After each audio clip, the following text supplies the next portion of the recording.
So, what's up, YouTube? How's it going? Phil's back I'm here. for 1 week. Less than a week. You're here 1 week of shows. 1 week of shows. It's like one night. I'm going out for Crazy Town. So we met up with them, and then we went to Shake Shack, which Shake Shack definitely lived up, but it was crazy. Oh, I'm sure. Well, there it wasn't as like you've heard the one in Hollywood is like 3 hours. From what I've heard. This one we waited in line for like 5 minutes, but like after we left, it got even more. It was like later times we went there, it was like really crazy. But then the food, it took like 20 minutes to get our food, but it was really good. They had those concrete shakes where it's like the custard, the frozen custard mixed with ice cream, and it's like you mostly eat it with a spoon. Dude, best concrete shake I've ever had. I didn't have the regular shake. But the fries, the best fries, crinkle cut fries, but like perfectly made. Because the Del Taco ones are like they're good. I love the Del Taco one, but these were like really like an even more awesome, like perfectly made Del Taco ones. They were perfect, and the burgers were really good.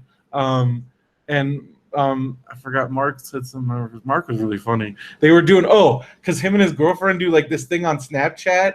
I guess they're getting like a little following where they like because they go they like to go around all the different restaurants and stuff, and so they do like little Snapchat reviews. Nice. And they have like a 1 to 5 system, and they like record each other. And it was really funny. Is Snapchat the one where it disappears after a while? See, I don't understand that. I don't get it either. It's like I want to go back and look at his things. I can't. You can't. Now. It's gone. So how do you? I don't understand. I don't get that. I don't get that. I don't either. But yeah. So Amber's really into that too. Yeah. I don't understand. That's cool that they have a following, but how do they know to follow it? They follow him on Snapchat. How long is it on there for? I don't know. I don't know how that works. I don't know how it works. I don't understand it. Kids these days. I remember Twitter came out and I was confused, and then I eventually figured it out. Yeah, like this I'm like next level. I'm like, all right, is this what happens when you get older? Where I'm just like, because I know every kid at the school that I work at uses Snapchat. But like every kid. I think I know why they're using it. Yeah, I'm sure I know that. But like for something like that, where they've got something but where like they can get a following. Everything has Snapchat now. Like WWE's on there. All these people. I'm like trying to follow them and all the stuff. And I like. But it feels like it's work that doesn't last. It's not there anymore. I don't know. I don't get it. But they were doing that, and it was pretty cool. Because we were like, did you just rate your bird? Because they were like, I'll give it a 5. I'll give it a 4. That's cool. And that was pretty cool. See, I want to follow them, and then I don't know how to do Snapchat. I don't know. So that was cool. And then we went to like we're gonna go get in line because I'm like we should probably get in line, but like it was like 100. It was Vegas. So I'm like. I think we should just wait until like open the doors. So because it's like so the arena is like behind New York. Okay. And then there's like all the outdoor restaurants by New York. Like they had the Shake Shack and like these other places. Right. And so we went to this other. It was like called Beer House. But they had like all kinds of stuff.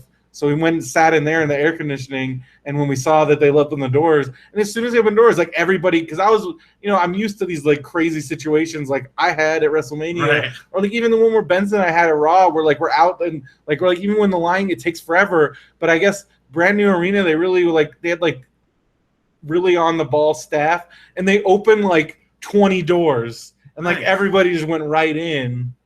That's how it should be. And so by the time we got there was no lines. We just walked right in, and then like that's awesome. It was great. And there was brand new arena. The show was good. Oh, did Veronica like it? It was cool. Dude, John loved it. Really? Like John, it was hesitant. He'd never been to anything before, and it was great because it was a great show. It was the crowd was just going like during the John Cena AJ Styles match, like 15,000. I think. Well, no, it was like 11,000 maybe. Okay. So like, but they say 15,000. Sure. It was like 11. It wasn't even sold out. Okay. And it was like they had it the way they set it up is probably 13,000 capacity, and there was like 11,000 people there. Okay. So a lot of people still a lot of people, and it was an entire arena of people like alternating like let's go Cena, AJ Styles, and you can't not just feel that because like, again like there's 11,000 people just all and like they're playing up to the crowd and like even for somebody that doesn't even fall like it's crazy that kind of energy it's crazy. And so John was like, Veronica got up, and at first I was like just talking, and John was like really into it. He was like cheering for John, cool. And like everybody was into it. It was a lot of fun. We had a lot of fun. It was a lot of fun. I mean, I'm totally sold. Royal Rumble is going to be in LA in January, so definitely going to that. But I also found out that there's Monday Night Raw is in Anaheim in August. Maybe try if I can figure out with my work schedule, because that's probably it's on a Monday. Oh, okay. So I'd probably have to figure out if there's a way I can, because it's like a half day or something. Yeah, but I don't know if they could get it, because it starts at 5. Oh, for them to get out there. Like so, but yeah, so that's why I called it Money in the Brendo. It was Money in the Bank, and I don't even like there were at the 2 internet. WWE title changes during the course of that event. Wow! So it was really awesome, and so I talked about that. I'm excited. Mark was great. He's never been a guest on the show, right? No, we've been on his show. Right.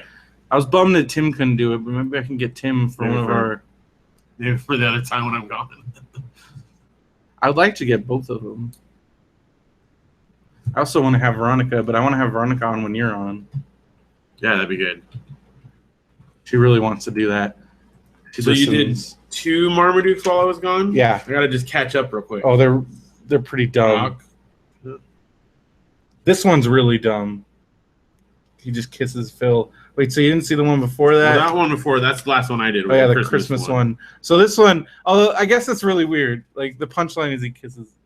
Well, because it's his father. It's his father's spirit. It makes sense. That makes sense. Even though he has this weird relationship, it's him and his dad. So, yeah, so Phil, like, slips, and then because he sees the mom. He sees the mom kiss the kid. Right. So then he kisses Phil. But then Phil's all like, I hate you, Dad. That picture.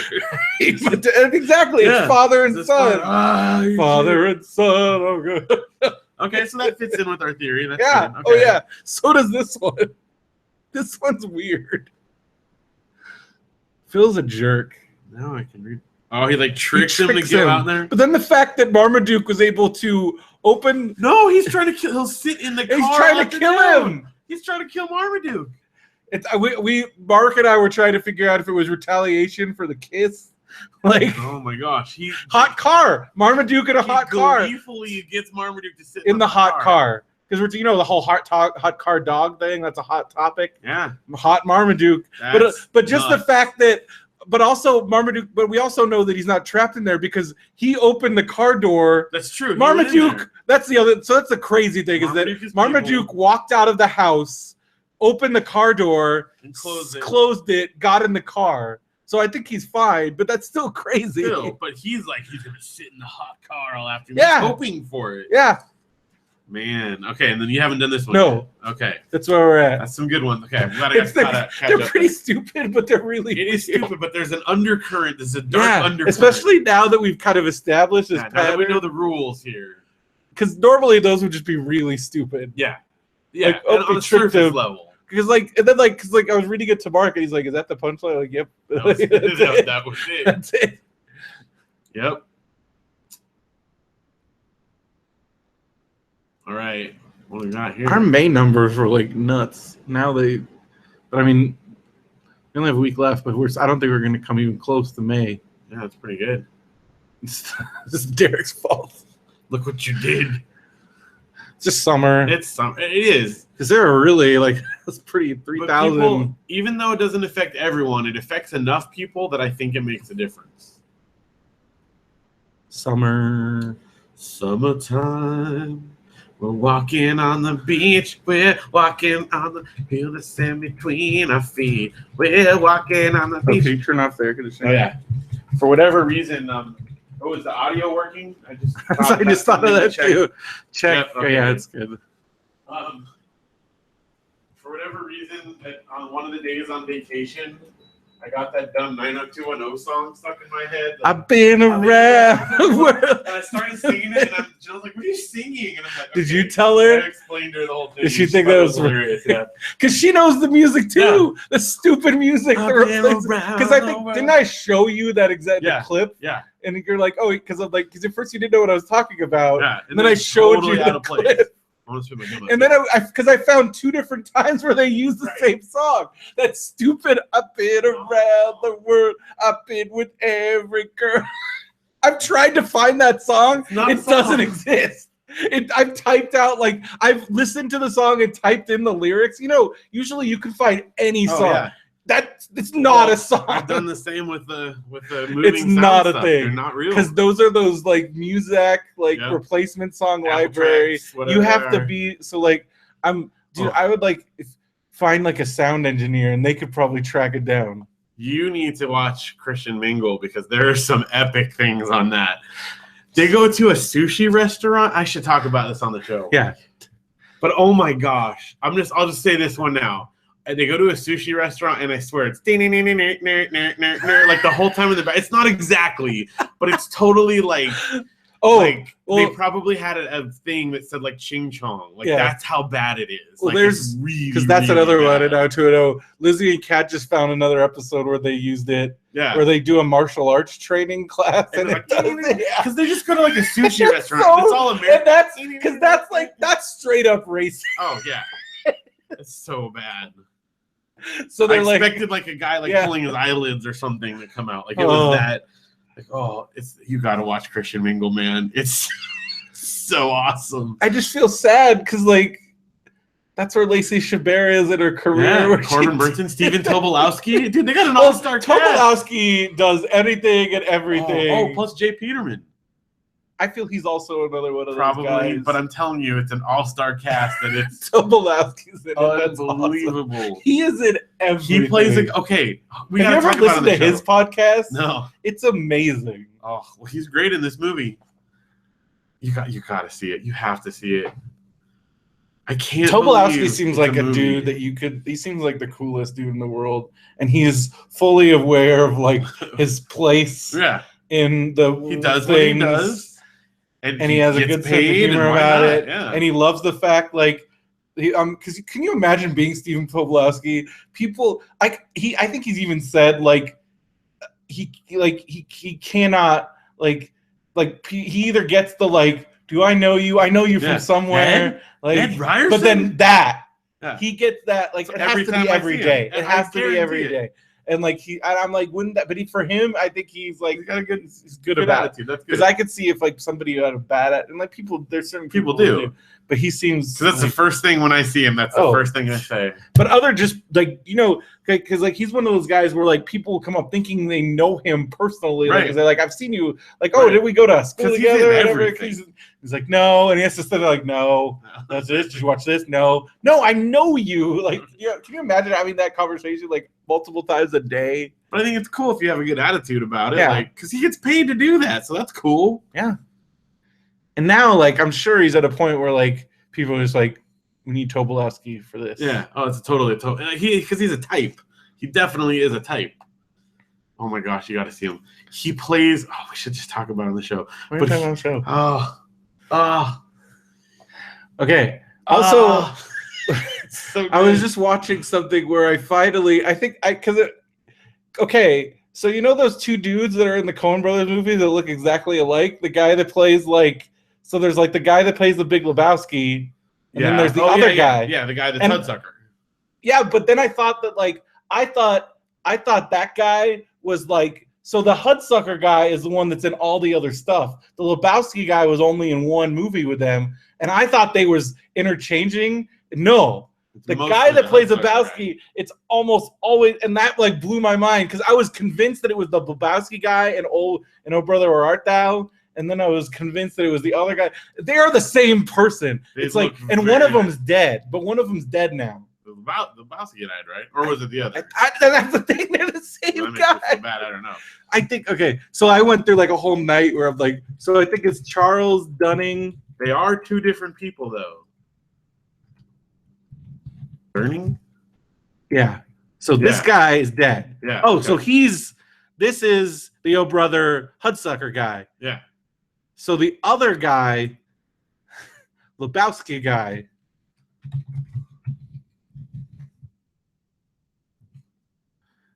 that is still alive, but he was only in Lebowski, where I was like convinced.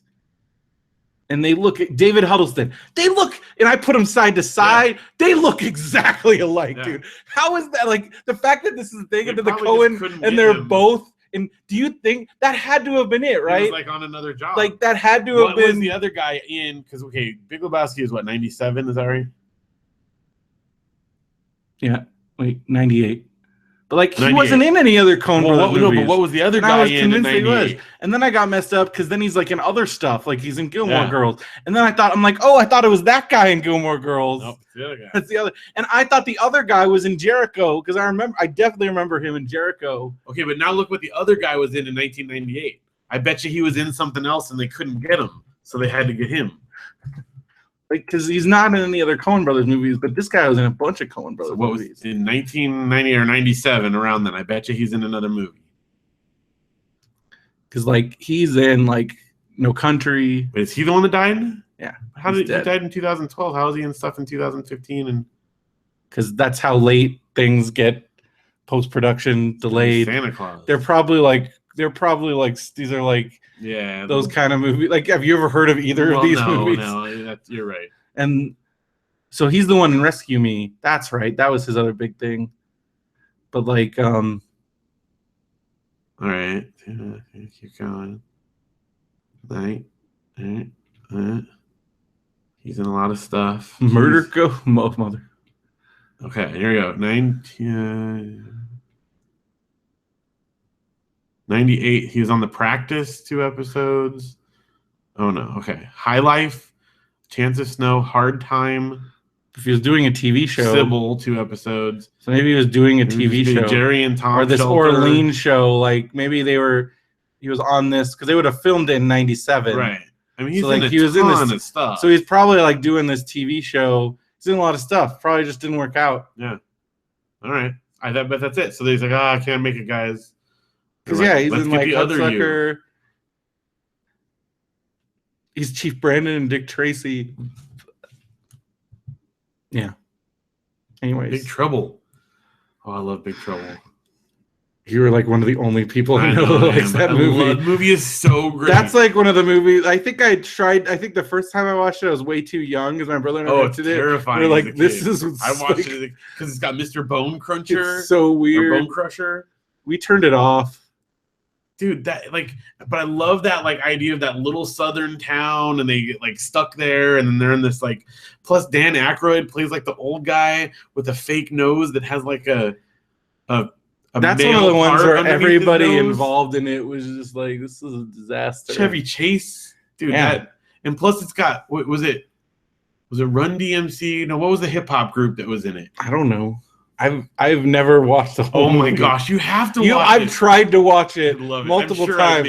It's one of those ones I just can't. I can't do it. There's a part where like Dan Aykroyd is the old guy and he has a fake nose and he pulls it off and goes, ah, and like a male part falls out from the hole where his nose should be. A penis nose. He has a penis nose. I think I remember that part. You should just Google Google the clip of that. I want to watch that. Come on, just do it. Just do it. Just put Big Trouble, fake nose, something like that. I guarantee you they'll have that. Oh, it's Digital Underground. There it is. Oh, it's Nothing But Trouble. You don't even know the name of the movie. You said Big Trouble. Oh, well, anyway, that's the movie I care about. Look at that right there, the dinner scene. It's 6 minutes. We'll just skip to the part where he takes his nose off. I don't know where that part is. Kind of.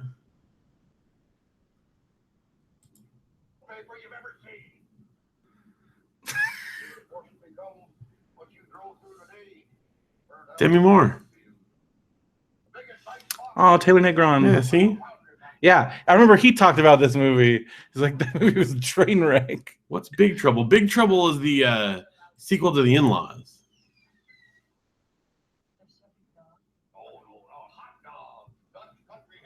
Oh, dude, just watch this. Watch this. Look at that. Look at this. It's so stupid.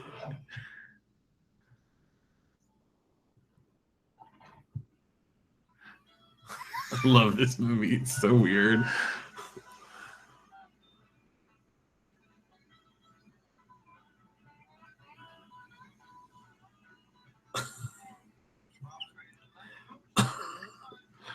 It's John Candy. And then it's got the weird like twin guys. Oh, dude. Condiment train. When did he take his nose off? I don't know, maybe it's not in this part.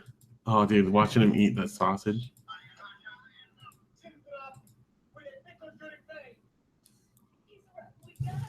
That's not the nose part. It helps looking for the actual lemon.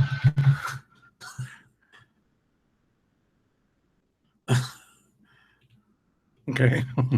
Maybe, I mean, it doesn't call it that. It's just like a really weird shot. That's a really gross picture.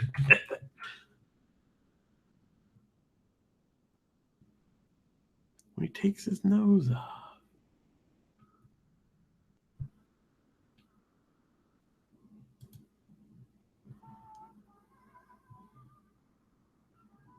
I'll watch him eat that hot dog.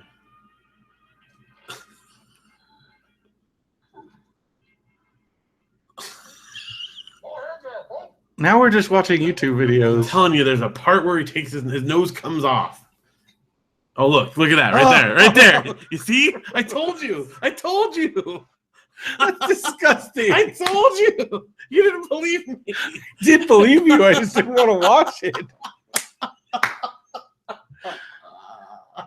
And there's never any explanation for that. There's no reason for that whatsoever.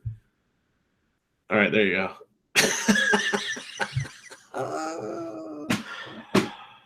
Do you see what my brother wrote on Father's Day? It was actually pretty funny. Did that make you think of it? No, because I was thinking about other bad movies, and I was thinking about Okay. Ghost Dad. Because he talked about Ghost Dad. What did he say about Ghost? Well, he said something about he's like Ghost Dads can be fun dads too, because he's talking about people like Father's Day, Right. and then he's like Ghost Dad is fun, and then I wrote except don't watch Ghost Dad, because it's like do whatever you want on Father's Day. I'm like, yeah, don't watch Ghost Dad. Don't celebrate that way. Also, if you watch that movie, Like I saw when it came out. it's insane. I remember it being like wildly inappropriate. He gets murdered, and it's really weird, and then it's really stupid. Yeah, it's Ghost Dad. Ghost Dad. That was his big follow up. Yeah. I just made the worst movie ever. And I made Ghost Dad. Would you say that's better or worse than Leonard Part 6? I don't know. I mean, it was in the theater longer, by a week. I still love Leonard Part 6. So stupid. Vegetable. Oh. All right. All right. I'm glad I got you to watch that part of Nothing But Trouble. One of these I've days, seen the one of whole- these days, I'll make you watch it all the way through. Well, we gotta watch Mass Saint. We need to watch Mass Saint, and you have to watch Christian Mingle. It's so great. It's so great. Okay. We'll start and I'll talk about it. I just because I really like her. Oh, you'll love it still. You'll love her Because because it's just, what are you doing? it's so I'm just amazing. gonna be like, what are you doing? It's so amazing. It's- It's the longest commercial you've ever seen. I just don't understand. It's so weird and it's wonderful. So they're making enough money that they can just make a movie. Just make a movie. Why not? What better way to advertise than have a movie with Lacey Chabert and Stephen Tobolowsky? Oh my gosh!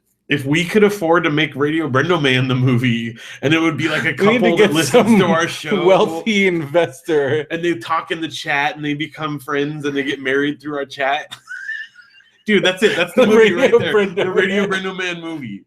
Dude, if someone will make that, Did you watch Earbuds, by the way? I haven't yet. No, I haven't had internet. It's really good. I mean, I've had my phone. it's creepy, I want to see it. but it looks awesome. So I mean, I like Zach's style. It's very I don't know, film noir-ish, at least from the ones I've seen.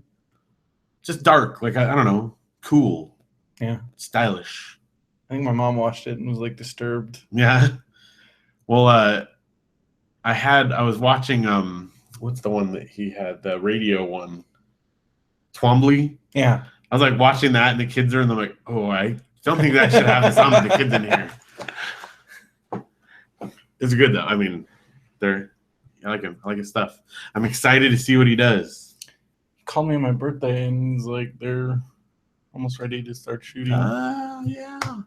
Because I asked him if he needed anything, and he's like, I think we're good. He's like, if you want to do another pass on it? I'm like, oh, I think we're. I mean, if he's happy with it, Yeah.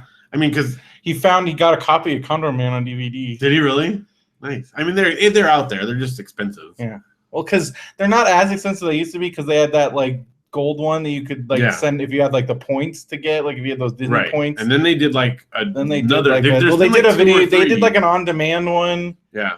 And the last time I looked, it was like $30 or something like that. Well, because I think it's their on-demand service that you can get it through. My thing is, I don't want to buy a DVD, so it's expensive for a DVD. Clamshell VHS copy. I guess I do. I have 2 different ones, not just the clamshell. You know my Condor Man theory. Cuts of them. Oh, we got to start the show so I can talk about this officially. You've talked about it. Okay, there's 2 cuts. I know. One of them is on like the cardboard box, and there's just one scene, and it's my favorite shot from the movie, or one of my favorite parts. And when I got my cardboard copy, it was different. And I'm like, wait, at the time, because I knew the timing so well, because right as like the boat shoots off, she goes, oh, like that, and kind of jumps back a little bit. That's why some of the clamshells are worth money, because they have different cuts of the movie. And then the way that it's edited is totally different. But plus some of the whole straight up, like if there's a black thing on it, that's total bull crap. Where they're like the black ribbon, but there are certain ones. There are like a few clamshells that are worth money because they do have different cuts. But it's not straight up. If you have this one of a cut, like even those ones you can get a copy for like none of them are going for $800. You have to like there may have been one idiot that bought one on eBay. I hate all of those articles because they're like, look at all this stuff. I'm like, just because you list something on eBay does not mean anything. I can put your chapstick right here for $10,000 on eBay. If $10,000 chapstick, you guys. Doesn't mean anything. And I'm like, yes. But like Disney, even if you look at sold listings, they are all over the place because I think some idiots buy them really high and they don't realize that these are just sitting in people's garages. Right. So you have an anomaly of one person somewhere that paid too much for something. That does not mean it's worth that. And that causes like a lot of stuff. It's like video games. Like then you have people running to like in Storage Wars, going to the thrift store and saying, "Oh, look, give me $500 for this." This Nintendo #1. This is serial number 1. Remember that guy? Yeah, the freaking Nintendo. It's like, it's an NES, dead. Man. Sad, but but still, that was he was an idiot. But like, and then like pawn shop owners like, oh crap! Now I got every Yahoo coming in with all this stuff because like like I would love. This is what I would like to ask like Jared because I'm like, all right, like what's the stuff where you're just like just stop because like Beanie Babies. Yeah. Because like people still, I'm like, how many people come in with Beanie Babies like every day? And it's got to be like at least once a day, if not more. They're not worth anything. They're not. Did you ever watch that little documentary about the people? No. Someone made like a little 15-minute documentary, and I think I watched it on YouTube, but it might have been on Amazon or something. But it was about these people that they decided during the Beanie Baby craze. This family, like, instead of saving up for their kids' college career, they took all the money out of their kids' college and invested in Beanie Babies. They like rented a warehouse, like almost like a warehouse size like storage thing, and stored them all in there and categorized them, and spent like thousands of dollars. They would go to all the like special releases and get all those, and that was their plan to put their kids through college was these Beanie Babies. And then it's them like 10 years later or whatever, and they're like, yeah, this is worth nothing. We have nothing. We have a warehouse. I could probably, they could probably get $100 for all the stuff they have, because that's what it's worth. Yeah, whatever they could get a quarter a piece at a yard sale or whatever. Like that's. I think about like and all that stuff, like comics, like every baseball card made after like 1980. Yeah. Like. Yeah.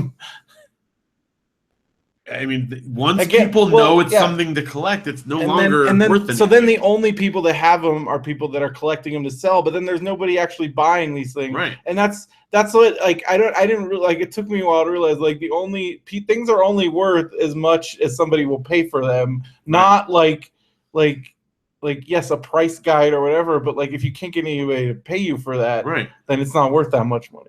Because I know, like, when I got those price guides, I'm like, this is what I can take it to the store, and they're going to pay me. Like, no, that's not what they're going to pay you. That's not at all. And then then there's a whole thing where, like, again, like, the whole reason why old stuff is worth money is because everybody, like, old baseball cards are worth money because kids put them in their spokes. Like, parents threw them out. No one was collecting them. And that's the only reason why they're worth anything. It's not, like... so there's like, because there's like 500 of this card and like maybe a couple thousand of this card, as opposed to like any card from 1980 onward, there is like 2 million of those cards, and people weren't putting them in baseball in like our spoke. We were putting them in albums and keeping them nice and neat. Because your grandparents were telling you. The very act of doing that means they are now worth nothing. Yep. And comics, same thing. Because kids were just reading the comics. No one was collecting the comics. The things that are worth money from our childhood are the things that we took out of the box and played with, and now it's hard to find toys in the original box or something. But even. And then there are certain things because most people trashed them, gave them away. Like you can sell like a completed, even if you don't have the box, the Technodrome is worth like $100. Right. But how much did that cost? Yeah, originally it was probably $150. Yeah. So even then, that's still not like. There's like if you have minted on the card, Masters of the Universe on the card, you can get. I mean, I sold one that I got from Sprecher for like $40 for one character. But if you have like on the card things, that's $40. That's not. We're not talking like millions of dollars. Like it's a pretty good return on investment. Like big money things are like still like things ain't really old stuff in really good condition. Yeah. And even then, even the things that you trying to find a buyer, get them priced or grading, grading and finding a buyer and like all that other stuff. Because somebody's got to want to have that. And at that level, that's a big deal. Box Nintendo games, definitely, because nobody bought them and kept them in the box. Because that's stupid, right? So those are very valuable. But then, I think, at what point are people going to buy those? What do? They just look at them, and then at some point, so then it's like, then they're going to sell it to somebody else. I feel like that market. That can't be like a lasting thing. Well, I'm sure it's not. It's the whole nostalgia market. Like right now, because we're nostalgic for it. But even 5 years from now, somebody be like, okay, a box Nintendo. Because then what do you do with it? The moment you take out a box, it loses all its value. Right. So what? You just bought this to have it, and there's only so many people that are gonna want that, and it's definitely not because because that means you're just again Derek and I did talk about this. Let's talk about it with Mark too. Where I'm just over that's just having something to have it. You're not even using it. You're just looking at it. And for a while, I get that. It appeals to people, but I think I'm over that. There's certain things where I like to make the Legos that I have for me. I keep some to sell because that's part of some of the way I make money. But the ones that I have for me, I have to make. Yeah, but you do have some stored away. Well, see, and here's the problem. There's some of them that I just didn't get around to building, and then I had them stored for so long, and now they're worth a lot of money. And now it's this constant. You really want to put together that Batmobile. I want to put together the Batmobile, but then I know you're that's $800. Is it worth that? What if our plumbing breaks? I could just sell the Batmobile. And you could get a buyer for those things. No. That's the thing. Those are real. I could sell those. The Legos But that's crazy because that's where you do have something where that's just money sitting there. But then you also I want to play with that toy. Right. And so it is crazy. So when I do buy stuff like Legos for me, I like to open them as soon as possible because then it's this is face value. But then do you feel bad later when you see because there's lots of stuff I have that, I mean, sometimes, I look at all the Star Wars Legos I have and think if I had these sealed from when I had it then and sold them now, I would be doing really well. But at the same time, but you had a lot of fun. With those toys because they're toys, right? So if you look at that way, there's lots of stuff in life. If I didn't go out to lunch, I would have more money, but then I got to eat lunch. So, once you start going down that path, it's just miserable. Forever will it haunt. That's right. But it is they're definitely the Legos are a tough one. Because then it's congratulations, you got this $100 for this Castle Grayskull, but you had to keep that Castle Grayskull for all those years and not have fun whatever. With it. Yeah. And even if you didn't, even if you stopped, because just out, even an out of the box Castle Grayskull is $100. Yeah. But then you had to keep that and store it somewhere, and that gets really annoying after a while. If you have to, because I've moved so many times where I'm just I'm over stuff. Kind of I don't know. It's I'm over stuff. I understand. Whatever. You still have your giant room of. You have your kids' playroom, which is 3/4 your things. I let the kids play with it. Yeah, but it's all your stuff that you've had.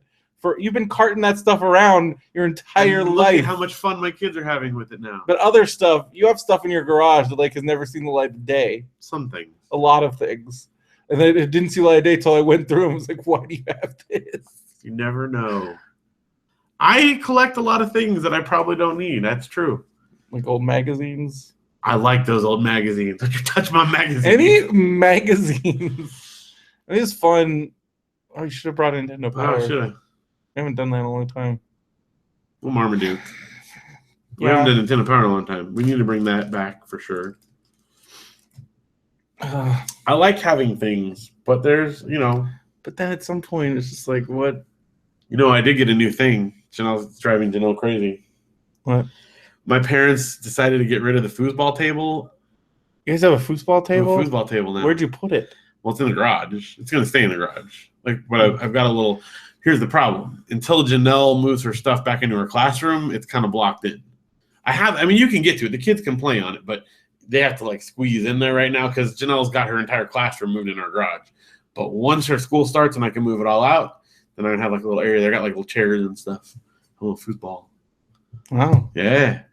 That's pretty it's cool. The one, from when I was a kid. So why is Janelle not cool with it? Well, because she said I had to get rid of a certain number of things to get more things, and I still am working on getting rid of the things. Ugh. She wanted it to equal how much came in. I agree. I think that's a good policy. And I did. I got rid of some, but I haven't quite gotten rid of as many things as I need to. But we've been busy. Yeah, you have. I've not even I've barely checked my email and Facebook and stuff. Check. Hello. Check. Hello. You haven't checked your email? It's barely. On my phone, that's the only way I've had internet because we've been camping. And then there's nowhere to charge the phone, So it's only when we're driving around and it plugs in and Janelle checks it for me. Your poop in charge. There's nowhere to poop and charge up there. We were in the middle of nowhere. There's no towns. Oh yeah, you were up in Northern California. Yeah, we were way out there. I don't think people realize how the majority of California is nothing. Oh yeah. The nearest big town had a gas station. When you're going up there, the biggest town, Wairika, and that's a tiny little town up there. Oh, we were not even. We were in the empty area in between. Well, then there's the really empty. Yeah, that's super. Because you got the northern corner, and then you got the middle, and then we were just nothing. Yeah, it was awesome, but it's not. There was no where to go poop and charge. Barely check my email and Facebook and stuff. Sweet. It was great though. It was beautiful. We need to get Luke some kind of a bug thing. Heard it was hot. The absolute dude. And smoky, right? Hot and smoky. Because there was really bad fires. So we were in Vegas and then because Mark's it's cooler in Vegas than it is in Palm Springs. That's why I'm glad we're in Vegas. And so it was 115 in Vegas. And then I looked for the temperatures on the Monday we came back. It was 122 in Palm Springs. It was 114 here. Oh gosh. It was so bad. I didn't go anywhere for 4 days. I didn't leave the house. Our house was 91 degrees inside when we came home. We'll talk about it because it's pretty funny. Because I had some I did nothing because it was so hot. I was checking the weather while I was up there and so bad because up there when it got hot bad. It was 77 degrees. It was so bad here, dude. It was so bad. It was nice. And then it was everywhere. Orange County. It was there was a period where it was hotter in Orange County than it was here. Yeah. It was so bad. I'm okay, this is why we I get it. This is why because summer break and stuff. I need to get my air conditioning, my car fixed. John thinks I might just need to go he said you can buy the refrigerant and just refill it, but I'm I don't know how to do that, so I'm gonna try and look it up and see, but I don't know. I might just go to that burn guy. Your fingers off or something. I don't do anything. I don't know. What can happen? So, he said it's fine. He said it's not nothing. Don't drink it. Even though it looks blue and delicious. I don't know. I didn't even know. And I'm do you buy how does that work? I don't even know. I have no idea. I don't know. I've never done it. I'm gonna look it up. I think I might just call that guy. But I'm but then it's I didn't want to go. I didn't want to go outside. So I'm I don't want to because this whole week I'm I should call the car place. I'm I don't want to go anywhere. I didn't go to the grocery store. I've been living off of frozen meals and pizza. That's how hot it is. Because I'm I don't want to go anywhere. I don't want to go to the store.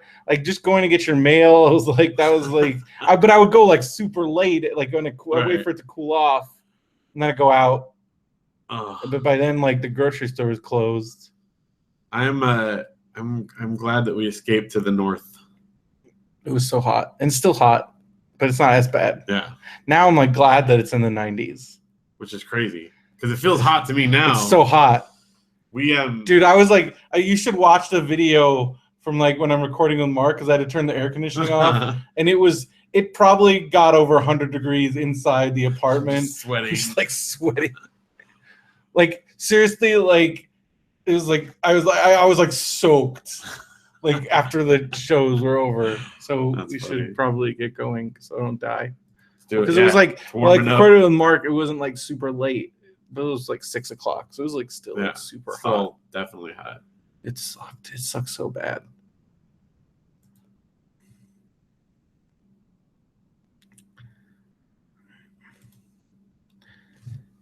Hello and welcome to another episode of Radio BrendoMan. I'm Brendan Creecy. And I'm Phil Vecchio. You're back. Momentarily. For a brief Very respite. Brief. You're leaving again on Monday? Leaving again on Monday. But you're leaving your wife and children. It's tough. You can sound like it's bad. Like I'm not leaving them forever, but I am leaving them for the longest I've ever been apart. You're going to be gone for 2 weeks? I'm gone for about 2 weeks. So there's another 2 weeks of guest hosts for you guys. I hope you've been enjoying. I've been enjoying the guest hosts. Some were a little controversial. I heard. So yeah, I'm on. I heard some things. I haven't gotten to listen either because I've been out of service. People but I heard some need to relax and understand that nothing like Derek says is real, and he's basically a troll. All right. And he just does his Derek thing. But we're as if somebody was asking, is Derek even your friend? I'm like, Derek's one of my best friends. He took me out for my birthday, like right after we recorded that. That's good. And we talked about that on the show last week when we went to Burbank. Okay. So please don't go after Derek. And then we had Mark. And then Mark. I heard good things about Mark. It was great. Love Mark. And so we'll get some more guest hosts. See who I can dig up from. But now that I thought you were going to be gone for like a week, but you're going to be gone. I know. Well, the backpack. So the next thing I'm going on is the backpack, and it's been in flux, as you know. Like I haven't known. The details of it are sketchy in my brain. Aren't you going to miss? Like we've been going to Beaumont like every year. I know, but they almost didn't get to do it this year. I know. Because now they're bankrupt. So my dad wants to do the entire John Muir Trail. Which is nuts. Just through the Sierras in California, and I think it's 210 miles, 220 miles, something like that. Yeah, it's 210 miles at like huge elevation. Oh, yeah, like all above 10,000 feet, or a lot of it above 10,000 feet. And that's a lot of miles. It's a lot of miles. I'm not going on the whole thing with them. I'm going with my brothers and my dad. My other brother Matthew is going to be on the whole thing with them, but David and I are going for part of it. So I think the part I'm doing is like 90 miles. A lot of miles. And I'm in like 2 weeks or something like that. So I've hiked 50 miles, and that was when I was in Boy Scouts, and I really knew what I was doing, and I was in way better shape. And even that, I almost died. Well, my hope is that I'm going to come back a little skinnier. And it took us 2 weeks to do 50 miles. You're doing like 13 days. Yeah. How many miles? 90? I think like 90. That's a pretty intense. It's going to be intense. Because you're carrying like 50 pounds on your back. Yeah. Hopefully I'll come back skinnier.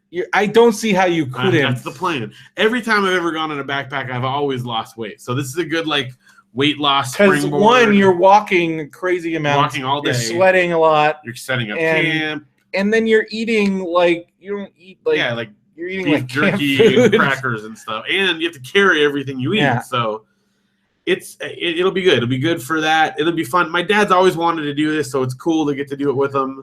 There's definitely like I said, it's stressful because I've never been away from my kids. Like the longest I've ever been away from them, I think Audrey spent 5 days at my parents' house once, and that was like really hard. And then Luke, I think maybe 3 days. The longest I've ever been away from Janelle since we've been married is like 8 days. I remember so it's nuts. When I was talking to my brother about this. My dad took a job because when he was an engineer, and they would do like government contracts, and they got a contract up in Concord, and he actually like lived up there for like 2 months. Oh. But like my brother and I, we got to visit him twice. We went out together, and then this was the really big deal. It was the first time I ever flew anywhere. We each got to go on our own separately. Oh, that's cool. For our own little separate trips. So I saw him and these were like multiple day trips. So like we broke it up, and that's how my parents handled that. And because we all went up like one time, and then we went separately. And I remember that was the first time I rode a plane by myself. From cool. San Diego to San Francisco. That was like a big deal. And I remember that was the plane trip where I met Steve Garvey, who was my favorite baseball player. And I was too scared to talk to him. But I think he saw because I was like, he was in like first class. And like I was standing waiting to use the bathroom. And he came through the curtain. And I think he just like he must have again like these guys, they're pros, and they probably again like so he introduced himself to me, and like we talked. That's cool. And like it was like the coolest thing. And then later ever. he went on to host Family Feud. That's the wrong. Oh, that's Steve Harvey. Yeah. Oh, okay. But Steve Garvey, former San Diego Padre, and that was just cool. That was the first celebrity encounter I ever had, because he was like again like we had season tickets. They were on the first base side, and so my favorite player for the Padres was whoever played first base near you. And so he was the first baseman. And then I remember being really upset when he retired, because he signed on to the Padres like at the tail end of his career. He was a Los Angeles Dodger. Boo. For most of his, I hate the Dodgers. I hate the Dodgers. Whatever. Like, what do you care? I don't care. You don't care. I've been to more Dodgers games than any other sports game, though. You went to one? I went to like 4 or 5 with my grandparents. Oh. Yeah. Did you go to the Biola? Because I remember we went like for Biola, like Nope. the orientation. Nope. Only as a kid. Did you even do any of the Biola orientation I went to the beach. stuff? I went to the beach. I guess the beach was fun. I went to the baseball game. I went to the beach. I missed the first day. I mean, famously, as Derek always points out, I missed the first day of orientation because I was at a Spice Girls concert. I went to the beach, and I realized, like, after we went down there, like, I could just drive here. I just went on a bus for 45 minutes. I could drive to the beach. Why am I doing this? Then I'm done. I had more fun at, like, our Stewart Hall thing where we all, like, because I remember my freshman year, they set up a bunch of slip and slides. Yeah, going down the hill. And then we all went to In-N-Out afterwards. Yeah. And that was fun. My first night was going that was the tradition. In-N-Out in the movie. That's the Stewart tradition, is because Stewart that was like our dorm. And at Biola, since we didn't have frat houses, like your dorm is like your frat, kind of. Yeah, kind of. Because you're like less exclusive. It's less exclusive, but still, there was kind of this brotherhood, right? Among just your floor. Yeah, that was like the closest we had to like fraternities. Yeah, and because there was like rivalries and pranks and like my sophomore year, the prank wars got out of control because that was like the whole thing where like those guys from Sigma stole the Lemonhead surfboard. Yeah. Oh my God, that's the greatest thing that ever happened. Someone caught a possum and let it go inside someone's all kinds of stuff was happening. Okay, so the great Lemonhead surfboard incident. So you have to understand again, like we didn't have fraternities. We didn't like it's pretty like again it's like a Christian college, but still we had our ways of having fun and. We've talked about the kilt run before on here, the famous kilt run where we would run around kilts and people would throw all manner of things at us. Some of them less appropriate than others. I got pee on me. Yeah. I got pee. Yeah. After I did it that one time, that was it. I did not participate. I did it once after my freshman year. And I was like, I'm done. I'm done with that.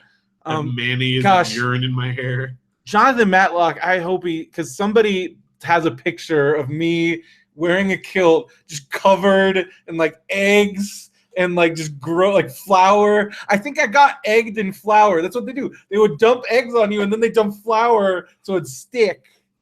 What did you do for your kilt?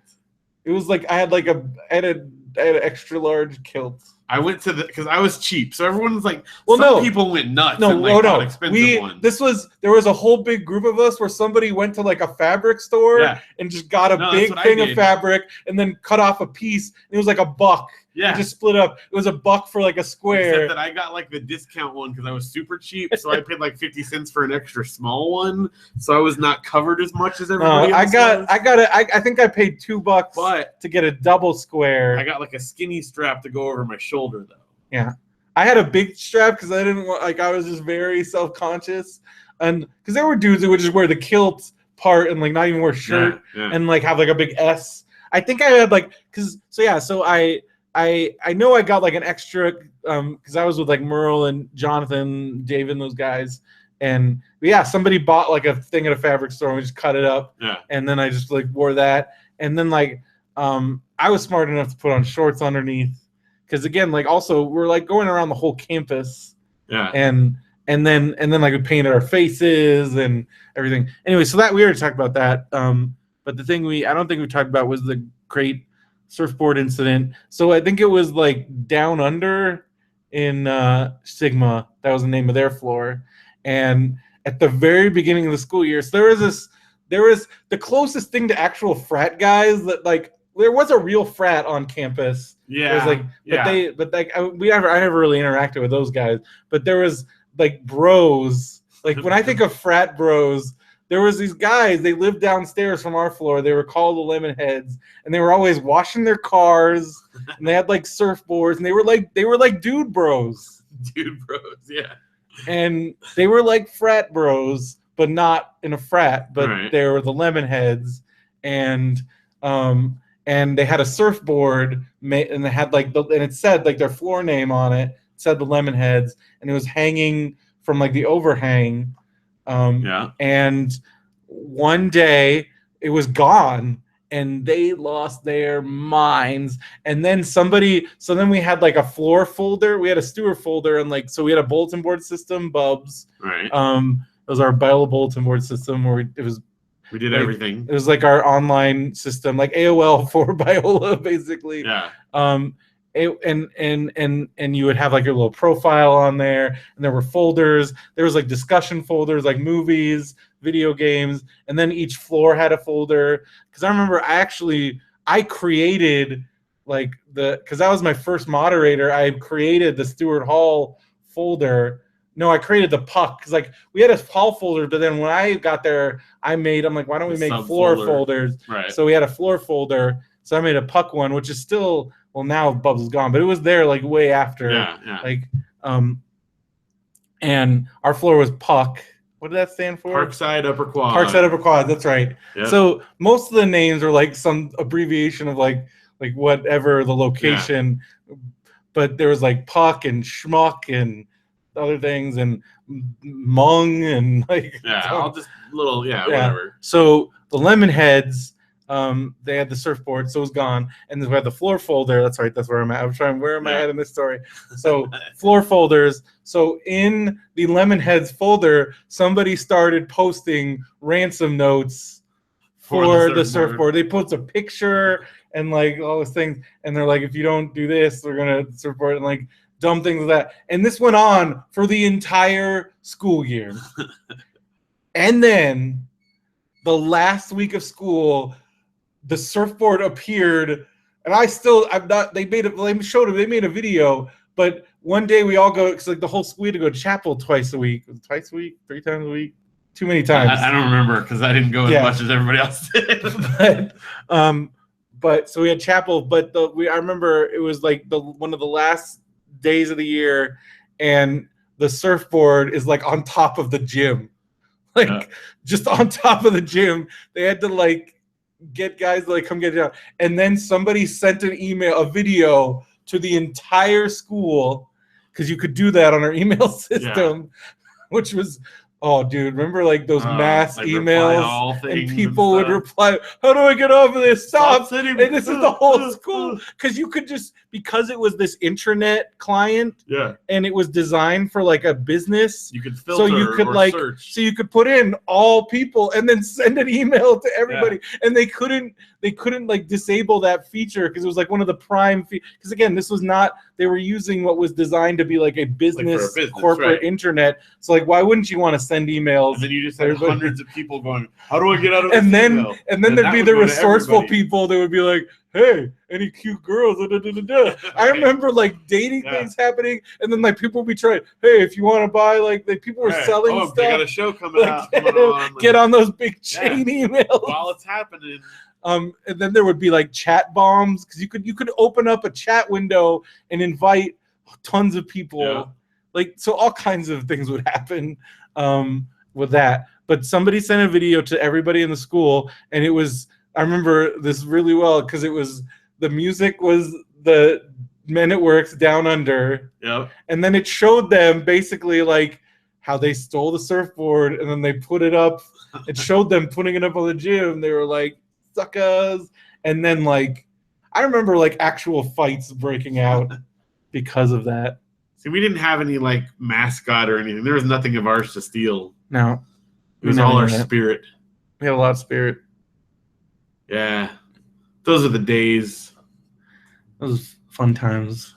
There was. I still really like Bubs was such a like cool tool and stuff. I have friends. That. Well, then I also think about the fact that like there are people that I'm friends with because of Bubs. Like there was a bunch of people that like Jerry, like one of my best friends in the whole world, I met through Bubs. Like we had a whole group of people that we met. Like I had like this group of people that we had a rogue folder where we took a folder that like nobody was using, and then we just started posting where we wanted in there. Yeah. And so we called that one Chaos. And like a bunch of my friends I met through that, because then we started meeting up in real life. And like I know people that like met their spouses through Bubs. And there's still the movie folder on Bubs. Now it's a Facebook page group. Of it. So it's still, and it's all the same people. Yeah. So, and I do the same thing as I did then. I totally lurk, and then every once in a while I'll post or comment, which is exactly what I did back in the Bubs days. So. And Bubs Classifieds, I mean, that's how we sold. Oh yeah, I sold all our books. I sold all kinds. I sold some movies and things. Movies, DVDs. I remember there was like certain like things that probably got just traded among. Oh yeah. People, and like I remember like, well then there's like there was the fridge that was Jeb's fridge. He sold it to me, and then I sold it on Bubs, the KBK fridge, with KBK stickers. I hope what if that fridge has got to be, what if that's still somewhere? Should be somewhere out there with the orange couch flying around. All the furniture of old. I wonder I never found out what Ashley did with that couch. That was the craziest thing that ever happened. That couch. Because you had that red velvet couch, and I went with Curtis to Ashley's house, and I was like, where did you get this couch? This is the couch. He's like, oh, I found she got it from David. Yeah, David wound up with it, and then he gave it to someone. Maybe he gave it to her. That seems like the direct connection. I guess so. And I'm like, this is the couch. Like that was the couch. It still got Matt's like Matt had all those patches on it. I spent so many nights sleeping. And she was like, I think I'm gonna just throw it out. I'm like, you can't just throw it out. You gotta find. I wonder if like, but then I'm like, if you put that on the curb and where she lived in LA, like somebody would have grabbed that. Because that was like such a hipster couch. It's like red velvet. It's like a love seat. Yeah, it's like kind of a deep orange. But I slept on that thing. Yeah. It wasn't long enough to really sleep on, but you had to like hook my feet up. You'd hook them up, or you'd curl up. Yeah. Because then it was in your room in your apartment, wasn't it, for a while? Yeah, I was there for a while, and then I think David got it. David got it. And then gave it to him for his dorm. So I went to David, and then that makes sense. Yeah. So yeah, but it was just crazy because that was in like 2008. Yeah. And that had already been like years since I'd seen it, and then it's just sitting there in Ashley's living room, and I was like, whoa. The couch. Although your other couch, the one that I had, the most comfortable couch in the world that we threw down this, I think I'd like to think that somebody grabbed it, but there's no guarantee. I have a feeling that's gone. I think it went to couch heaven. Couch heaven, where God is resting his feet on it as we speak, taking the most comfortable nap. You didn't even need a pillow on it. It just perfectly formed to your body. It was amazing. A dream of that couch. I would just come over to your place and just like snuggle. You've talked about it on the Mandarin Orange Show like at least 5 times. I loved that couch.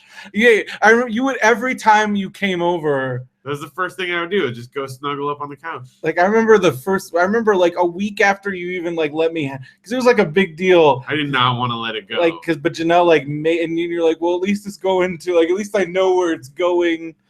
And because that first time that we had it, it was at that Anaheim apartment. Yeah. And I remember like you're just, can I just come over? Just come over and sit on the couch. The the reason that we got rid of it is it was so gnarly. It was super long, and we moved into that tiny apartment, and we didn't fit.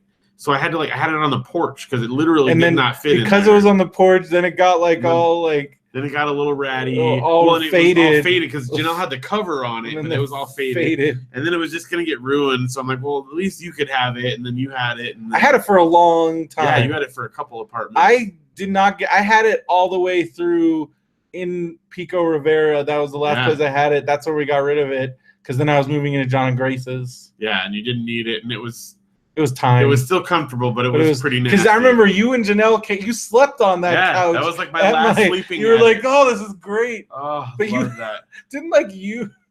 You and Janelle and Audrey all slept. Oh yeah, like all of us came and crashed in your little studio apartment. That's how desperate we were during the homeless times. Like, can we all come sleep in your? Because that was a small apartment. It was a studio. It was literally like it was one room with like a little kitchen alcove. Yeah, and we all came and slept there.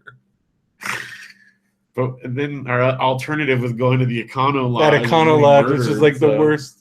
Wasn't it just like that was the worst hotel we've ever been to? Period. That's why Janelle stopped getting 2 stars. Yep. On Hotwire because that was the worst. I still do 2 stars on Hotwire, but I'm always afraid.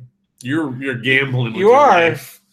But I'm a little bit more. I'm a little bit more loose. Yeah, but this one, like, no human being was okay. I've stayed in some bad This places. one was just atrocious. I remember I think you took some pictures and showed them to me. Yeah, there was blood. We unfolded the fold-out couch, and there was blood. Oh, my God.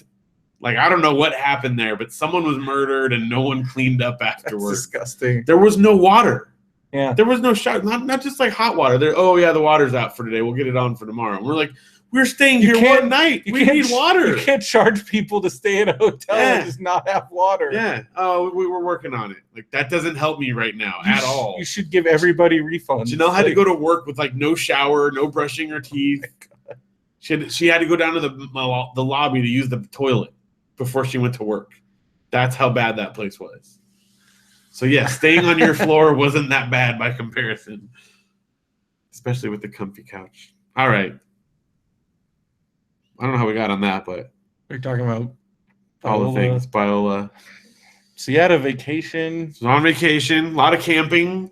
We camped for 7 nights. But that new tent, no splinters. The kids said their favorite part of camping was helping set up. They finally get to help set up. Because I'm like, here, help me do the poles. They're like, oh, no, Dad, we can't touch the poles. You said no touching the poles. I'm like, no, these poles are okay. You can help. Well, you had that tent on the trip we went on to Idlewild. No, it was a different one. Oh, you got another new one? Well, okay, because the one I got a little backpacking tent. I think that's the one you slept in at Idlewild because we did 2 tents. Well, no, you put me in the janky tent. Oh, maybe so. Maybe we went in the backpacking one. Yeah. Anyway, so the backpacking one is real small and tight, and it's super light. So it's made for backpacking. So you got another new one? So at Christmas this last year, there was like a gold box deal or whatever on Amazon. Is it a Coleman? It's a Coleman. It was $20 with Prime. And it's like really nice. So we're like, oh, we might as well, because the backpacking one is fine, but it's definitely compact, you know. So we got a new one, $20. It's a nice tent. So a lot of fun, a lot of injuries. Luke, yeah, I read on Darren Orange show you talked about like first Audrey had like some crazy allergic reaction. Yeah, and hers wound up being like the most mild thing. She like had rashes all over her front and back. And then Luke got bit by something in his whole face. Yeah, I think it was a spider. He got bitten like up here on his forehead, and it looked like Frankenstein. Like his forehead was out to here. It was horrible. I have pictures. I won't go through them now. It was so bad. Like we were freaking out. We called my mom and my brother because they're the resident nurses. And here's what we're sitting there eating and like at picnic, and he's like, "Daddy, I have a bump." And I looked and I was like, "Whoa!" And it swelled up that fast. And so they said give him Benadryl and see what happens. And like 4 or 5 hours later, and it was still huge. So we wound up going to the emergency room. So when it finally, is it still like that? No. But it took like 3 or 4 days to go down. Was there like tons of pus? There was like, okay, this will really gross you out. It never actually came out. It just got absorbed back into his bloodstream. Oh, gross. But it was all swollen like this. And as it went down, the fluid just settled down into his like nose, like above, like the top half of his nose. It was just. Didn't you say it like changed his facial features, and you were worried it was gonna it spread his eyes out. And you were like worried it was gonna stay that way. Yeah, we were like because all this fluid, so it just widened his nose and his eyes so out, gross. and you could feel it, and just like, and My mom's like, don't be surprised if that comes out at some when point. When did it come out? It never did. It just kind of absorbed back but into he's his not all bloodstream. like deformed? Well, no. So then he was fine. And then like it finally got to a point where he still had like a little mark from bug bites, but everything was fine. And that was like, it had to be a spider because it was real bad. And he got other bug bites, but they swelled up a little bit. And then like 2 or 3 days ago, he got a bug bite right over his eyebrow right here. And it started swelling up so bad. And we didn't think much of it. It was at night, and we saw it swell up right away, but we gave him Benadryl, and then we spent the night. And in the morning, he woke up, and it was swollen. His eye was swollen shut. His whole eye. In Animal Crossing, when you get stung by a bee and it's all swollen and purple, that's what his eye looked like. So then what did you do? Well, we freaked out again, of course. And then we called my mom and my brother, and they said, it's the same thing. Like, just keep giving him Benadryl and get him out of the bugs. And then Janelle's got an appointment with our doctor to get like some more. Man, you need to get like the medicinal. Well, yeah, he needs like some serious. Well, and maybe like some kind of a EpiPen or something like that for if it gets back. Because I'm like, fortunately, it never affected like his actual eye. Like it just was the eyelid and stuff. But so the poor kid. Like he didn't let it stop him. He played. He did all the stuff with us. But like half the vacation, he looked like a different kid. Got these freaky pictures. I have to just. Do you have a lot of freaky vacation pictures? I gotta show you some. I think I have some on here. I'll like be scrolling through as time goes, and I'll show you some as we go along. But yeah, we had a fantastic time. I don't think I have the bug bite one on here because my phone died. I don't think I have the eye one, but I have the other one somewhere. So I'll look that up. The kids had fun. Oh, we had a great time. Like it was gorgeous with so much fun camping. We did stay in a hotel I think we were in a hotel for 3 nights total while we were up there, but mostly we were camping. Your kids never get tired of that? Oh no, they love it. Well, here's the thing. Because we had talked about going to Denmark, if you remember correctly. And we asked our kids, like, what do you want to do for vacation? If you could do anything in the world. And they both said they want to go camping and they want to go to the beach. So we're like, well, we might as well do that. So it'd be a lot cheaper and, easier to do and stuff. Oh, here we go. Look at this. Okay. Here's Luke. This is as the fluid was like settling down in between his nose. This is like as it's better. This is like the last day probably. You can see like it kind of widens his eyes there, right? And then look at this here. This is like when it first happened. It's kind of hard to tell from the angle, but look at that. Holy cow, look at that. Huge. And this was like right when it happened. By the time we took him to the doctor, Janelle got the pictures on her other phone. It was like 3 times that size. So we were freaking out, of course. Like, what do we do? And of course, so my mom had said, put ice on it and give him Benadryl. So we go and spend $100. You told him during our tour, you spent $100 on it. That's like Benadryl. That's part of that's just an example of like our health system is so messed up. So they should give you a refund. They should or a credit, like if you don't actually do anything, like next time. Yeah, or like you give them like in a board game or something or a trivia game. Like I'll tell you what we're doing. If we're doing it right, we get 50% off. Yeah. So if we say you like flip the card, we're doing ice and Benadryl. You got it, 50% off right there. Like because we're already doing that. I didn't need a prescription. He came in, he looked at it for 5 seconds, like, oh yeah, it's fine. It's just this. And then like there's all that time. And the best part is he said, if it gets infected, you're gonna have to come back in. But that's all fine and good for him to say, but coming back in is another $100. Yeah. They want you to come back in. I know. So you should be able to come back in for free. I know, for the same thing, right? Yeah. It should be. If they didn't take care of it the first time, why am I paying to come in again? It's insane. Until they get you. Rage Against the Machine. Yeah, man.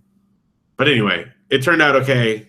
He had a great time. We had so much fun. Oh, and then Janelle sliced her finger open on a knife. Yeah, I heard about that. It's just now finally healing up. So it was bad. It's only because if it was me, my finger would have like infected. Powers. I'm telling you, because she cut it like right here in the nail bed, and it sliced all the way up into the nail. Stop it. It was like sick, and she couldn't get it to stop bleeding. She almost passed out. She was doing the like. Because Janelle down because she does not handle blood. Janelle's passed out before and like hit her. Yeah, she's passed out and chipped a tooth. Like it's real when they chip a tooth. People I've seen fake fainting. No, Janelle's passed out. She's like, boom. So yeah, she and it was just like she was cutting a piece of bread that was smooth and it just slid down and went.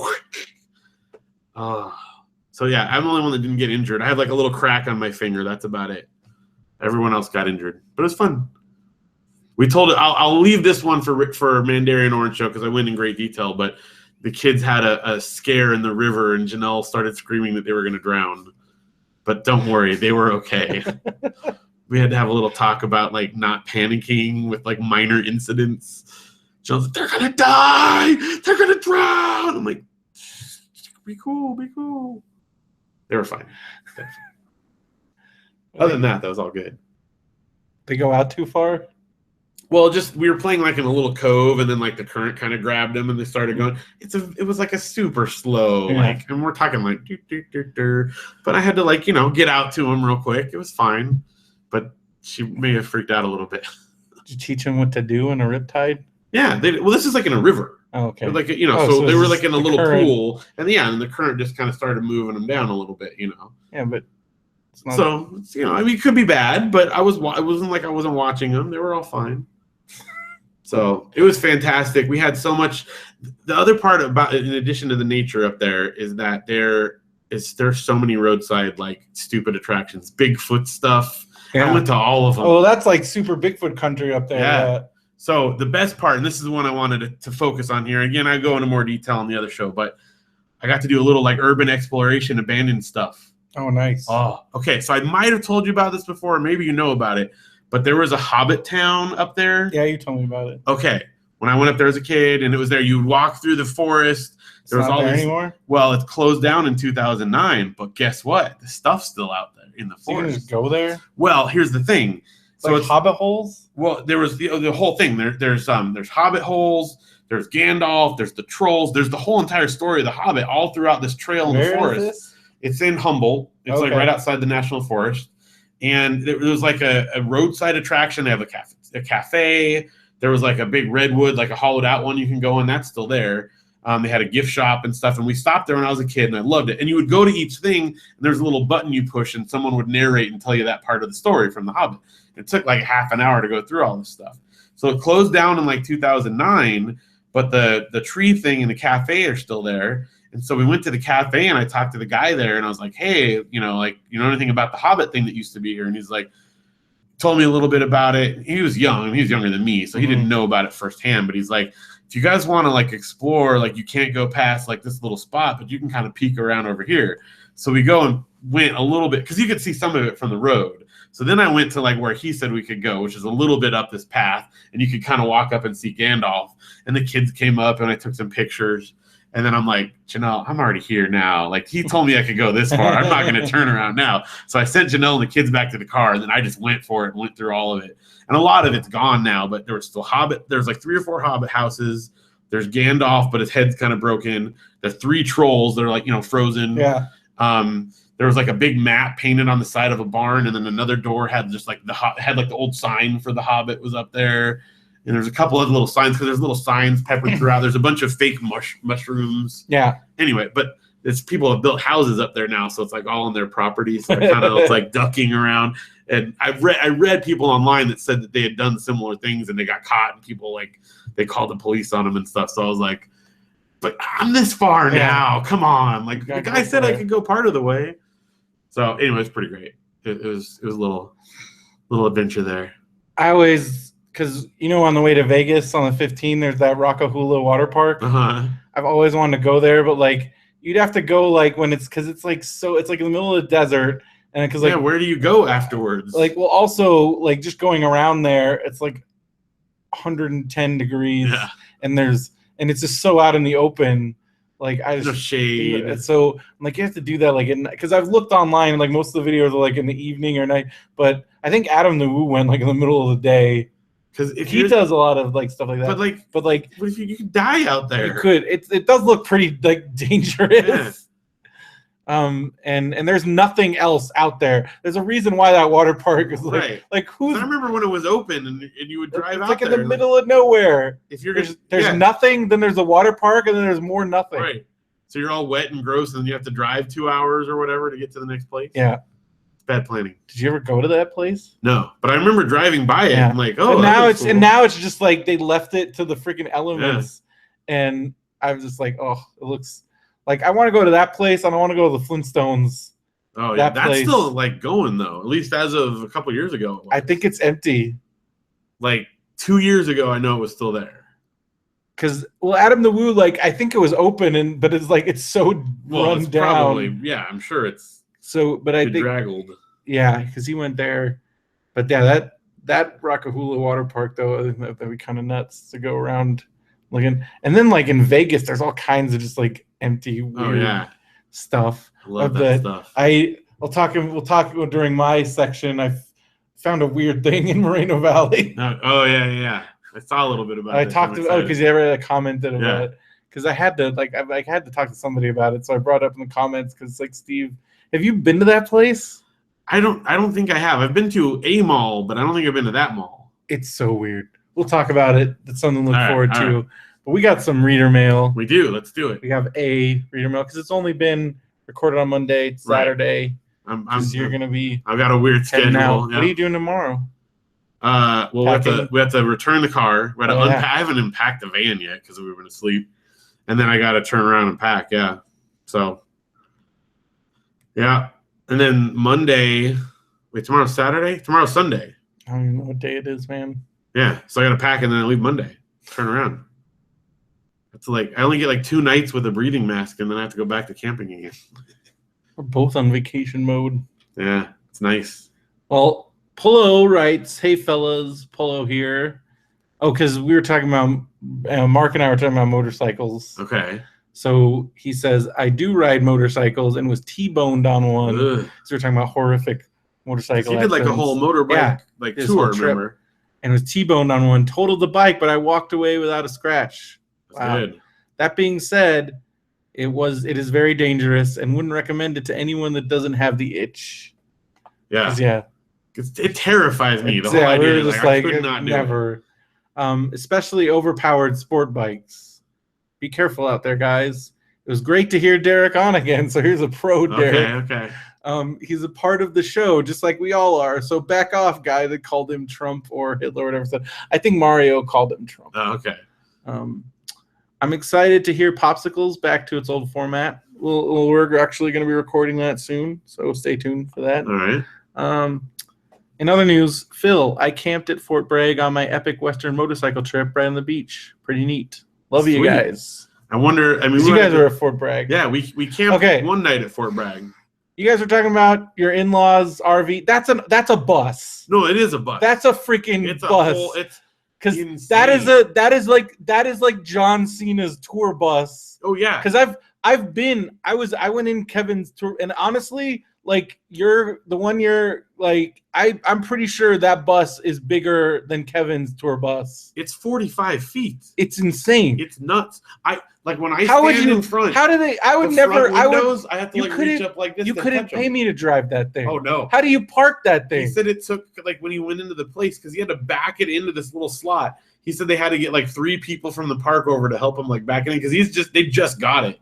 So he barely crashed it yet? He hasn't crashed it yet. They said they've had some close calls because it's massive. So huge. It's awesome inside. Is there a king size bed in there? King size bed. That's crazy. There's a king size bed in a bedroom, full bath and shower. Does it have bunk beds and stuff? No, it has one a couch that folds into a bed, but then they have a dining area with a nook and a benches, a booth. Yeah. And then the front chairs spin around.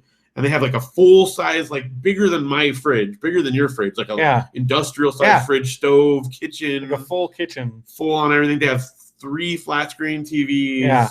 It is nuts. And the funny part is they didn't have it because they got it secondhand, but it was those things barely touched. It looks brand new. They buy it from some famous person. They got it. They said the guy they bought it from.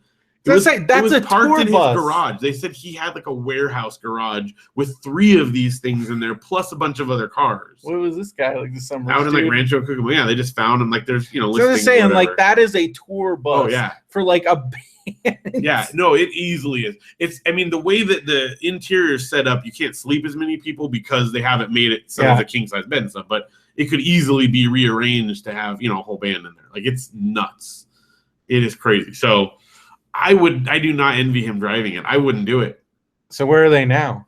So they're around San Francisco. They're working in San Francisco. So their whole plan is to tour around, visit clients, because they're counselors, Mm-hmm. visit clients, and then like visit places they want to go. That's got to be a nightmare in-law situation. I mean, you know, it's great for them. I don't know. I couldn't do it.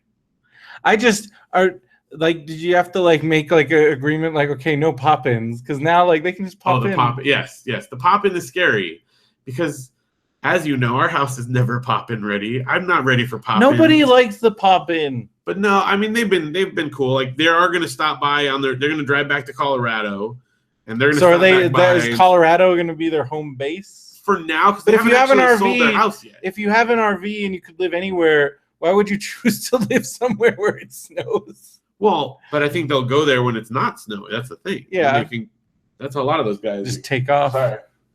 Some onion burps there. Live up in the mountains, so it's cool. Yeah, because right now it's nice and cool up where they're at. Take off and go someplace warm. But I'm telling you, it's funny too because you know we stayed in these little campgrounds, and then they would stay like 20 minutes away in the RV park because the campground. I feel like it's even too big for an RV park. A lot of the campgrounds we stayed in, you can have an RV, but it was like only up to like 30 feet, and theirs is 45. So the only places they have are the ones where they're like all packed in like sardines. So they were bummed, like, you know, they saw our campground and then they have to like, you know, be like packed in. But the funny part is they meet all like, I know you didn't love it, but that movie RV, with, like they all are friends. They're all these like lifers that just do it. And they like RV people. We came over and visited them one time and they had like all these chairs and a barbecue. And we're like, oh, where'd you guys get this? And they're like, oh, our friends next door. They let us borrow it for you guys coming over. We're like, you know them? And then when we came, they were like walking out of their RV. They had just been hanging out. So they have like RV people. They have RV people. They're all nice. They just kind of hang out, ride around. Yeah. But man, it is big. It is big. I cannot imagine. I mean, the steps to go in are like at your head. But like, even if like when you just like want to go like stop somewhere, like you have to plan your stops because like you can't just. So for this trip, they rented a car and drove around. You know, did like their little day stuff in a rented car. We had the minivan, but we had so much. We packed that minivan to the ceiling. I bet. We folded the back seats down, and we just brought everything. It was fantastic. Well, it's outside still. I have to return it tomorrow. I haven't unpacked it yet.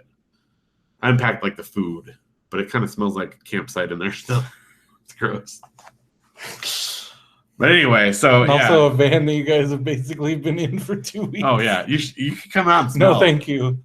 It's funny because like I didn't really notice it, but then we got home and took showers, and then I came out to like drive over here tonight, and I was like, "Oh dang, it smells like camping in here." Just sort of a mix of like smoke, bug spray, sunscreen, and butt. That's pretty much what it smells like in the also, van. that you guys were in the car for a giant road trip. Oh my gosh, I still. And like you said so you left. We left at 11:30 a.m. Yeah. And then we got to our house like a little before. I think it was like 4:45 or something like that. In the morning? Yes. Dude. But again, we stopped for an hour for dinner, and we stopped for like about 45 minutes at lunch. It was about an hour at the hotel nonsense. And then we stopped at a couple, like the Bigfoot thing and a couple things along the way. That's just a long time to be driving. It was not our plan, but oh my gosh. It was because it was like just straight driving time. It was supposed to be like 10 or 11 hours, but then there was like horrible traffic around San Francisco. So you left because your hotel fell through. Yeah. Well, and basically it was we could find somewhere else to stay and spend more money or just go home. Yeah. And the kids are ready to go home, and I'm like, I got to drive anyway. Might as well just do it now and get it over with. So I just did it. It was nuts. Fortunately, though, I brought enough music to last the whole time. So your music plan, you're carefully... Yep. It was carefully curated once a year, or one release from each year. I went back to 1968 this time, all the way through 2016. And then when we ran out of that, I had other CDs I brought too. You went through that. Went through all that, and then probably about 5 or 6 others after. That's how long we were on the road. That's too much, man. Yeah. I wouldn't be able to handle it. It was long. And the reason it worked is I drove in the night so the kids could sleep. That's why we did it that way. Because that's too long for them, you know. Anyway. That is too long. You know where you never run out of time? I know where.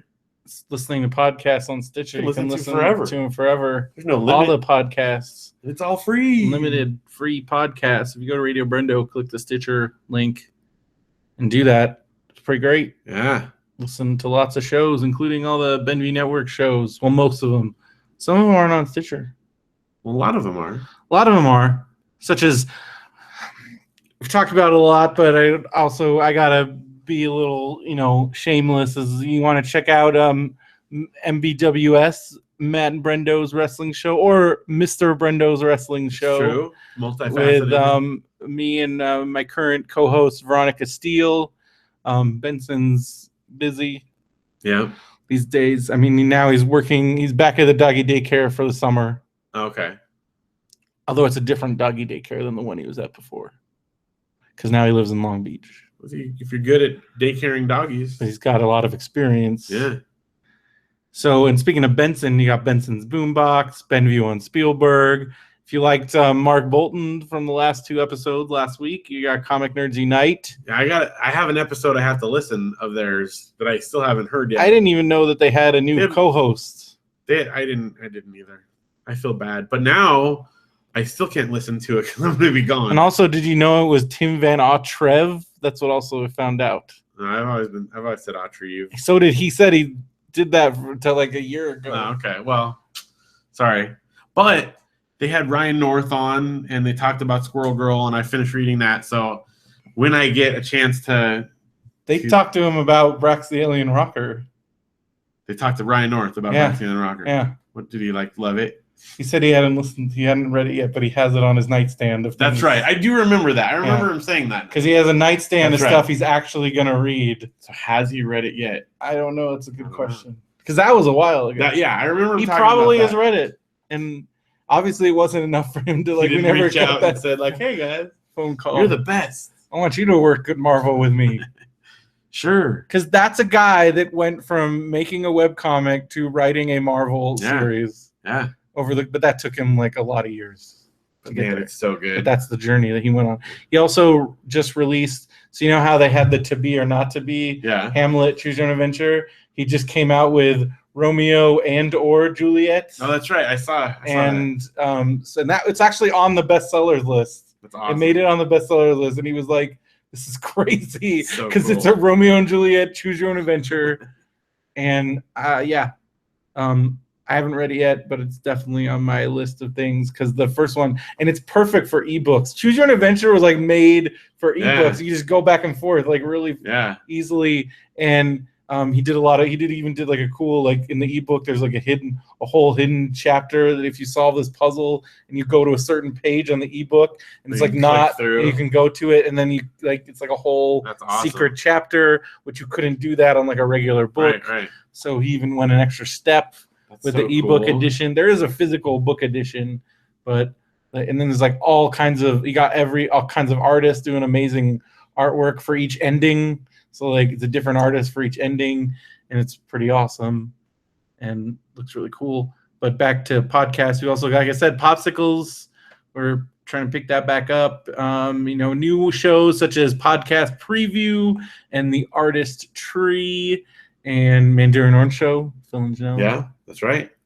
You guys had your one. Did you record any other episodes on your vacation? Yeah, there's one. Yeah, we did the part 2 of our vacation one. When's that coming out? We'll try to post that tonight. We'll see how late we get done here and how much I can stay awake. And then we'll have we're gonna do little mini ones that I'll pre-post before I leave if I can get it all done. Did you record anything with your kids? No. How have you guys not done that yet? I don't know. It's busy. We need to have your kids on the show. Yes, I know. Maybe this summer. All right. Well, speaking of you guys have a website for the Enduring Orange Show, right? Yeah, that's right. Well, it's hosted on DreamHost. Sure is. And you can also host your website on DreamHost. Just go to radiobrendo.com, click the DreamHost link, and by clicking on that link, you will save $50 off your order. Good you have deal. To click on the link at radiobrendo.com. You know where else you can save that big money? Amazon Prime. Save so much money. Yeah. Get some of that sweet. We talk about it a bunch, but that's how you get Ecto Cooler. Yeah. I just ordered something from Amazon Prime for my backpack.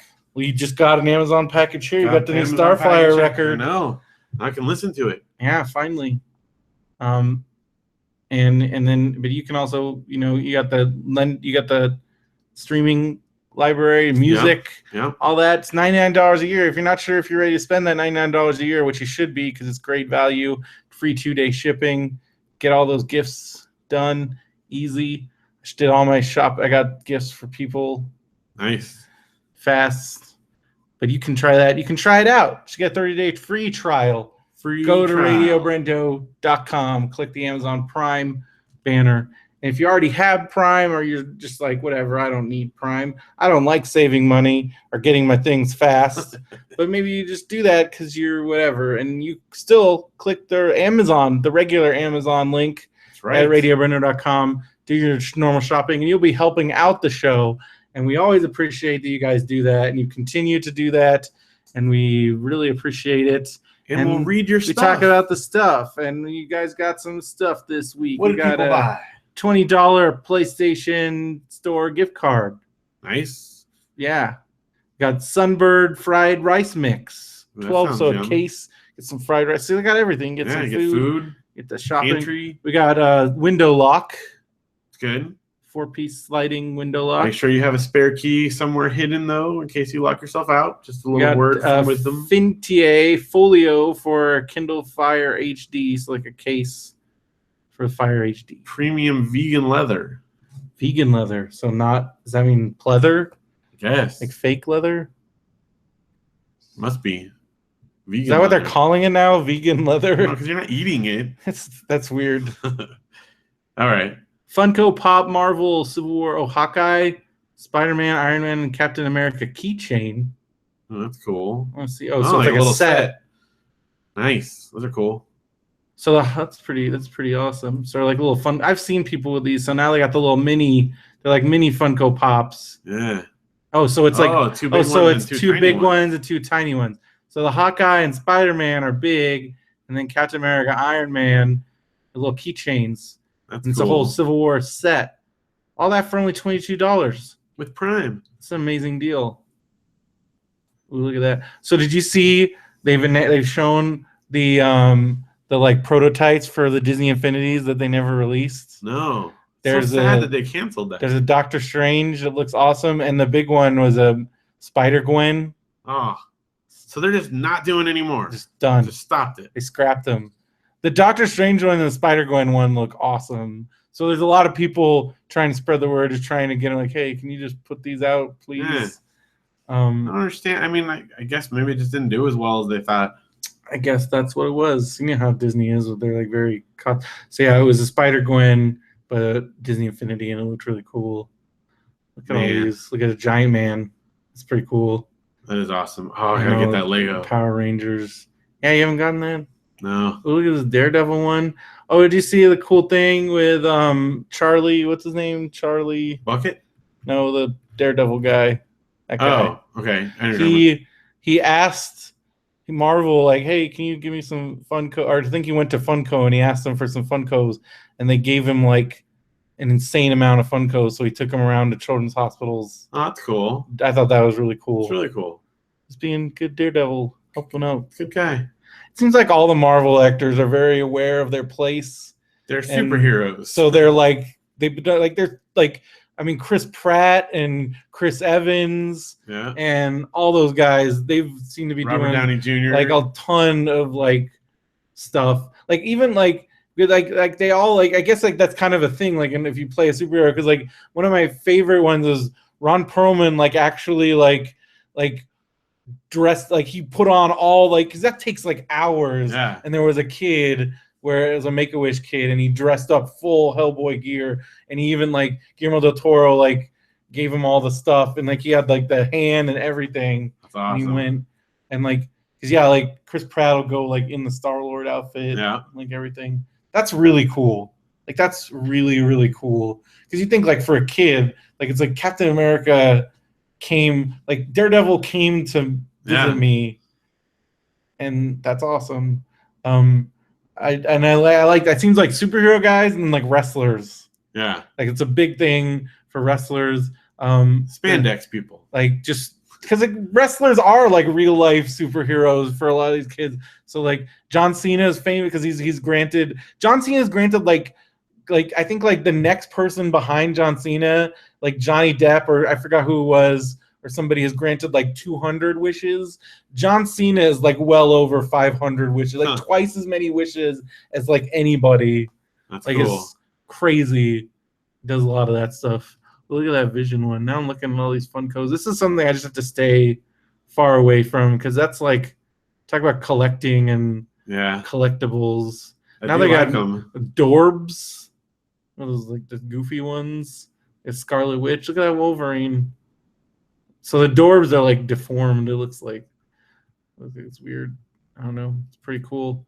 Once you go down that path, though, look at that Mega Man. Oh, see, I can't. That's too dangerous. There's way too many things that I want. If I start collecting something like that. Got all the Marvel ones. There's a DC surfs up Batman. He's got a surfboard.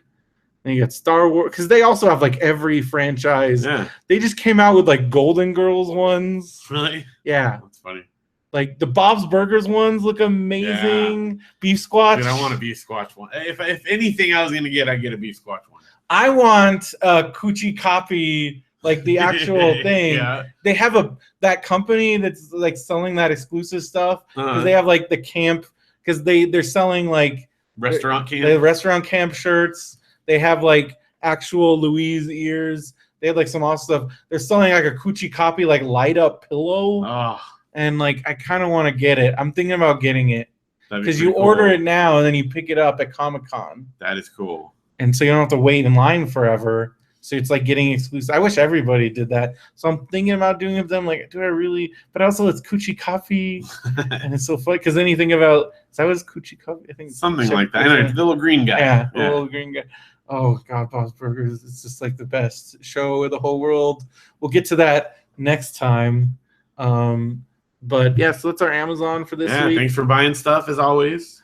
And don't forget to check out our Facebook group. Lots of good stuff on there. You can't resist it. I know. Phil posted a really dumb video. I couldn't sleep today, so I posted a good one. I was talking with Mark just about where does Phil fight. Phil fights like the really stupid stuff. You and your brother. Yeah. Oh yeah, Matthew and I. One of my favorite things to do with Matthew is he'll just come over. Yeah, you come over and just YouTube videos. Like I remember one time we seriously spent like 5 or 6 hours. I think like Janelle was gone or something, and we like. But like we did like a super deep dive because that's like the thing about YouTube is like you find some weird video and then you look at that person's channel and then they have like all the other people and then like all the other things and like it just goes because we'll get a theme like sometimes it's like bad televangelist stuff or we were like those music things, those weird outdoor guys that make those that guys. Nature like what is that oh my God. In a second. Oh, I love those guys. Yeah. There's just so many things and like that. Now there's like that dude, that like weird Russian dude that like that shows you how to like open the gate and stuff. It's so, I've watched hours of that. I watched one where it was stupid. I forgot what he did. He did something really stupid, like how to save time by like, oh my gosh. Well, have you seen the gate one? How to open the gate right? Yeah. Always pull it towards you and he like demonstrates, or how to step over something with the least stepping over with the least amount of effort. That so was great. Like so insane. Have you seen his stand-up at all? Yes. Oh my gosh, I love that guy. Yeah. So anyway, if you want to see a lot of that kind of stuff, go in our Facebook group. And a never-ending war between like Brian insisting that the DC movies are good. Yeah. I don't know. I don't get it. I'm curious. I'm curious to see how Suicide Squad turns out. I'm looking forward to Suicide Squad. Because Zack Snyder wasn't involved in that. Yeah. But it is taking place in a post-Batman v Superman world, and that for me, that whole thing is just like a mess. But I'm excited. I think I'm excited. I'm definitely looking forward to it. But Jeff Edwards is holding by his love for Batman vs Superman. That's completely insane. Don't understand. It's completely insane. Check out our subreddit. Yeah. What's going on with the Kickstarter? You haven't even posted that video. I know. I haven't even had internet. All right. I need to do it. It's on the camera. It's saved. Be sure to check out our Clicker Heroes clan. They did some crazy thing where now like we basically started over at Clicker Heroes because they made these. Well, they made like this transcendence thing, which is like higher. Like first there was you can do ascensions, then there's like a transcendence, which is like super reset, but then you have like this power, but I'm still just like, I don't know, it's a little frustrating. But you can, if you want to play it, clickerheroes.com. It's free. It's also on your mobile devices, Apple, Android. It's on Steam. It's free. Our clan name is Radio Space BrendoMan, and you got to get to a certain point, I think like level 100 or whatever, before you can join a clan. And also check out, like we said before, Mandarin Art Show, and also my vacation pants. Yeah. Because like you said, you got a great vacation all planned out by Janelle, and that's right. She's really great at it. That's right. She posts lots of cool pictures and ideas and articles. Follow him on all the stuff. Sure, check out Mountain Room Escapes. Matthew's keeping busy, it seems like. Yeah, he's got a lot of. Then was your mom going to be running it? Yeah, my mom's going to run it. Janelle's going to actually run it too. She's going to go up there on 4th of July and help my mom do it because they've got some bookings then.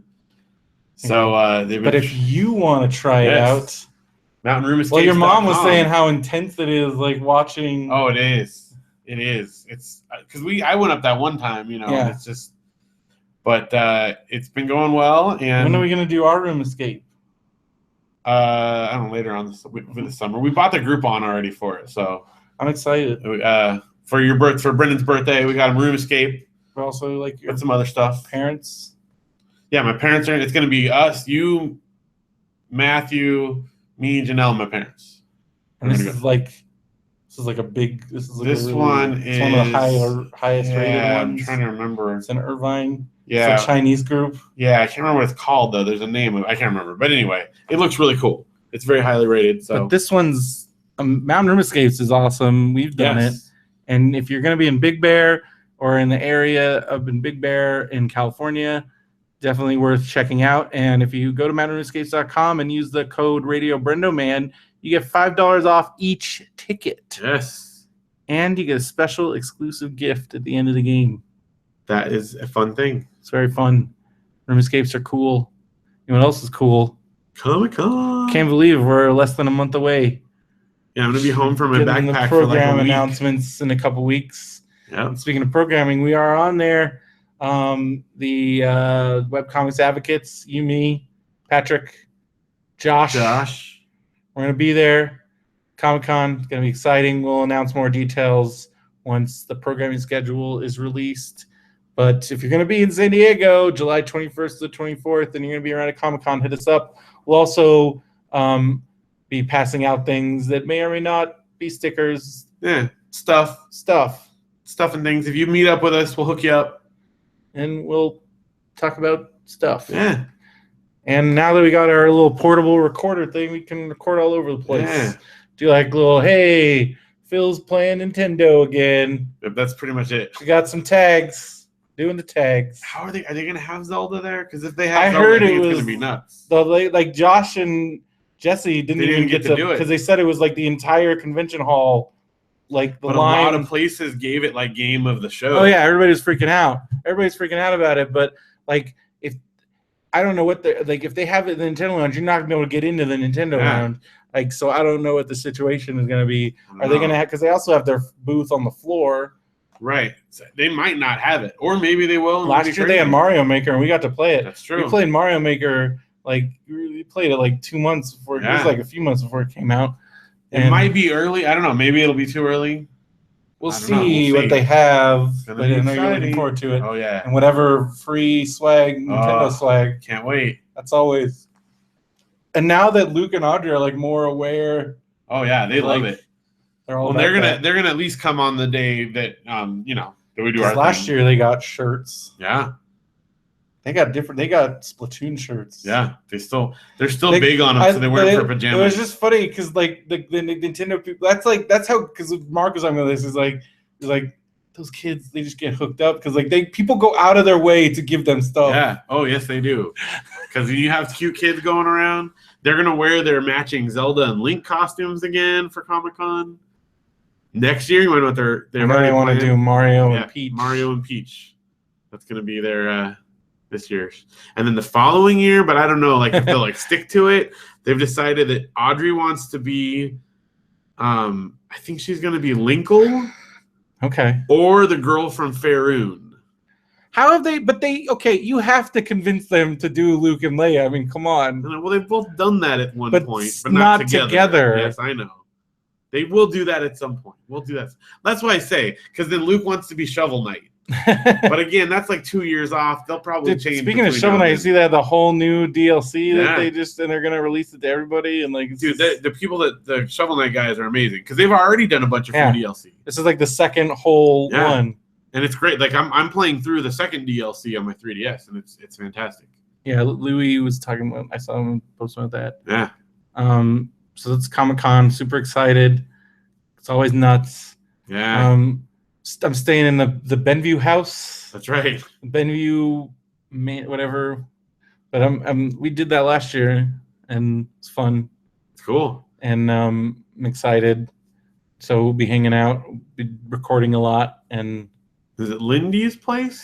It's Lindy's parents' timeshare. Yeah, that's cool. So, but it's I think it's like a hotel. Maybe I could just give you his pass. Are you going to see him before you go down? I will, not before I get, when we get there. But if you're going to get there, I mean, we'll probably see him. I don't know. Maybe you'll see him. When are you going to get there? Well, that time, but I always get there after you do. Probably should give it to Maybe I should give it to you, especially if you're staying at the house there. Yeah, because we'll definitely you go there beforehand, right? Probably going to go there first and drop our stuff off. That's a good plan. And then Derek and I always go to, we have like this whole tradition we've been doing for the last few years where, well, Derek, we still have to, because like for the program participant badge, I don't know if you saw this, but you have to they're not going to mail them. Yeah, you have to get them. You have to go, but I'm sure it'll be like a WonderCon where the program participant. Yeah, it's like a short line, right? And even in San Diego, like I remember that line was like nothing. Yeah. And so they're picking up. So we go pick up Derek's badge, and then we go to the Tin Fish and get the fish tacos because they're really good. Nice. And it's like the least crowded because normally, like once Comic-Con starts, the Tin Fish gets nuts because it's like right across the street. Yeah, you gotta go pre. It's amazing that there's a place that it's really close to Comic-Con and it's really good. Like I always tell people, like if you want some place where you don't have to walk really far, it's like right across the street and it's really good.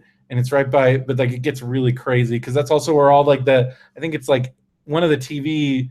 There's like there's always like a theme thing right there. But sometimes a restaurant, because people think it's like part of the, like nobody, like I've gone where like one day I went over there and I think like people don't realize you can actually go into the restaurant and order stuff because they'll be like, there's like nobody at the restaurant. Meanwhile, there's just tons of people right there because that's just like where everybody is passing out stuff. It's right across from the Hard Rock.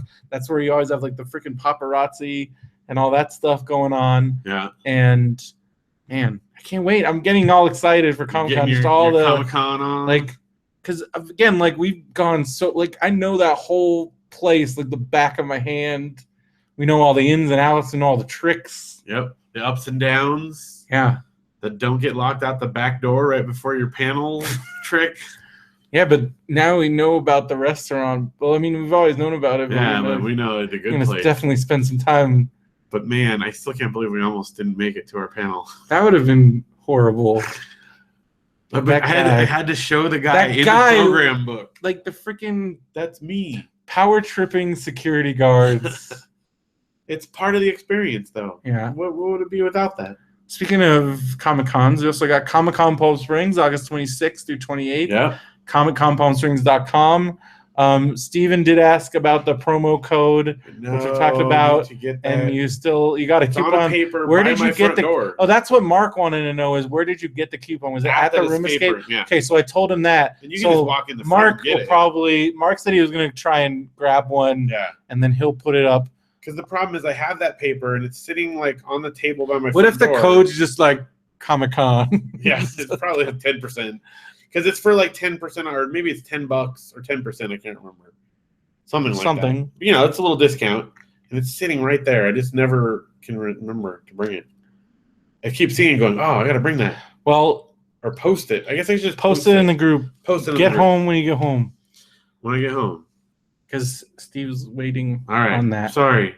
Slow. Jeez. Tired. Well, we better keep this train rolling. Right. Rolling out of the station. So wrap this one. Yes. Wrap it. And then stay tuned next time on Thursday we'll talk more about Phil's vacation, talk about my exciting week of being hot and not doing anything, and Marmaduke time. That's right. And other, books, movies, other things, stuff, all that exciting stuff. And we hope you have a good staying cool wherever you're at. Yeah. I mean, maybe we got the listener in Antarctica. It's true. It's like, hey, maybe we hope you're staying warm.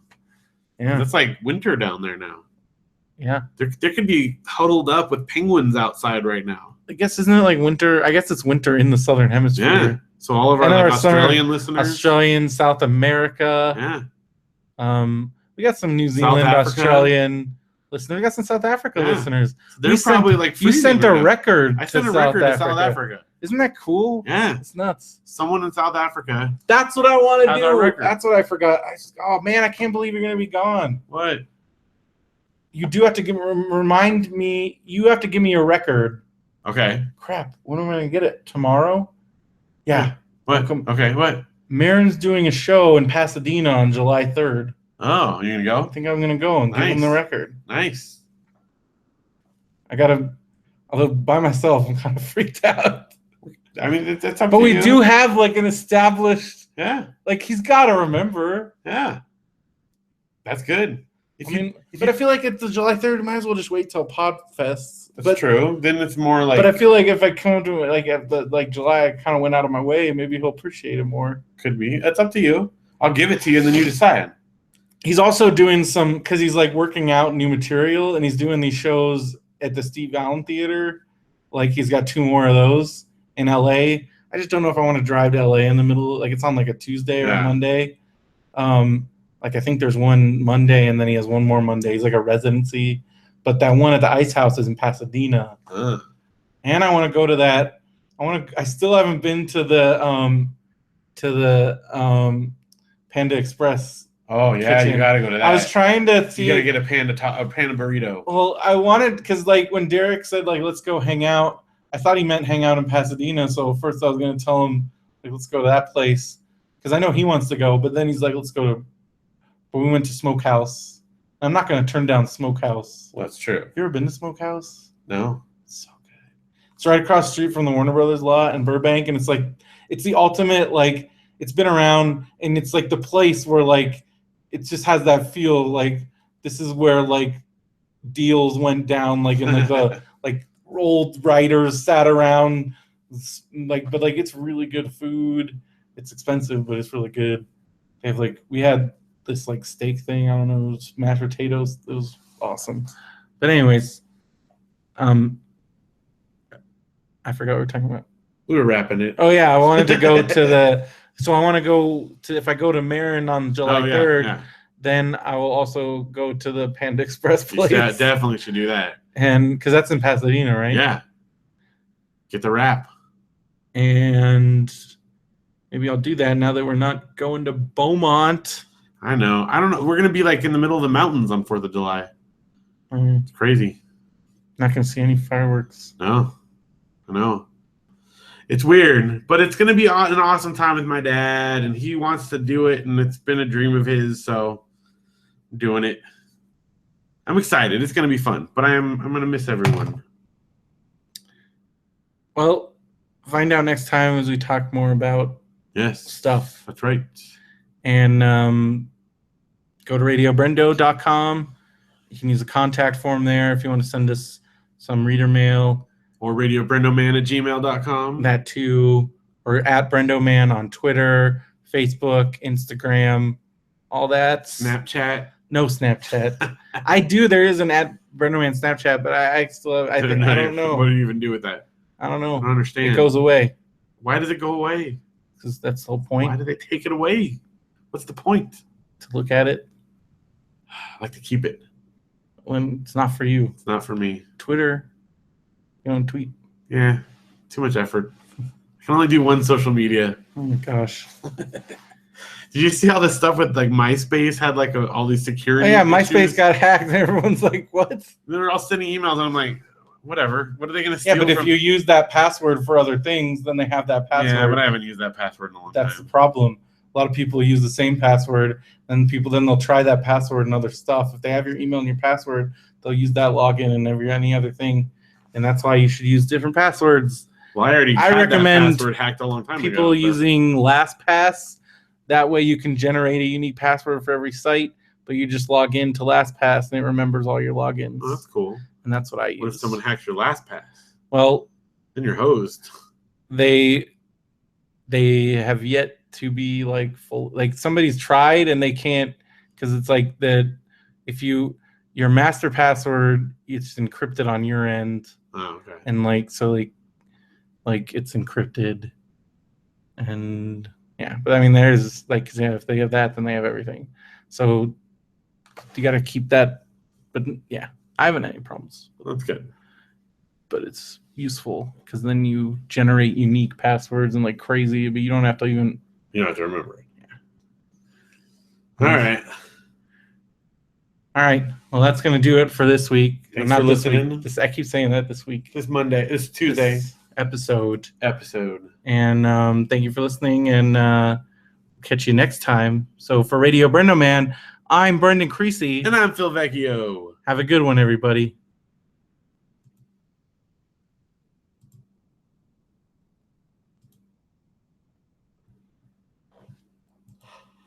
I don't want to do that.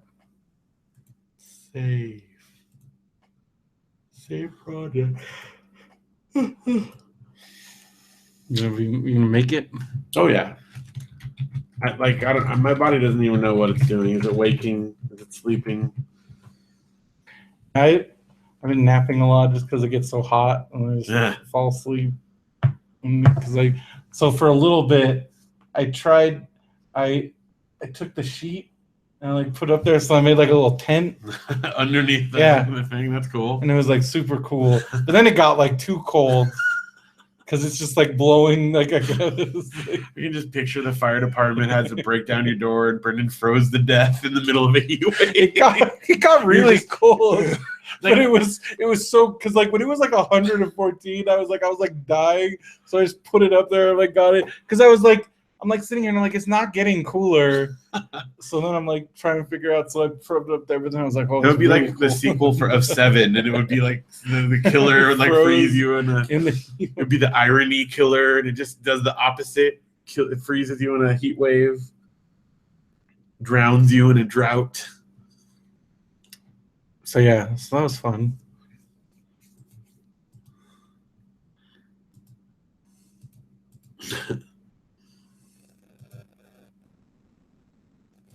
And then I was also like worried that I would like. It seemed like it was then like, I don't know, like I think I was gonna break the air conditioner. Was it just too hot? I don't know. Did you ever see that Twilight Zone episode where like the whole world is like heating up? Like the Earth is going closer to the sun, and so it's getting hotter and hotter, and everyone just knows they're going to die eventually. I feel like I have. And then the girl wakes up, and it's actually the opposite, and she's freezing, and she was just dreaming of being warm. Oh, yeah. I always think of that when it's really hot, because that's what it feels like. And then I hope I wake up and it's really cold. But it's not. Maybe it was the opposite. One way or another, it switched. On Orange is the New Black, they just talked about the episode where... It made me want to watch Twilight Zone. I love Twilight Zone. Because they talk about the episode where, like, you, like it's the guys doing the same thing, like, every day. And then you find out that it's, like, a giant kid is, like, playing with everybody. Yeah. That's great. They talked about that one because they said, like, that's kind of like being in prison where you don't, well, like, it's like having, no, someone's they compared it. Well, it was a woman who had mental... It was Lori Petty's character. She has like mental health, like schizophrenia issues, and she said that's what it's like somebody's controlling you, and you're watching it happen. And like that's a pretty good description. And so I love the Twilight Zone. Do you remember the one where like all these people like wake up in a big round room, and there's like it's like huge. They can see like out, but the roof is like, or there's no ceiling, and it's like infinitely tall, and it's just a round room, and none of them remember how they got there. And then it turns out they're like all like dolls thrown away in a trash can. Trash can. Yeah. Oh, that show is good. It is great. Spoiler alert, I guess. Jeez. What we're doing there. And then their night gallery, which is just really freaky. And you got did you ever watch, what was that one with the dad from Christmas Story? Kolchak the Night Stalker? Yeah. Like that Proto X-Files? Yeah, Mike was way into that. Yeah. That show's good too. I still haven't watched those new X-Files. Honestly, you should just watch the Camille one. Yeah. I know it's not. There's definitely been The end was mixed so reviews. bad. But that's the way X-Files has always been. Like there's Yeah, but always it's like like- hit and miss. It's like after all this time and like it's just very upsetting. You should watch it. I want to hear your thoughts. I will at some point. But you really like you just like, because for me, I'm not even super attached to like the mythology of the show because it's been forever. So then you guys fairly recently, Like 8 years ago. yeah, but more recently than me, and Yeah. you know the whole story, Yeah. and like that's the people that are really Yeah. pissed because they really like didn't know. That was a show we watched while Audrey was a baby. So that was like her feeding. Like she would salivate whenever she'd hear the doo doo doo doo doo doo. So that was because that's what you guys watched after we finished Alias. Yeah. Yeah. I remember because you guys like, you should watch this. I'm like, that took us forever. It took us so long. Remember the Alias hat? That would always write the number down of what we were on. Because we when you kept like forgetting. lost it, I I remember lost you the like, I can't. We don't know. Because we would like forget, and then you'd like watch an episode and go, "Oh, it already saw this one," so we had to start. Or writing we'd them like down. miss one, and then it'd be like, "What is happening?" Yeah, like oh, because we couldn't remember because we'd seen them all. And I had it, and I'm like, "Wait, what? What? I missed." And then we're like, "Oh, we skipped an episode." Yeah, I love that show though. That show's cuckoo bananas. Because I've been going back in, diving back into the JJ verse because of S. Oh yeah. Oh my gosh, dude, you don't even know what. Like, you got to finish it because there's a whole, like, the rabbit hole for that. It's massive. Because we'll talk about it. We'll talk about it. Right. Let's do it.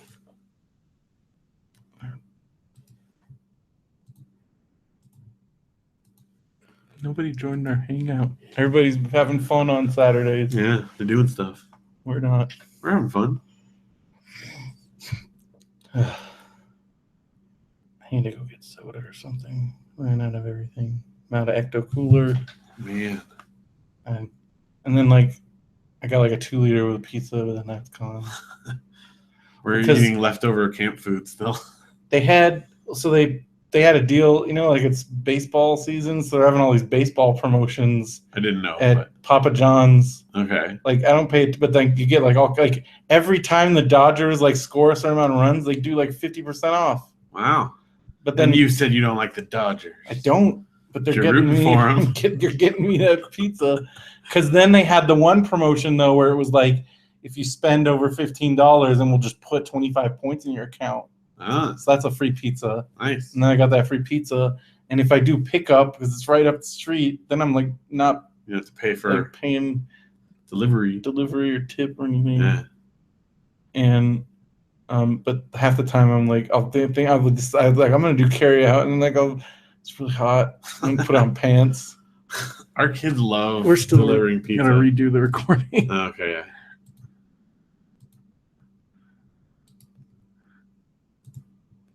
Well, it's magic. I know. They're like, when are we gonna have to bring pizza to our house again? Soon. All right. Ugh. I know.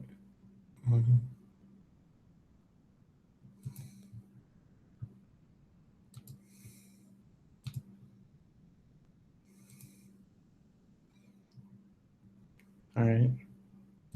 Ready? Ready? Hello and welcome to another episode of Radio BrendoMan. I'm Brendan Creecy. And I'm Phil Vecchio.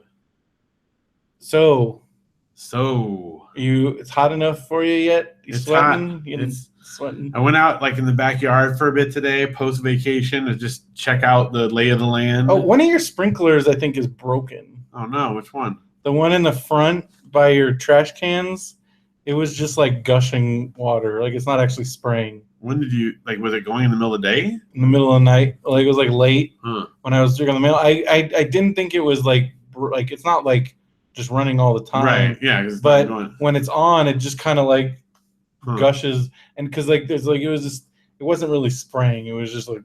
I'll have to check it out.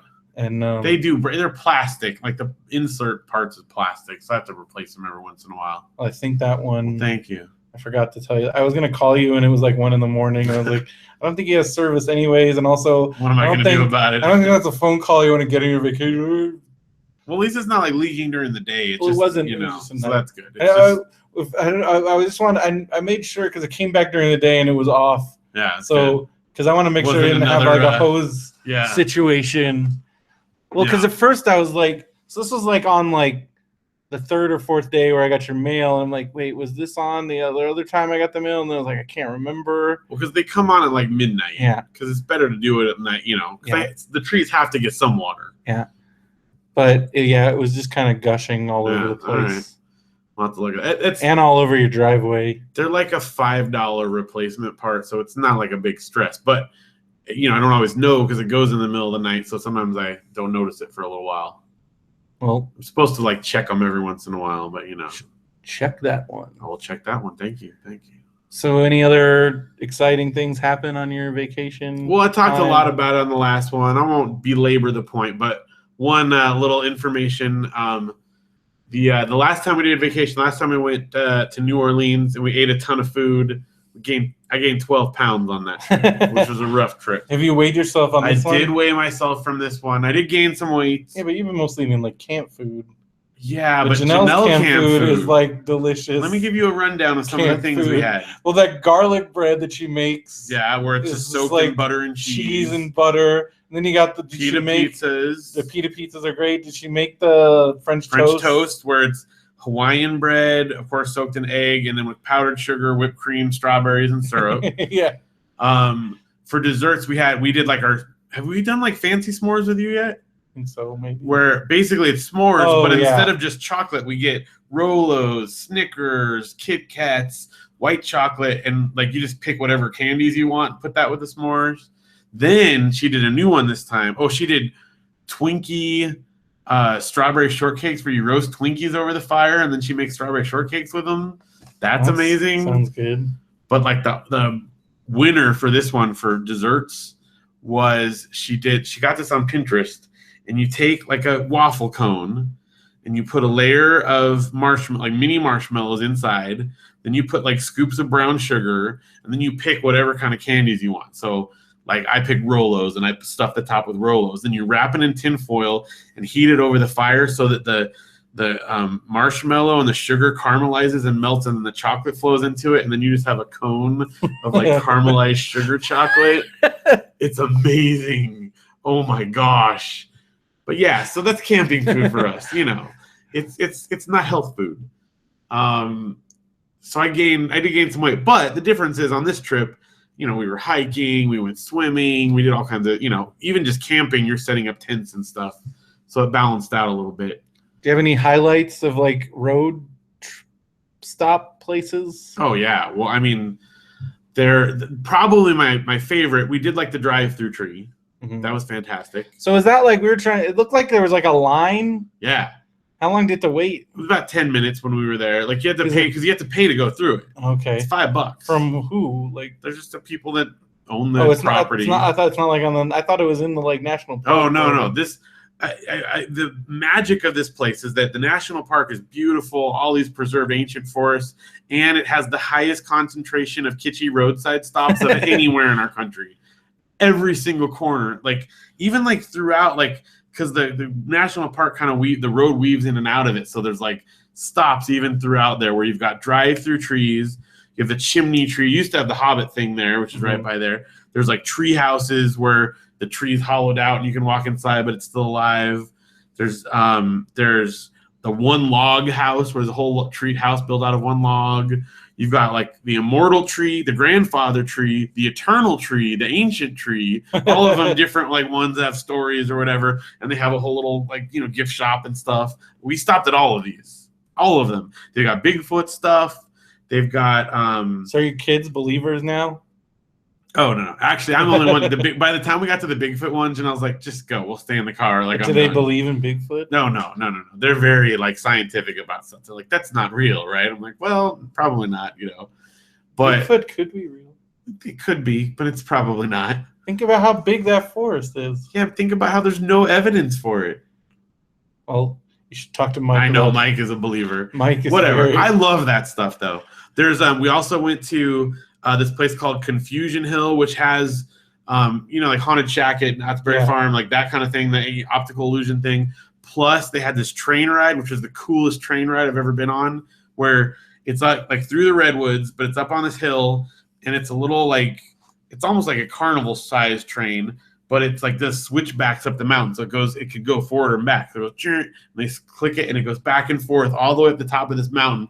Then you do a little tour, and the guy that did it was probably like 80 years old. He could barely walk in there, and he just had like these horrible puns, and like all the old signs have been there since it was built in the 50s. I mean, this is right out of the roadside era, Pop Americana. It's my dream. I love this stuff. Cheesy jokes. So you're one of the people that do you actually go to Peggy Sue's Diner when you're driving out there, on the 15? I've not stopped at Peggy Sue's Diner. Which one is that? Somewhere where there's road signs for hundreds of miles. Oh, and then it's in the middle of this little town. I don't know if I've stopped at that. I like that kind of thing. It depends on the context. My favorite place. Going out there, I mean, you got the Baker thermometer, right. I've done and then you've also got the alien beef jerky place. Yeah. I don't know if I've been to Peggy Sue's, but I love that kind of thing. Janelle makes fun of me. Did you ever go to Wall Drug on the way, on that? Oh yeah. And you get free water. Janelle says that I'm like Clark Griswold in that regard because I love them and I eat them up. If it's a cheesy roadside thing, I love it. So we did a lot of those. A lot along the way. Even the restaurant we ate at was Pea Soup Anderson's. You always see the signs for that for miles. That's great. That place is great. That's because the one in Carlsbad's gone. Yeah, there's just two. There's one now in Buellton, which is by Solvang, and then this one up kind of east. Of course, the Solvang. Well, that was the original one there because it's the Danish folk that do it. We got the windmill. The windmill is still there in Carlsbad, but now it's just a gas station. Yeah, and then there's by the flower fields. Isn't there a rest or something in there? Wasn't there? There's a hotel there now. Yeah, but it's there's always been a hotel, but it's not. There's just their hotel restaurant. I think it's not Pea Soup Anderson anymore because I remember that was a big. That was I remember we had our Cub Scout dinners there, and so that was a big deal. And I remember you get a bunch of Cub Scouts, and there was an elevator, and every year we would break the elevator. So I remember the last year we weren't allowed to use the elevator. You ruined it. So yeah, there was a lot of great roadside things. Amazing. Pea Soup was fantastic. They even gave me free refill because I got a bread bowl and they're like, "Can I top you off?" And I'm like, "Okay." It was great. So I love those kind of things. Just any if it's cheesy, if it's the world's biggest something, I will stop and take a picture. I don't care what it is. I got those little guys. In the cheesy Southwestern art where it's a little guy playing a flute and he's bent over with the spiky hair. It's like a Kopi. Oh yeah, that guy. Yeah. We went to the world's largest one of that. How big was it? I don't know, 30 feet. So I've seen some big ones of those. It was the world's largest. I've been to the world's largest rocking chair and the world's second largest rocking chair. One of which was in Missouri, the largest one, and then the second largest one was up in Montana or Washington somewhere. And I've been to the world's largest dream catcher and the world's largest map of Route 66. Whoa. Which is, I think, the same place with the world's largest dream catcher. The largest dream catcher to catch a lot of dreams. A lot of dream catching. That's cool. So anyway, long story short, I gained 6 pounds on this trip. It's not too bad. Not too bad. Considering the food that we were eating, Well, you're going to sweat it all out on your backpack. Now I'm on a backpack and I'll be back down again.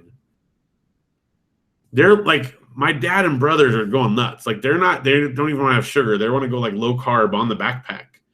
And I'm you need energy. No, I know. They're going to only have crackers. They're going to have crackers. You need energy. You usually would bring Tang and powdered tea and all stuff to put in your bottle. And they're not. They're only going to have tea bags. And I'm bringing my own sugar. They're not even in the trail mix. They're not going to have chocolate. M&Ms in the trail mix. They said no M&Ms in the trail mix. But you're eating nuts.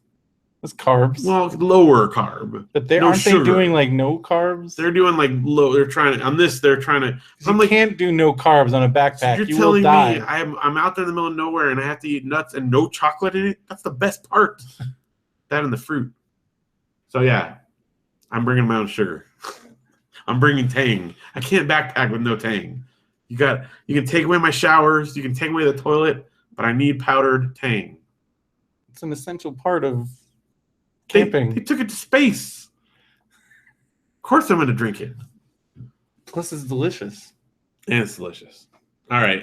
My grandparents were big on Tang, and it was one of those things where I remember coming home and my mom was like, no. Like, it was because they had Tang and Kool-Aid, and I got home and I was like, absolutely not.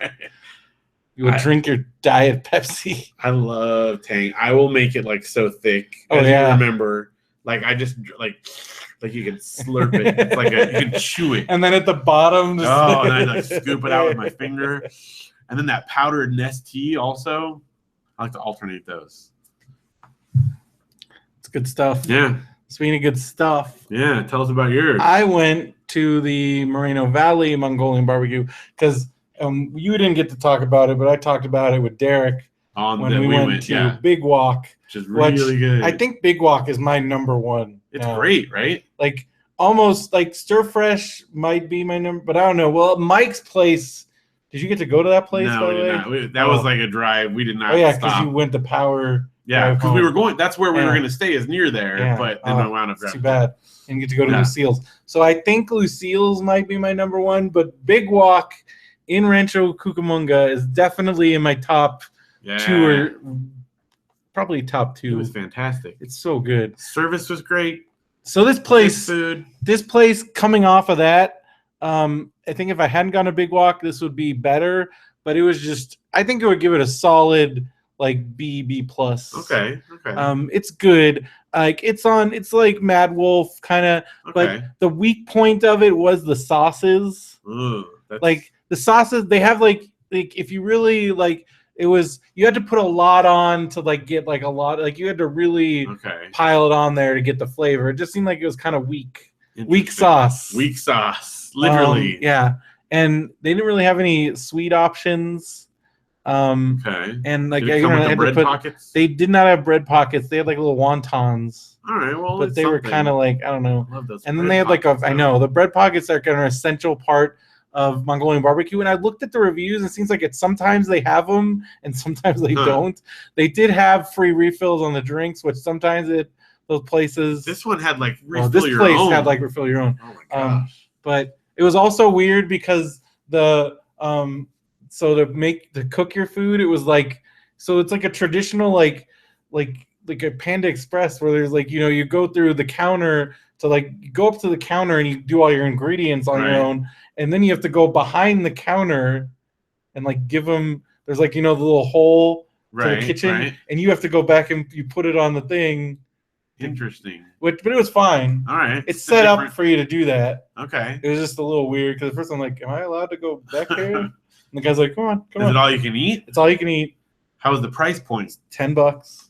What was it at the other? Did we ever figure it out? I don't know. I feel like it was relatively cheap. $10. Yeah. But they also had like a little bar with like fruit and little desserts. Okay. They had like little cream puffs that were pretty good. But I ate a lot. I mean, it was good, and the service was really great. Oh, do you remember those Chinese donuts at King's? What was that? King China? What was that place over there? Oh, dude, the one where? Which one? The one right by Biola. Oh, that place. They had those donut things. Those donut things. I would just like eat 50 of those.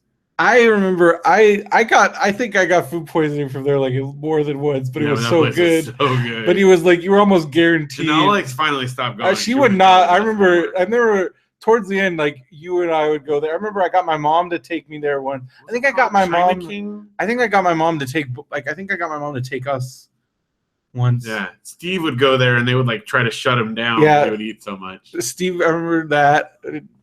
Because it was like $7. Yeah, and it was just like all you can eat. I remember because I think I would the sushi. You could get the custard like like vanilla like pudding, and I would put. I just remember I would eat the sushi, and half the time I would get sick from it, but it was like so good, and load up there and then unload. Yeah. And but the Mongolian barbecue was good. All right. And then I look and it's like right off the 60. Yeah. Right there in Moreno Valley, and there was like it was called the Super Mall. It was something Super Mall. Okay. I'm like, this place looks really weird, and I kept looking at it. I'm like, what is that? Is it like a store? Because it looks like a big box store. Okay. And then I look and I'm like, I think that's an old Target, and it is. It's an old Target. And then and then I went inside not knowing what to expect, and it's a freaking mall, an old Target that they turned into a mall. Really? They put up little stores and stalls, individual storefronts. That's what Steve was talking about. Yes, okay. Because he talked about it one time, right? Right. It's inside an old Target. It's the weirdest thing. They turned the snack bar, the Target snack bar, is a restaurant. Really? And then there's like, out. But there is nothing. It's like all the stores. It's nothing you would buy. Like, what is it? It's like gangster clothes and shoes and like hair products and like but then you'd probably find some weird, because there's an awesome candy store, has like all the Mexican candy, and then there was like this in the very back. I heard this noise, and it was like a Mexican dancing class, and it wasn't the pointy shoes, but it was like some kind of Mexican folk dancing, and they were shoes. But it was kind of like pointy shoes. Okay. But they had like the elaborate costumes. Right. So I'm like, what is that noise? And they were doing the dance, and the sound was their shoes stomping around. And then there's like just all kinds of weird stores. There was like a store that had like a bunch of lucha masks. There was like a rockabilly store that had like rockabilly T-shirts, and then like but there was it had some records and stuff. It was like all rockabilly. But then a lot of it was like hair product stores, like random, just stores of random crap, just like random stuff. There was a 99-cent store that was just like the weirdest 99-cent store I'd ever been in. I need to see this. And the whole thing's inside a Target. So one of these days we got to go to the Mongolian barbecue. All right. And go to the weird mall. It's so weird. It's a weird mall. It's very weird. And everybody looked at me like, what are you doing here? Like, I don't belong here. You're not one of the denizens of the weird mall? No. But there was, and again, there was like, it was like every store sold like the same. It was like gangster shirts, like rap shirts. And like one of them, it was like a very enterprising gentleman. It was all Muhammad Ali stuff. Jumped on that. Yeah, just whatever trendy shirts. Like, and then like a lot of shoe places, and there was a few. There was like 5 different salons. It was just like a generic. They just sold like, again, it was like out of the Target snack bar. Like, I don't think you'd want to eat there. But I am really curious to see it though. It's so weird. It's really weird. Like they took, like I don't even know if this place is like on the level, because they took a Target.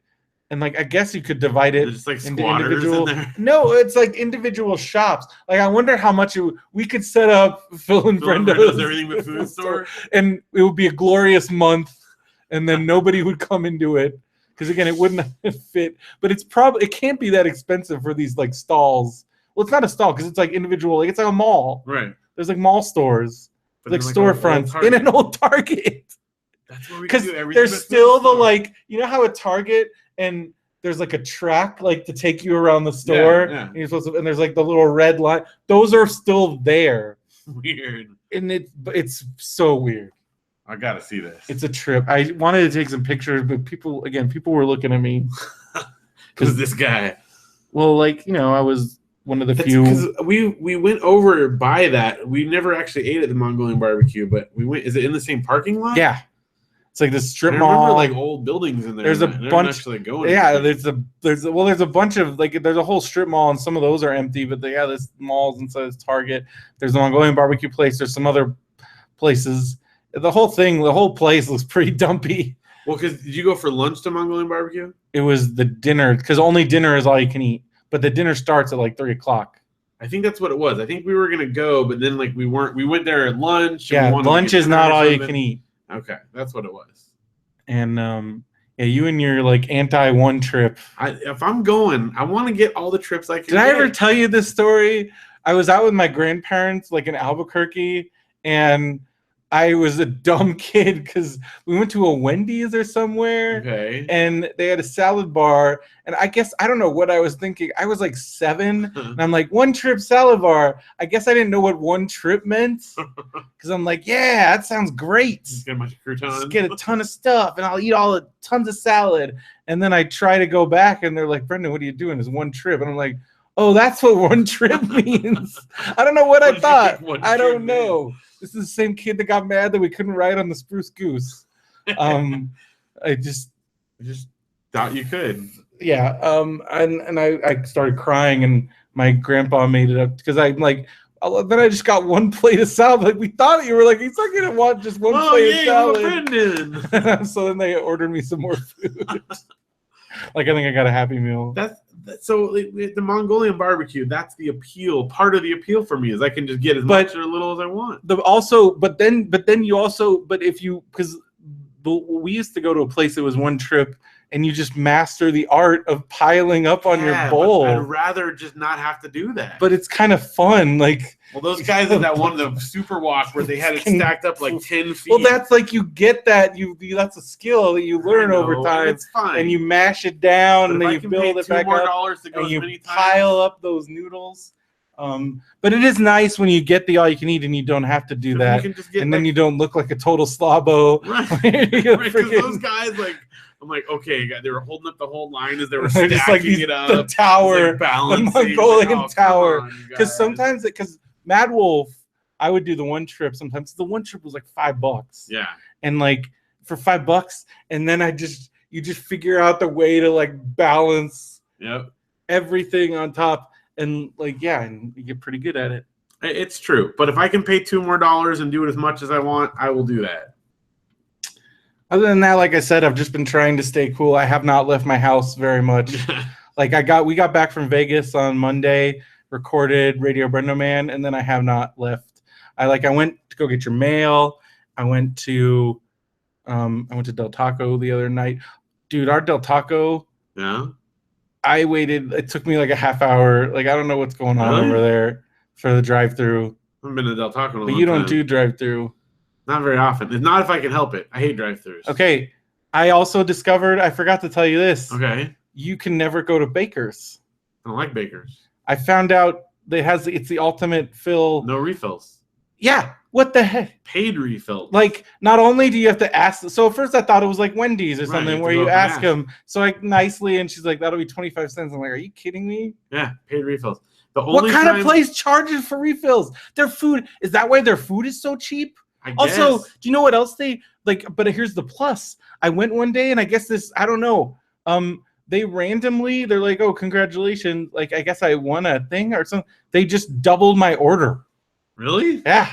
That's cool. So I had a whole other meal, and then I kept it and ate it for dinner. The only time we get Baker's, because our kids, for whatever reason, I think it's like Ukaipa people love Baker's. I like the food. Like, even I started eating their burritos and stuff. They're really good. Their tacos are good. So we just get, if you're gonna like take it to go, and we just don't buy drinks there. Yeah, because that's. But if you're gonna go get burgers and stuff and take it to go, that's fine. You know what I did have there, and it was amazing. What? But now they're gone. What? They're tropical shakes. Oh yeah. They had like a pina colada one and a pineapple one. Ooh, it's gone. They were gone now. They were really good. Yeah, paid refills, man. That's evil. That's like food court. Because I know that that's 25 cents profit. Because once the expense in soda is the cup. Yeah. Soda is like the cheapest thing, because those boxes of syrup, I know how much those cost, and they will last. Those will make like hundreds of glasses of soda before you have to refill those.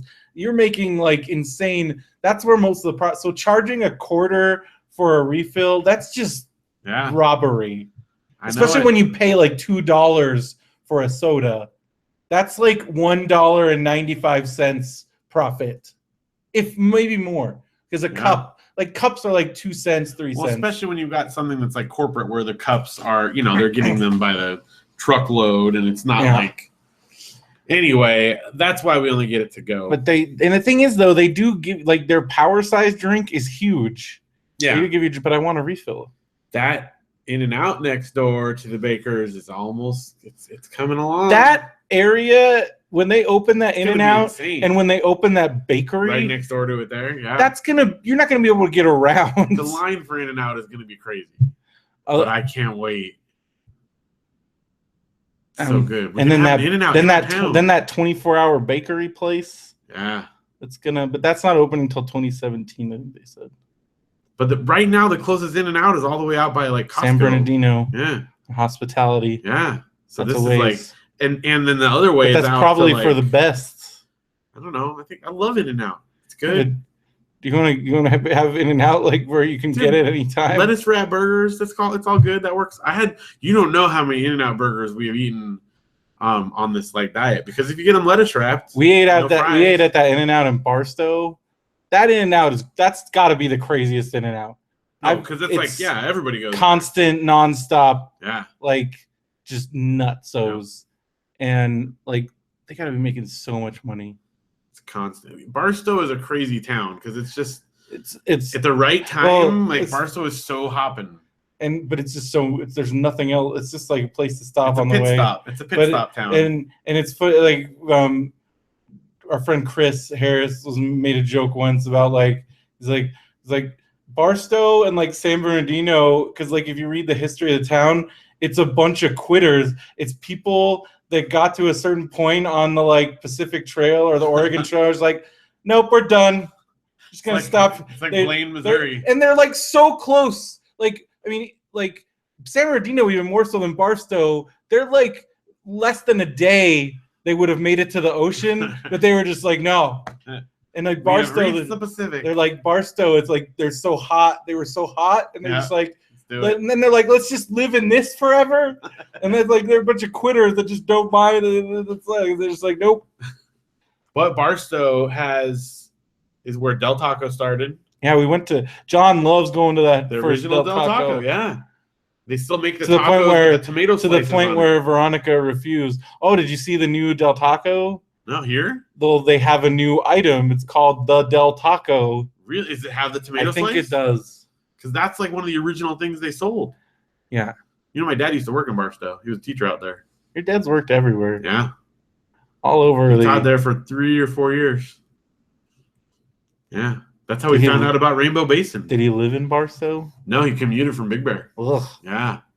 It was like 40 minutes or something each way. But then it's just so hot in Barstow. Yeah. That's like, talk about extremes, going from Big Bear to like Barstow, because Barstow, I feel like average temperature in Barstow, even on like a good day, is like 90 degrees. Well, but then when in winter it gets like super cold because it's all high desert.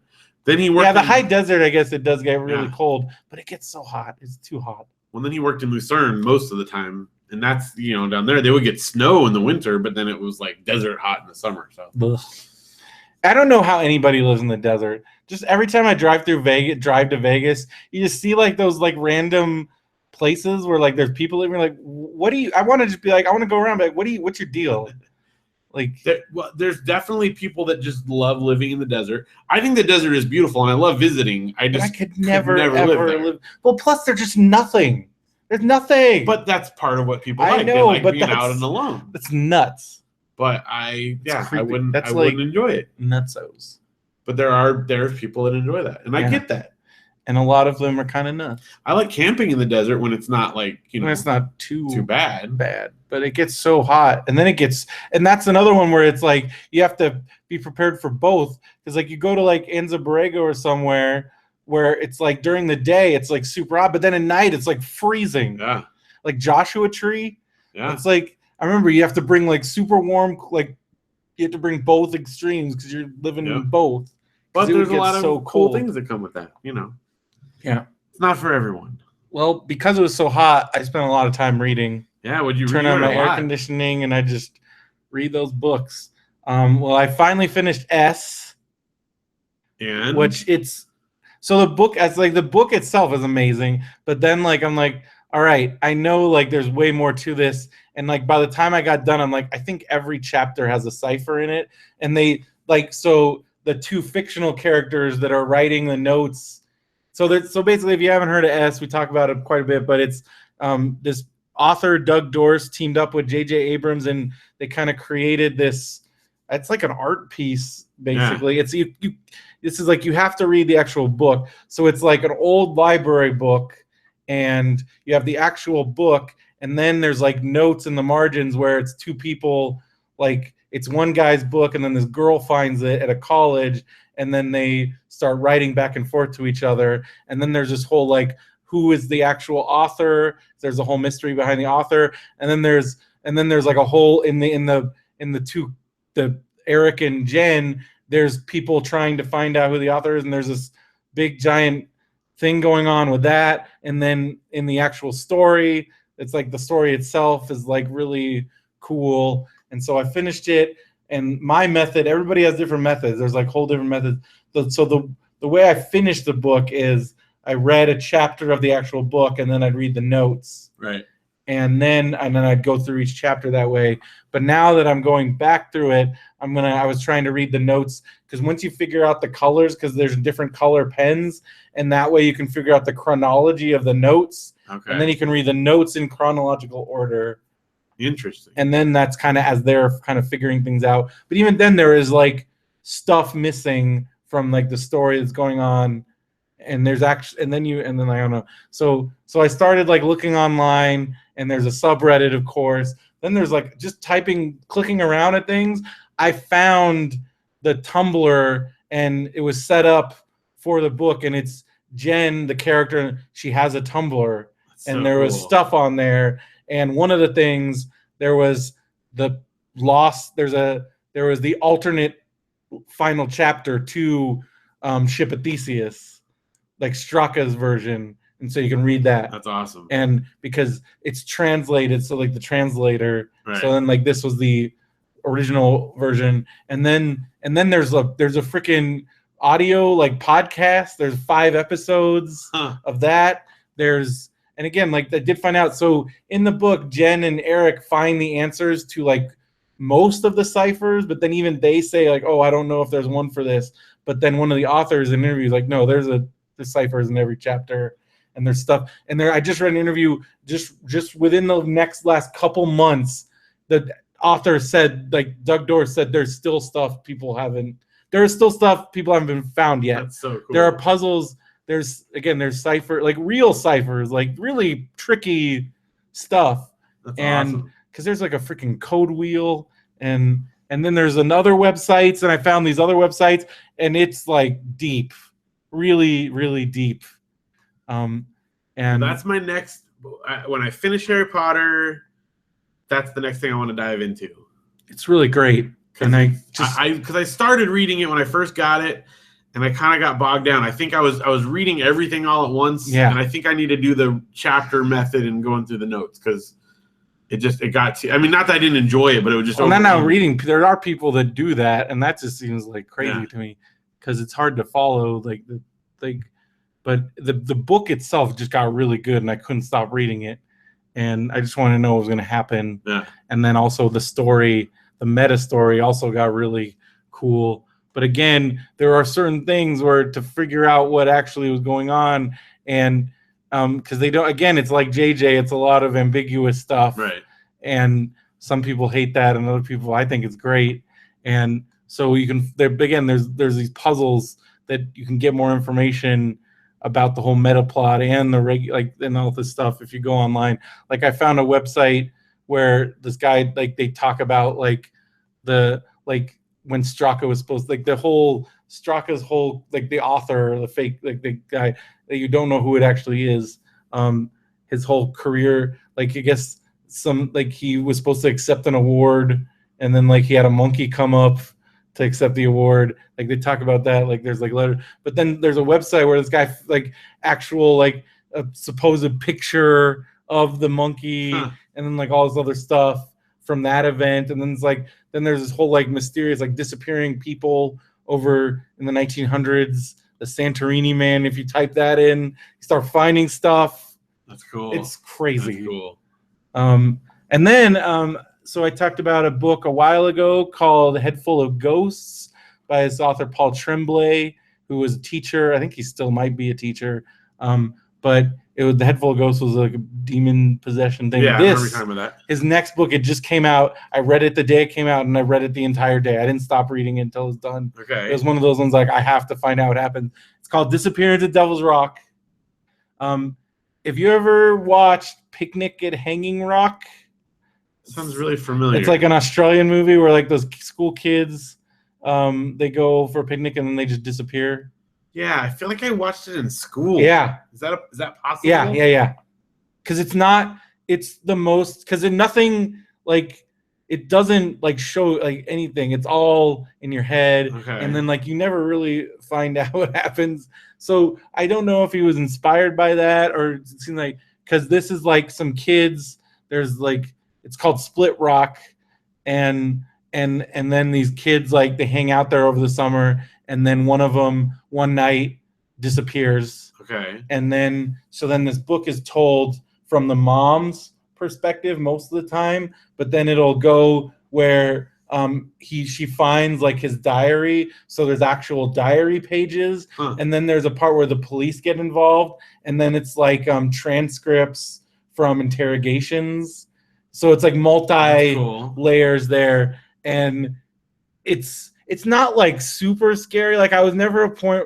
It wasn't as scary because like there was a period when I was reading Head Full of Ghosts where I'm like, I don't know if I can finish this book because it's really scary, and it was like really freaking me out. Right. But like this was just like suspenseful and more of a thriller, and then there's the mystery aspect of it, like what happened to this kid, and there are some parts that are legitimately kind of freaky. And then the rest of it is just like it's kind of a procedural, not really procedural, but like again trying to find out this kid. There's like investigations and stuff. And it's really good. I finished it in a day. It was awesome. It was really good. I think you would like it. And then I finished A Clash of Kings, which is the second Game of Thrones book.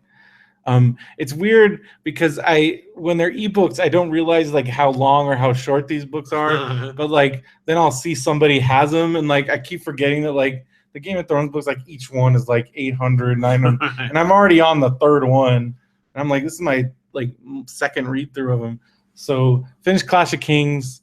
It's freaking so good, and it's also made me respect the show more because the books, each chapter is a different character, and then it's told from their perspective, and then it switches around. So you might have multiple like the time like. In order for them to have figured out the actual narrative timeline, that must have taken a lot of work. Yeah. Because like the actual narrative story is like all broken up by all these like different and there is a narrative story, it's just there's so many storylines. And then like because there are things there are certain storylines they haven't even touched on the show that I'm guessing either they're waiting or they're just gonna throw out that whole storyline just because there's too much to it's only 8, 9, 10 episodes a season, right.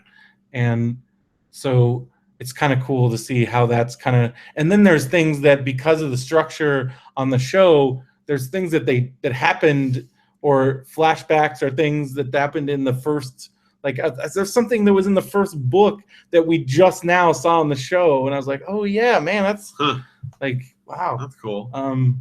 So there's all kinds of stuff like that, and it's really good. And also the books are just really good. They're really great, and I don't know, I really like it. So now I'm currently reading Jensen and Jensen Karp and Matthew Robinson. They do the Get Up on This podcast, and I just talked about Jensen's book. Right. So when I was looking up Jensen on Goodreads, it said that him and Matt together had written a book about toys from the 1980s. Really? That's cool. And I'll have to show it to you when we're done. Otherwise, I'd go and get it right now because it's so cool. So I wish I had gone to this art show. They did an art show, Gallery 1988, where they just like, it was like a gallery presentation of all these old toys. And it's cool. All their favorite toys from the 80s. And so each chapter is about a different toy. And then the book itself, it looks like a Trapper Keeper. It even has like the little like thing. And then it's also got like fake scratch and sniff stickers on it. That's cool. So there's like, so far the chapters is like, it's like Masters of the Universe, Voltron, like Mad Balls, Garbage Pail Kids, Care Bears, like She-Ra, and it's That's all told awesome. from there because they're really funny and so it's really great. Super. And then I found out there's a whole genre of books now where it's like basically just nostalgia books. Because I found because Amazon brought up, you might like this, and it's like toys from the 90s or 90s kids and 80s this, and I was like, I could buy all of these. And because this one, it's really, but I just don't think that a lot of them is just remember this is great. But Jensen and Matt's stories are really entertaining. Because Matt wrote Matt wrote the She-Ra chapter, and is half of it is just being embarrassed that but the She-Ra dolls, some of them were pretty cool. And I watched it with my brother because it had that hidden thing that was always in it. So whatever. And then talked about and then Jensen had a really funny story about Cabbage Patch dolls, and his first attempt at getting a doll, he wanted a Punky Brewster doll, but then his dad made fun of him so much that he returned it. But then he was able to get. Do you remember the last generation of Cabbage Patch Kids that were animal hybrids? There was I don't know. I don't remember these, but apparently there was a cat one, so it kind of looked like a little cat. Okay. And he got away with that because it kind of looked like an animal, and so that's how he had a cat. I had a straight up Cabbage Patch Kid. I was a dork. I mean, whatever. My I didn't mom, have that, but I remember because here's how we got. Because you remember there was crazy. Yeah. It was insane. So we were in Hawaii, and I was 5 years old, and my mom, we were at a toy store in Hawaii, and they had them because it was and they're oh yeah, we heard these are crazy, but because mostly people that honeymoon or whatever go to Hawaii, we just have them in stock. And I remember I got a Cabbage Patch Kid, and I got the Matchbox. Were they Matchbox? No, those were Voltrons. I think I got a Matchbox Voltron. Remember the first set of Voltrons that were Matchbox? Yeah. They were full metal, yeah, freaking awesome ones. Not the LJN plastic ones, which those are still pretty cool, but the full metal one. So I remember I had the Voltron. My parents. Here's what I think was going on. I'm trying to think why did they get us so many? I think my parents were trying to have a nice romantic Hawaii, because my dad was there for work and we came to visit. I think there's your kids that play with their toys, or I don't know. Let me tell you, that is a definite method that parents use to get some time. Yeah. Hey, you guys want these new cool books? Yeah. So if you just play with your toys, nice. So because I remember I got the Cabbage Patch doll, I got the Voltron, because it was a metal Voltron, and I got an Optimus Prime. Nice. And that's quite a haul. Oh, dude, yeah. And an Optimus Prime, and I got a G.I. Joe Color Forms. Oh, dude. So, but here's the thing. I remember this forever, and I still get annoyed. But it was my fault. So, I was obsessed with the hotel safe. Okay. And in the hotel room. Right. And so I was playing with it, and I put my G.I. Joe Color Forms in the safe, and I forgot about it, and you never left got it back. The G.I. Joe Color Forms in the safe. I remember being on the airplane saying, "Dad, we have to go back.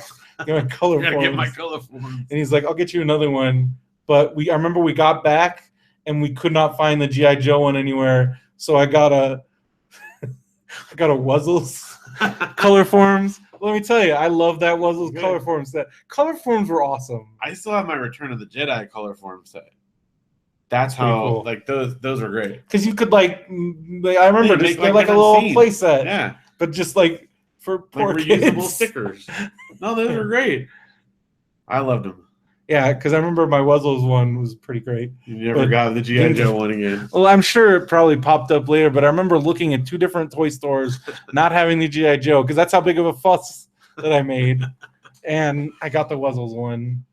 That's what parents will go through. And I already, again, they got me a freaking Optimus Prime, which was the biggest one because he had that trailer. Yeah. And then I remember did you ever get any of the knockoff Transformers? Not even GoBots? Oh yeah. There'd just be all kinds of weird. Same thing happened with Voltron.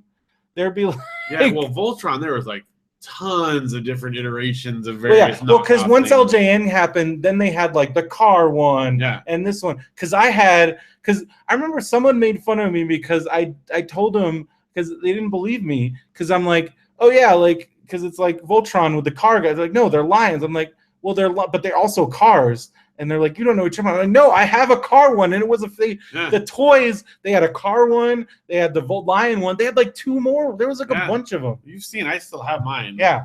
Well, of course I still have mine. But I mean, the lions were the best, of course. But it wasn't just lions. Well, but then because I had one that was not. It wasn't. There was cars, different ones. Vehicles, that helicopters. Yeah, there was the different vehicle planes and stuff. Then there was all cars. Yeah. Then there was. So then I remember clearly there was one where it was. There was one where it was the fully formed Voltron and you couldn't take it apart. Right. And then there was the individual pieces where you put them. And there was ones that came with all of them in one box. That was the Big Daddy. Then there was the LJN ones where I think you had to buy them separately in order to. And that I guess that was the smart way to do it. Instead of just getting one thing, you get them to buy 10. You get to buy 5.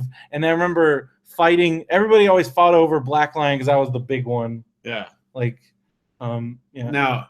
This was during the time when my parents had a toy store. So during that period of time, I got tons of that stuff because they would go down, they'd get them, wholesale. Yeah. And so then they'd give us so I got a bunch of Transformers and GoBots, a lot of the knockoff ones. Because I did have a weird Voltron ones. I remember having a weird knockoff Optimus Prime that was like orange and like really hard to put to like transform. And he didn't have like the big because the real Optimus Prime had the trailer, and that turned into like the little base. Right. This had like a little crappy like trailer that just was part of his legs. It was like really dumb. Well, the new ones now, like there's a lot of Transformers toys because we've gotten Luke a few things that don't transform anymore. It's just like the robot. It's just like a robot. Some of them do. I'm not saying none of them do, but we've gotten quite a few and Luke has asked like, when one day will I get one that transforms? I'm like, I thought we were getting those. I didn't know. So I feel like toys were better when we were kids in a lot of ways. Well, reading this book, man, it made me like, oh man, there were so many awesome, like just thinking about Garbage Pail Kids, and like I had so many Garbage Pail Kids. I was obsessed, and like looking at them, I'm like, how did we get away with this? Like, because they're really like gross. Yeah. But I guess like Jensen said something really funny about it, like. Because that was like we were like that's our kind of our generation, like we were the kids that like our hippie parents were pushing, like because there was like family values and like there was like that was like when the parental advisory sticker was that thing, and meanwhile our form of rebellion was having these foul, like the most disgusting things portrayed in trading our forms and insisting our parents buy us these. Yeah. And because it's fun. But my parents thought it was funny. I watched the Garbage Pail Kids movie with my parents. Dude, that movie. The movie is like a mess, but it's great. I remember when I watched it later because I found it at the library because it's before it came out on DVD again. It was like pretty hard to come by. Because remember we had it. You would find it on VHS some places. Yeah. And like I had it on VHS. Yeah. Because of course I did. And like the part where they're like all the cleaning song. Like, it's such a weird movie. It's so nuts. And the Garbage Pail Kids, you could tell like at some point they were supposed to look like all like cute, but they are terrifying. Yeah. They are terrifying because they're like little people. All like the makeup is just nuts. And then where they basically implied that like all the other Garbage Pail Kids are dead. Yeah. Like they were the only ones that lived. It was a very dark story. It's pretty insane. So reading that, and then I'm on Storm of Swords, which is book 3 on the Song of Ice and Fire, Game of Thrones, and I'm already pretty deep into that. Nice. So yeah. All right. What do you got? Well, let's see. Well, I didn't delete all of Story Thieves because I did finish that a while ago. I finished Unbeatable Squirrel Girl. When last we talked, I was like halfway through it, but it's great, fantastic. Talking about Ryan North last week. I will be listening to Mark Bolton's show, Comic Nerds Unite, to catch up on that because I want to hear what he says about it, and I love it. It's so good. His writing is just fantastic, and it's a really, really fun story. With the kids, we've been reading the Ramona books with them. There you go. And they love them so much. Like they're like obsessed with it. Audrey could probably like read those. She on her could, own. but they like to she reads books on her own, but then they like having one that I read at night. So that's the one we're reading through together. And they are so obsessed with it. Like on vacation, when we first like met up with Janelle's mom and Bill. Well, now you definitely have to take him up to Oregon because see Klickitat Street, to see the street and all the other names. We had just read the first 2 chapters, and if you remember, the chapters are like 40 pages. Yeah. Like there's only 6 chapters in the whole book. So we'd read the first 2, and so when we first met up with them, Audrey's like, "Oh, have you guys read Ramona?" And they're like, "Yeah." And she's like, "Oh, you want me to tell you about it?" And they're like, "Okay." And she proceeded to tell them every detail of like those first 60 pages, like every single thing. It was like a half an hour retelling, and they kept like changing the subject and trying to like go away. And she's like, "So then Ramona says this and blah blah blah," and like they're obsessed with Ramona now. So we finished Beezus and Ramona, and now we're reading Ramona the Pest. So anyway, it's just been fun. I remember being obsessed with it because when we were young, they had like the Disney Channel show. Yeah. And there was also, I feel like there was like some animated version or something of It's like possible. the books. It might have just been one of those. Do you ever have those? Because we had those like where it was just like a film strip and you would just slide. It'd be like, it would do like, and maybe that's because I feel like I saw someone, because I remember watching something where it was like when they put the hole in Ramona's house. Yeah. And I think it was like, it might have been a film strip version. There was a lot of things like that. But like that was like a weird like thing that they had in school was film strips, where it'd be like a narrator and a thing, and then they hit the and they move it. I don't know. Totally. I know there was a TV show. Yeah. There might have been other things. Then of course they made that fairly recent movie like a few years ago. But then with but the other thing that's crazy is like how far they've come, because even like in like the 80s, like in 5th, 6th grade, even like junior high, straight up like 35 millimeter projectors. Yeah. We watched film strips.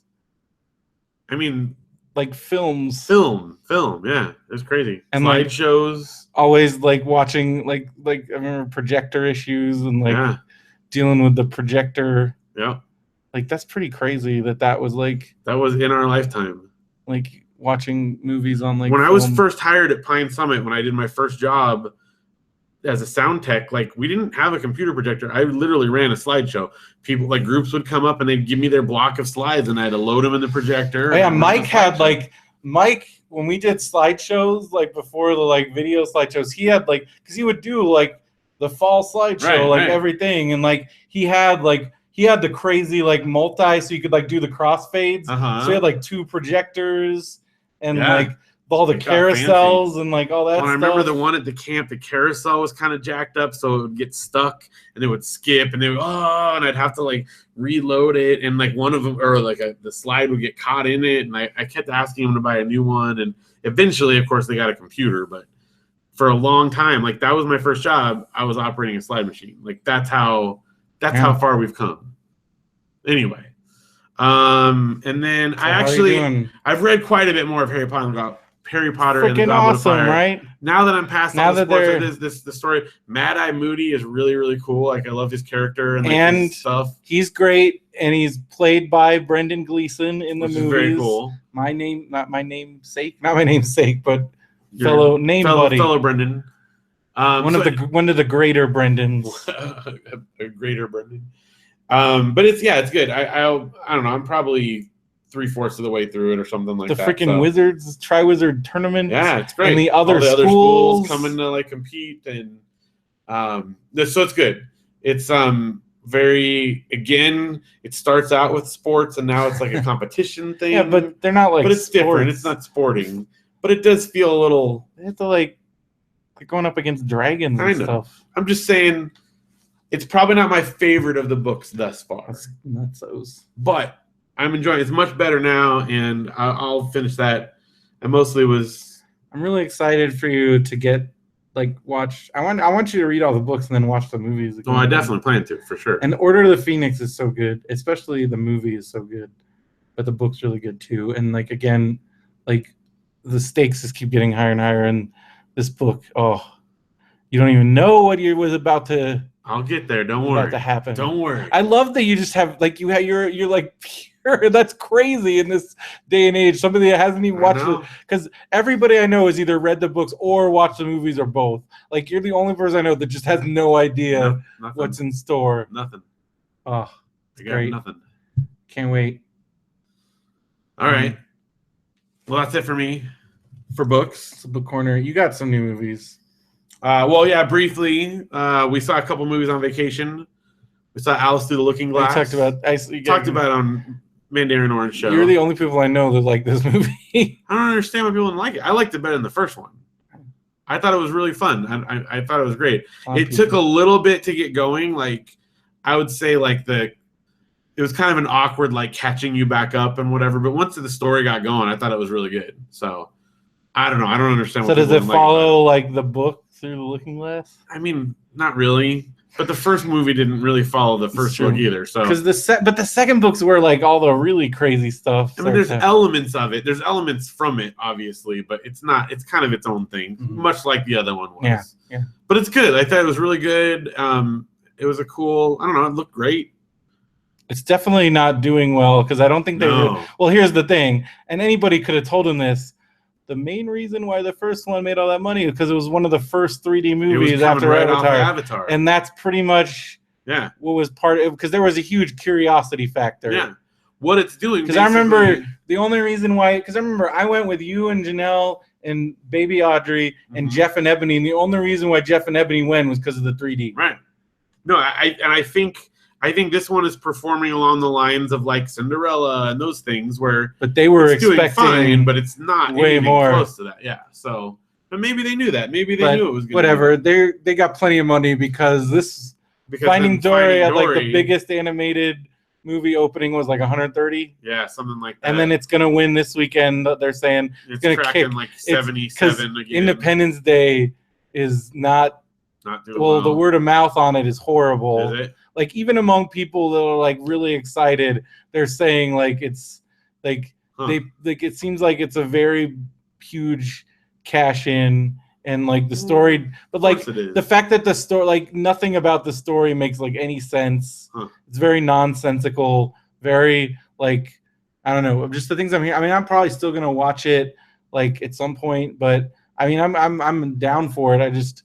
Again, like people that I know that like I'm like, okay, they're gonna like this, and then even those people are like, ugh. Well, Finding Dory is a worthy Finding Dory victor, though. Everybody said that's great, fantastic. I really enjoyed Alice Through the Looking Glass, but Finding Dory I admitted this on the last radio, but I'm not. I don't think I've ever watched Finding Nemo like all the way through. That is a tragedy. Well, I tried. I just couldn't get into it. No, you were wrong.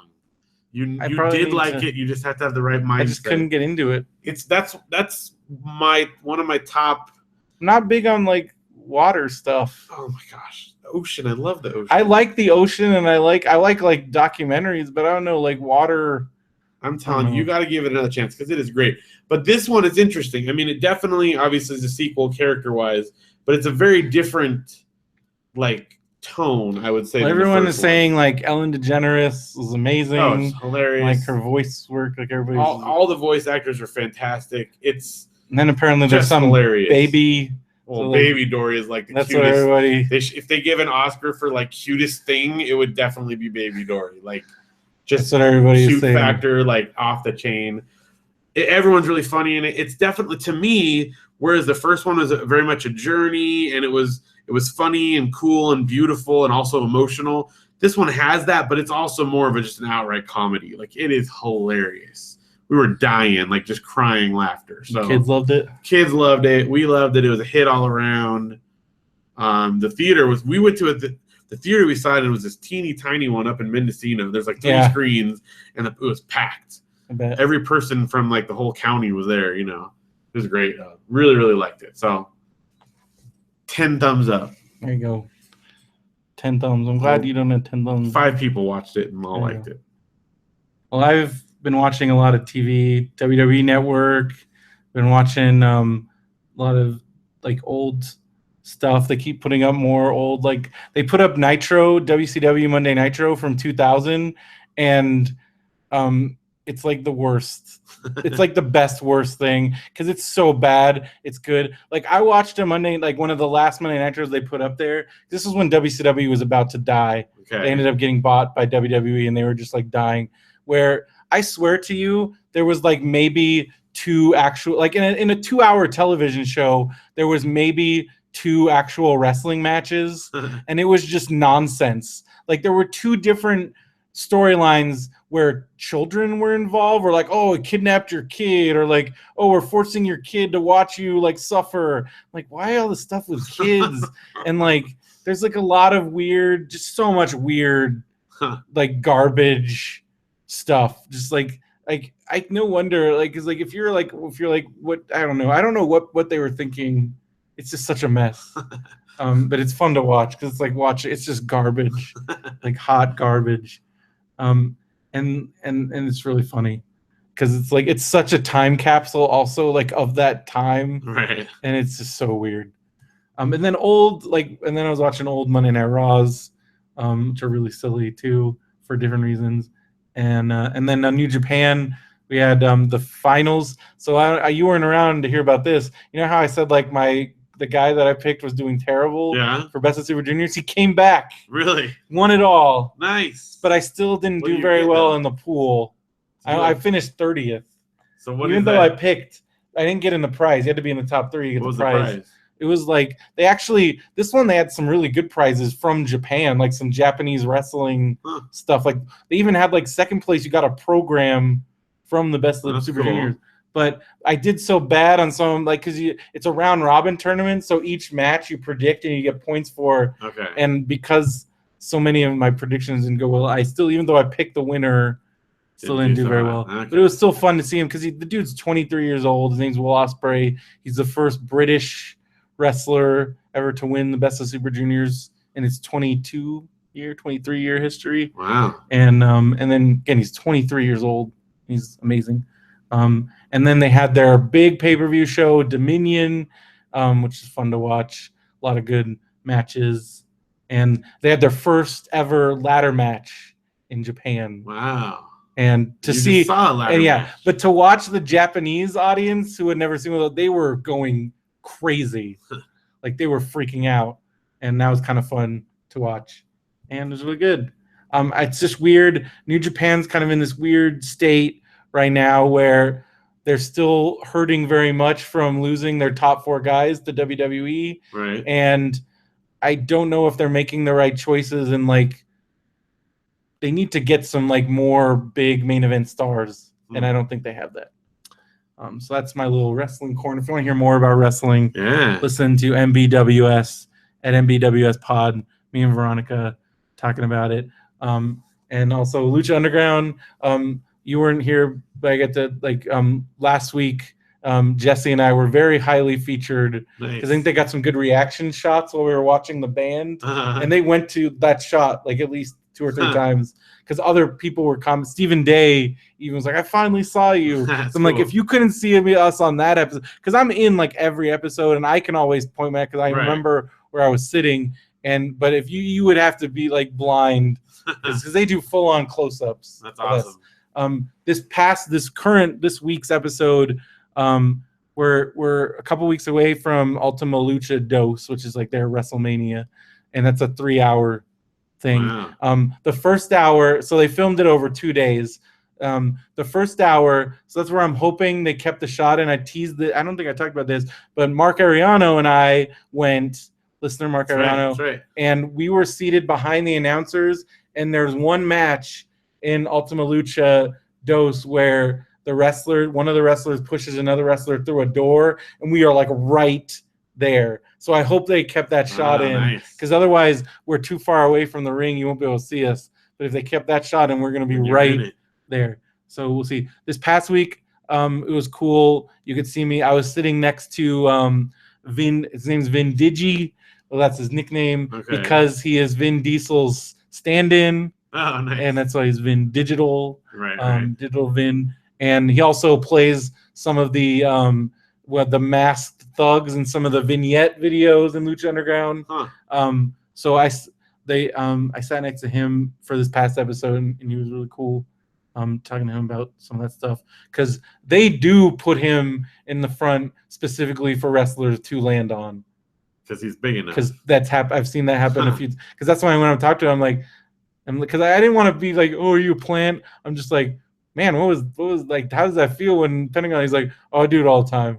Like, it's cool. And he does wrestle a little bit. Okay. So, but I'm like, so you really are. I always joked about me being, but he really is a plant. And because sometimes they'll full on land on him. Although they did have the crazy spot. Oh wait, I talked about this last time where there was there was a bunch of Marines in front of us and they were being all tough. They're like, and I had told them, and the camera guy told them, because they're like, you've been here before, what's the deal? And I'm like, the camera guy tells you get out of the way, because they know where the wrestlers are going. And they're like, oh, okay. And then the camera guy comes over and he's like, you're gonna want to get out of the way, please get out of the way. And they're like, oh, we're good, we'll be fine. This Marine lady, just Pentagon Jr., like full on, like just cross body took her out. Oh man. But she got right back up, which was crazy, because like, again, like this guy, because he's like a couple 100 pounds, full on landed in her face. Pretty nuts, pretty fun times. And then like my WWE shows, watch those every week. Of course, the weekly shows, and then I've been doing some more now 2-0 watching. Now that I got my, do you see my MacBook? I'll show it to you. I got my decals on it. Oh, nice. So now I got that set up with the Chromecast, and it's like I don't have to come over here and put it on and then go sit down. That's now cool. That I have a working laptop, it's very nice. Business. I never have to leave my seat. It's a great for, because I was watching New Japan, because the phone app now works, but now I can do it from the laptop. You don't stare at your phone. And I can do the phone app to control, but I can use it as a controller. But it's nicer having the because it's easier to when I do the jogging or whatever. Right. Because like if I have to come back and then I'm like, and then like with the tiny screen, I'm like, oh no, too far. On the computer, it's easier with the mouse. And then I went back, and I think Bob's Burgers done for. It feels like they didn't. I think it is. It's a short season. I don't know. What was the last I think it episode? is. I think so. But there's only been like 18 episodes this season. Yeah. But I think that's it. But I went back and rewatched all of this season. It's fantastic. Because it's at some point I'm sure it's gonna leave Hulu, and before there's that window when it leaves Hulu and then it's not on Netflix yet. So because one of us missed some episodes because of that. Yeah, for a while. But I think they just put on like the last season. Which I watched all of that too. So I've already watched all that. But then I went and watched. So when I was done with that, then I'm like, oh, there's still this season. And I can go back because I've only watched those once. Right. Those are the only set that I've only watched once. So then I watched all of those again. This season was so good. Oh. Especially that last stretch when they were doing the double episodes. Yeah. Like the Restaurant Camp. Stand By Gene is still like the two-butted goat. When the Restaurant Camp episode where Tina goes to horse camp and Paul Rudd is what's her horse's name? Oh my gosh, it's her so imaginary good. horse. Her fake horse. She's out there like pretending to do it. Oh my gosh. Oh. And then just like it's so funny. It shows amazing. I love it. So good. So what about you? What are you watching on the hotel? Well, I called you. Hotel TV. I remember I called you and I could hear the hotel TV in the background. The only time I ever watched live television, but we only stayed and most of this trip was camping, but we stayed in a hotel for I think a total of 3 or 4 nights, off and on. So during the hotel stay, watched some judge shows, had some People's Court and some Judge Judy, of course. Those are classic standbys. Watched some Pawn Stars. I think late one night I couldn't find anything else. I was watching American Pickers. That one's okay. We watched this. Veronica got me into this show. I'm usually not big on the home improvement shows, but she got me into this one because we were at a hotel. Right. So I was watching Hotel TV. And she got me into this one where it's this guy in Vegas and he buys like short sales and then him and his wife like remodel them. Okay. But like these houses are like nightmare houses. So that's it's like, oh, what are they gonna do with that? And they bought one where at first it looked like he's like, oh, this is perfect. And then he goes in the bedrooms and it turns out it was like one of those like illegal like knockoff cosmetic surgery places. Oh my god. And there's full on like there's IVs with like fluid in them and like blood everywhere. Sick. And they blew like tons of money because you had to get they had to get a hazmat crew in there. Oh my god! Because it's like there was like blood like in the on the ground and stuff. It was disgusting. But just stuff like so that was kind of nuts. So I was kind of into that. And then he's always yelling at his wife for spending because like the challenge is he sets a budget for his wife to like use to like redo the house. And is she gonna stay in it? Probably not. Right. But then and then he's kind of a character. Huh. It was pretty entertaining because it had that element of like price things. Right. And then just the craziness of the house. But it wasn't like because a lot of those home improvement houses, it's all the same. Like, oh, that's how we're gonna fix this up and like, do nothing. But this one has a little bit of excitement. I could see that. It was kind of cool because I wasn't gonna force John and Veronica to watch like Pawn Stars forever. But didn't they love it? Well, we talked about it because we were actually. I mean, I was like, we should go to Gold and Silver Pond, but then I remember like I remember seeing pictures. You have to wait outside, right, and it was like 114. Yeah. I'm like, I don't want to stand outside. That star, and also Chumley's not cool anymore. Yeah, I know. Because people are like, well, he just did drugs. I'm like, no, the reason why they were searching his house before they found the drugs was because he was arrested on an assault charge. Yeah. So I'm like, not cool. Yeah, it's bad. Like, why people be hitting ladies? So, okay, one other thing that I mentioned earlier that I forgot to put on here. Okay. So they had a local TV channel. You always find. Oh, I love local stuff. You like that. Managed to find. So this one, and they had like just some local programming. It was great, but then late at night they had like matinee like B movies and stuff, and they had a marathon of Jaws sequels. So did you watch which one? 3? Well, Revenge? I missed 2, so I watched Jaws 3, The Revenge, and no, wait. Jaws 3 is just Jaws 3. And Jaws 4 3, is The Revenge. and then I watched The Revenge. So I watched 3 and 4. 3 is awesome because it's all at SeaWorld. It was at SeaWorld in Florida before they opened it, and so they had the run of the park. But then it's also got like weird underwater thing. which why is it? I mean, I don't know if that's even feasible to make like a 2. I don't know, but how cool would that be? It would be so cool, but also after watching Jaws 3, completely terrifying. Except that it's so cheesy, dude, that scene where he smashes through and then it's just like his tail flopping back and forth. But like, could you imagine being in that thing and like it fills up with water? Like, that was scary. But the part when like at the end when Dennis Quaid is in the like, control room, my god, like, flopping around, and then he like uses a thing to pulls the pin out. Oh, so it's bad. And then the obvious 3D when like it just flies away the screen.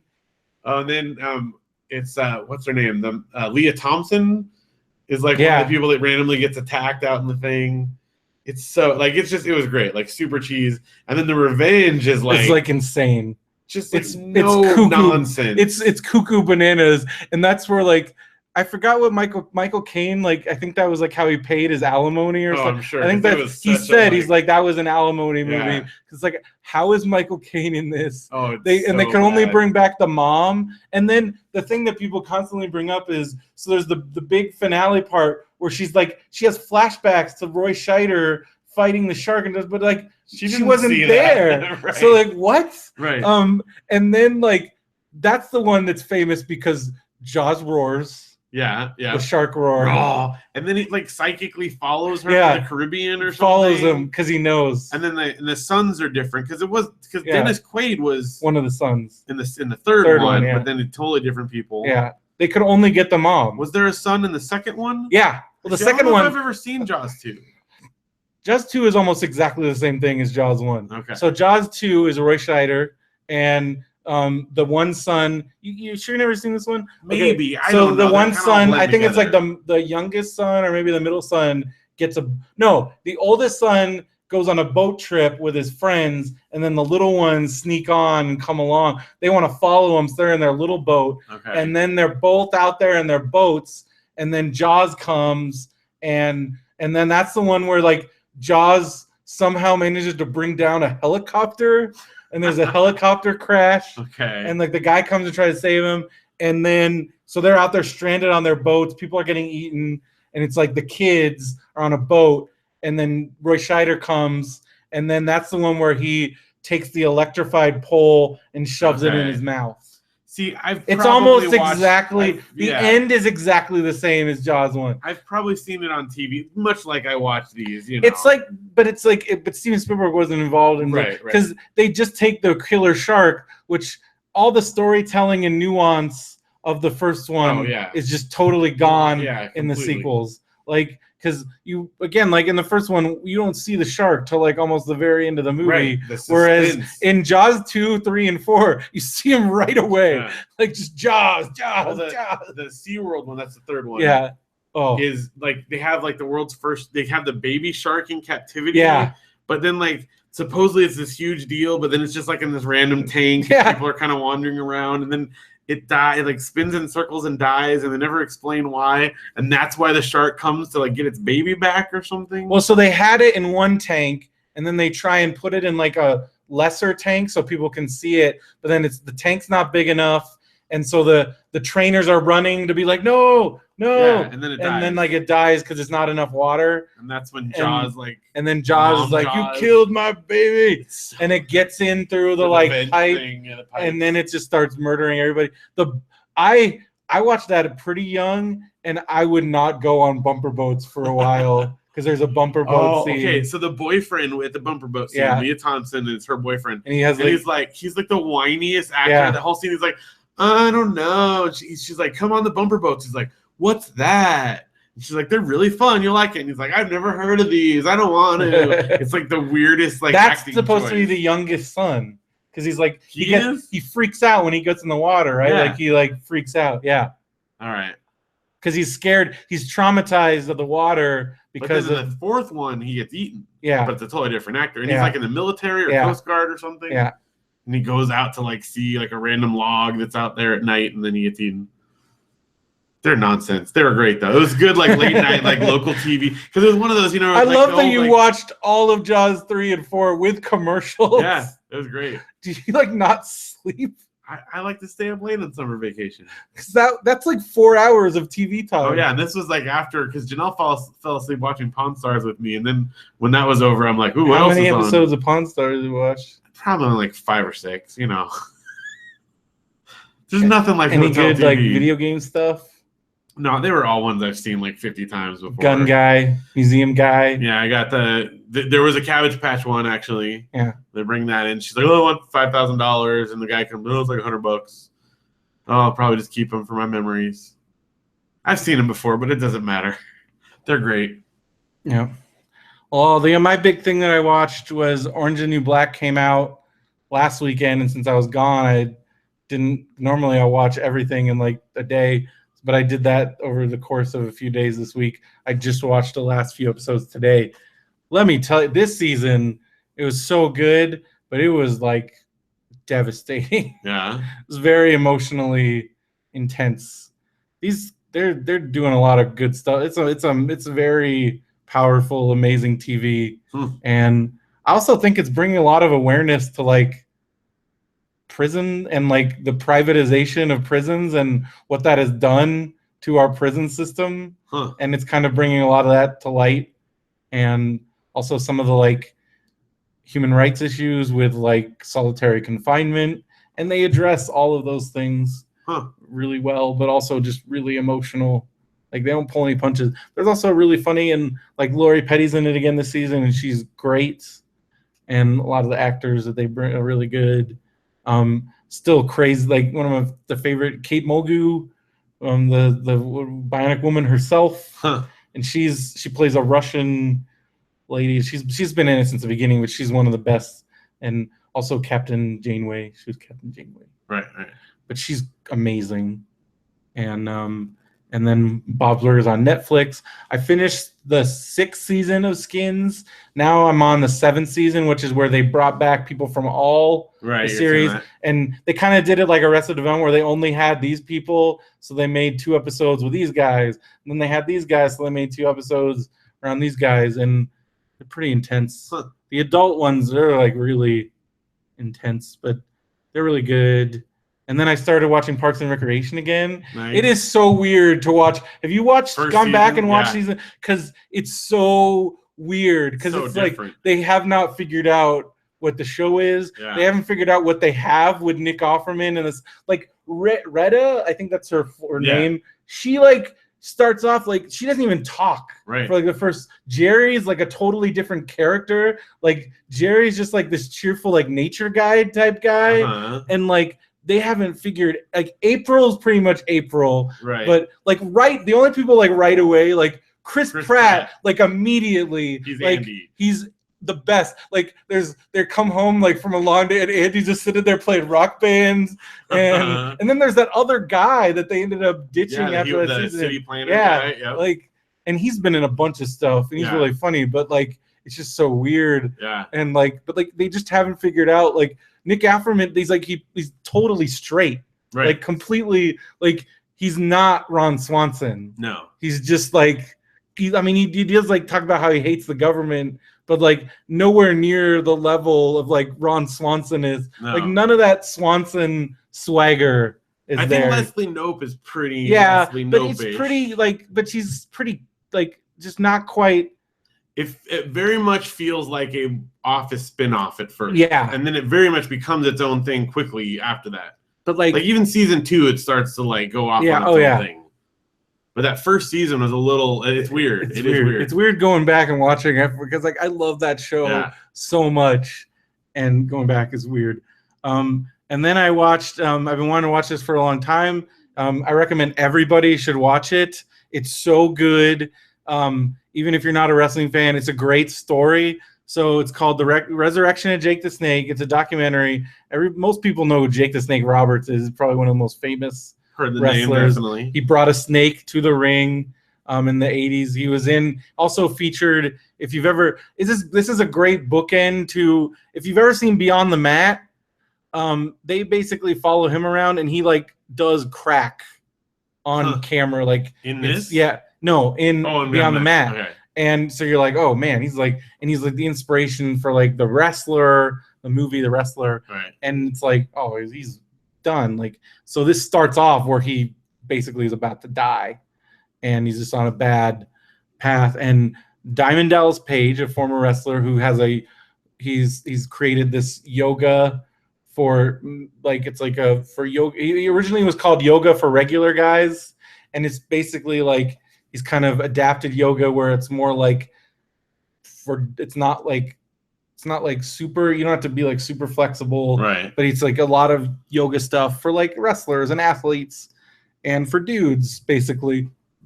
And so he's kind of created this program where he's doing it.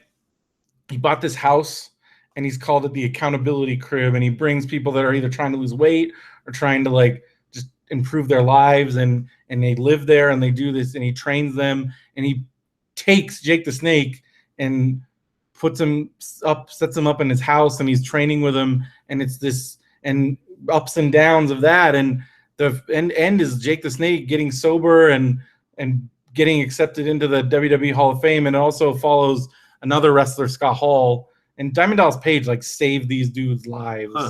And it's very powerful. And it's pretty amazing. That's cool. And he's still doing stuff like that, working with these wrestlers that like, again, like it's a rough life and dealing with all kinds of substance issues and they're all out of shape and having a lot of different trouble. And he's trying to get their lives back on track. And thankfully with Jake the Snake, he succeeded. And Jake is still doing well. I know he's been going around with this movie, him and Scott Hall. And he actually, the other crazy thing is after this movie, he then got diagnosed with cancer, but he's managed to beat that so far. And he stayed sober through it, which is a big deal for him. And it's just really good. And it's on Netflix and recommend it to anybody. It's very powerful. Well, speaking of powerful movies that everyone should watch that are on Netflix, let me tell you about a movie that you need to see. Do I? Christian Mingle is now on Netflix. Well, you told me how a star-studded cast. It's the star-studded cast. You got Lacey Chabert. For those that don't know, ChristianMingle.com is a real website. And it's a movie about the website. It's basically a movie that's a commercial. They show commercials for the site in the show, in the movie. It's just a big old commercial for it. We were actually trying to go see this in the theater because we found a trailer for it, but then it never came out around here. Yeah, I think it was in like one theater ever. Yeah, when I first saw the trailer for the movie, I'm like, oh, this is a funny joke. We watched it like a bunch of times. Right, and then I'm like, no, this is like for a real movie that actually was made. It's got Lacey Chabert. It's got Stephen Tobolowsky. It's got Jay Peterman from Seinfeld. Corbin Burnson. Corbin Burnson directed and wrote it and is in it. Corbin Burnson wrote and directed? And is in it. What? Yes. It's nuts. I turned to So Janelle. you were telling me you were saying there was some stuff you wanted to say. Well, yeah. So after about 10 minutes of watching it, I turned to Janelle and I said, I want to always be in a state of watching this movie because it's beautiful. Like all the things you think if you can imagine what cheesy scenarios would be in it, they're all in it.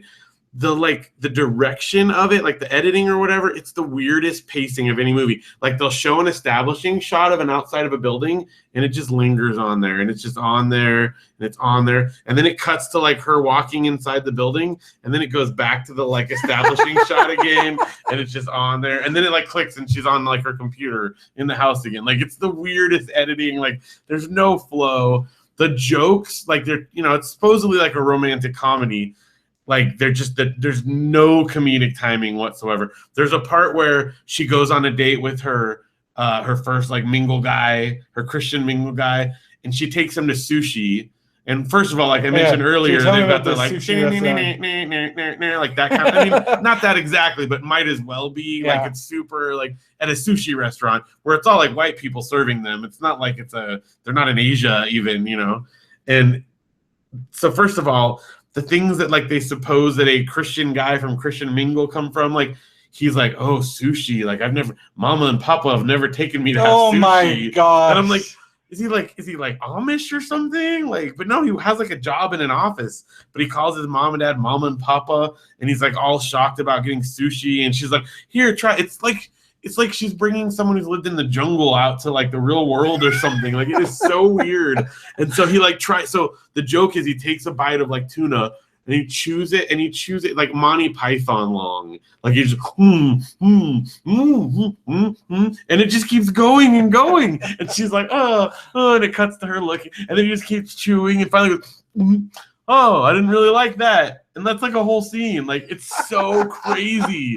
It's so nuts. And then of course they like talk like they're, just got done with the Calvary Chapel service. Like, oh, when did you first come to believe in the Lord? Like that's the dialogue, He takes her to a Bible study and she prays over coffee and oh my gosh. No, it's amazing. It's everything you would hope it would be. It's terrible and it's awesome. You've got to watch it. Christian Mingle actually made a movie called Christian Mingle. It's great. Oh, and Stephen Tobolowsky is the boss, and he does in How I Met Your Mother, how with the guy from Twin Peaks, what's his name? The main detective from Twin Peaks. Oh yeah. What's his name? I can't think of his name. You know what I'm talking about though. Yeah. And he's the captain in How I Met Your Mother. Yeah. Stephen Tobolowsky is the admiral, who's the boss, and he wears like boat clothes, and he always like, all right, meet at 1100 hours, and he does like nautical terms and stuff. It's like exactly like the admiral, except like the captain, except he's the admiral, and he's the boss of their advertising firm for whatever reason. So yeah, it's fantastic. And Jay Peterman, the guy who plays Jay Peterman, he is like a potential client who's like found a way to solve baldness, but she doesn't have the faith that he can solve that he can solve baldness. And that's like a whole parallel story of like, do you have the faith to believe that I can? And he does like Jay Peterman, but he's like, do you believe that this pill could do it? Do you have the faith that this pill could solve baldness? It's so bad. It's awesome.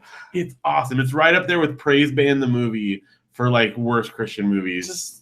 Who are these movies for? For me, apparently, because I love it so much.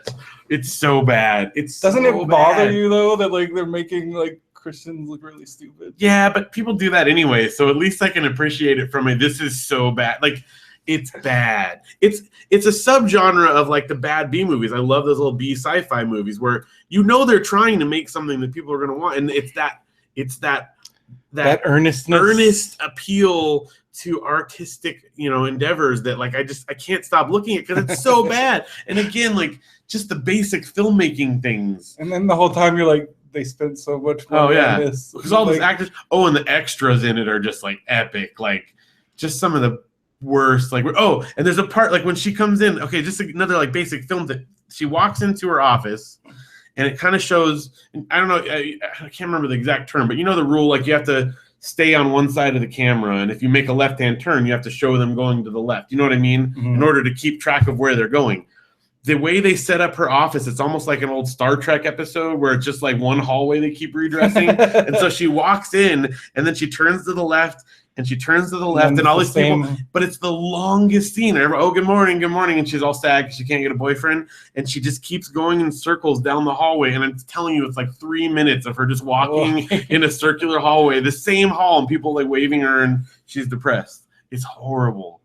It's so bad. It's so wonderful. You gotta watch it. So it sounds like Corbin Burnson's not gonna be getting. I don't know. Like directing gigs. Maybe it appeals to certain people. There was like one genuine laugh that Janelle and I both chuckled at. I can't remember what it was. Oh, I know. When she goes to the Bible study and they ask her what her favorite Bible verse was, and she had like memorized one ahead of time, but it was like something about like only having sexual partners with one thought, something like some terrible Bible verse. Yeah. That, that people like we used to make jokes with at church at like Bible school, like we wanted to have them on the bricks. Anyway, it's great. It's so bad. It's wonderful. You got to watch it. It's on my list. It's got to be. Well, because I definitely want to watch The Masked Saint also, featuring Roddy Piper. I think this is going to be right up there with that. And I got to get you to watch Praise Band the movie someday. We don't even know where that is. I don't know. I found it a late night in hotel TV. Well, we don't have anything else except we got to do. You know what time it is? It's time. Oh, you're going to do the Marmaduke because I was doing the Marmaduke. Oh, yeah. That's right. I'm back. You're back. I think you're better at it than I am. Well, okay, so... Because I had a problem last time where would start talking about it before we finished, and Mark's like, "Oh, that was it." I'm like, "No, I'm not done." You got to read the comic. So, like, I have to read the whole comic first before I start commenting on it, and that was my problem. So, just a quick recap of the ones I missed because I did look. Marmaduke kissed Phil, and it's like his dad, Marmaduke, father and son. It's like the spirit of his dad and the dog kissing him, but also Phil looks like he wants to murder him while he's doing it. And then he attempts to murder Marmaduke. And then the next one, right? He tricks him that he's going to go get a hot dog. Then and Marmaduke goes out, opens the door, and gets in the car himself. And he's sitting in a hot car. And he says car. He'll sit in that hot car all afternoon. Basically, he's going to murder Phil would be one of those persons where people smashing his window in. Yeah, because he left his dog in the car. So that's the ones I missed there. Here we go. I have not checked this one out. So the kids are running. Looks like they're in their pajamas, and they've got the comics, the newspaper with the comics. Daddy! Yeah, the kids are running in. Daddy, read us the funnies. Oh, they're waking him up like he's waking up on Sunday morning, and the kids are running in. That girl looks like she's old enough to read. Yeah, I'm pretty sure she can read the funnies there. And he says, sure. And then the girl says, they climb in bed with him, and he's getting his glasses on. Marmaduke likes the funnies too. And then they call out, hey, Marmaduke. And Marmaduke's, oh, Clump, clump. Oh, no. And he jumps into bed and smashes on top of him, rips the comic open. And the dad, Phil, says, you do it every time. And then Phil's it cuts to a bookstore, but they're also selling cigars and nuts. It's like a newsstand. A little newsstand. And Phil's in like a trench coat. And why he says, is Phil wearing a trench coat? Just give me another paper. Never mind why. Why would the guy ask him why? Why he's buying a newspaper. And then Marmaduke's like looking forlornly in the window at him. But why did he have, like, what? I'm befuddled. That's not a joke. So Marmaduke jumped in the bed. Marmaduke destroyed the paper, and then he has to buy another paper. Marmaduke's a big dog. Marmaduke's a big dog. That's just the basic Marmaduke's a big dog one. But also, why is he, like, in a trench coat? Yeah. Is he, like, in disguise? And he's like, don't ask me why I'm buying a newspaper. Why I'm buying a Sunday paper, my whole $1 paper. The guy's like, you're buying a newspaper. Why would I grill you about that? Everybody buys a newspaper. Yeah. This is a newsstand, sir. Man. Phil's like a neurotic mess. He is. You do it every time. Well, he's living with the spirit of his dead father inside a giant dog. Yeah. So I mean, maybe that would put you on edge. And it does. It looks like Marmaduke's haunting him out through the window here. He's like, Hey, Phil. Is he really with them? He's just like, oh. What if we find out that Marmaduke's not real? No, he's just like a figment of his imagination. So what really happened here, if that's the case, is the kids asked him to get in bed and read, and then he just shredded the paper, and he's like, no! And then he has to go get his trench coat on and go down and buy another piece of paper. What if like the very last one like ever is just like Phil and the kids, and like Phil's like on his deathbed, and they're like, are we gonna tell him? And he's like, tell him what? He's like, who's Marmaduke? Who's Marmaduke? We don't have a dog. It's the dog. We've never had a dog. We just played along, and like Dottie's like, no, kids, can't. Don't say it. No, don't tell him. That's it. That's Marmaduke. Because he's like, where's Marmaduke, guys? He definitely is some kind of a spiritual entity. There's no way that he's just especially the things that he's capable of doing. Yeah. Clump. I mean, he can drive a car. He can open and close doors. He can gather trash cans. He can talk. He can understand the human speech and communicate with them. Yeah.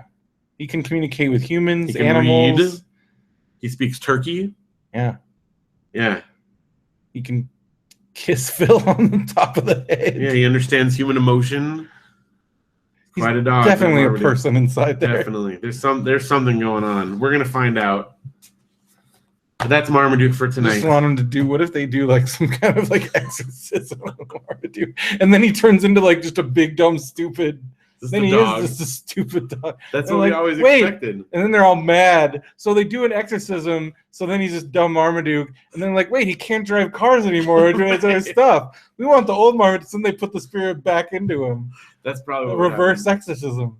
And that would be Marmaduke laps it up as this one. The next book is Marmaduke repossessed. Yeah. Because Phil's like, all right, fine. And he calls down the spirit of his dad. back into fine, Dad. Fine. Because the kids are all sad. Like, Marmaduke's dumb now. We can't play with him. We can't just give him instructions. We can't just tell him what to do and he does it. We can't, he doesn't walk around like a person anymore. He can't rescue animals from the slaughter. Yeah. He doesn't collect trash cans and organize them in a garage. He doesn't respond to his name. Because he just acts like a normal dog. What if that's what the last shot will be? Is like the family photos up on the wall, and they'll show him with his parents, and it'll be Mr. and Mrs. Marmaduke. And what if somehow his dad looks like a human version of Marmaduke? An old guy with big jowls. Yeah. Love you, son. Why do you keep trying to kill me? Because they had a love-hate relationship. Yeah, it's like Phil, you're a big pain in the butt. He still comforts him, but then Phil wants to kill him in the car. You're not my dad. Don't tell me what to do. Don't tell me how to live my life. It's me, son. That's the other, because I was talking about all the people who died while you were gone. Yeah.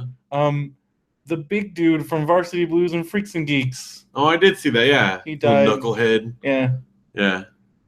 What was his name in the show? So some last name. Yeah, I don't remember. Burnout. That's what I remember. He was great.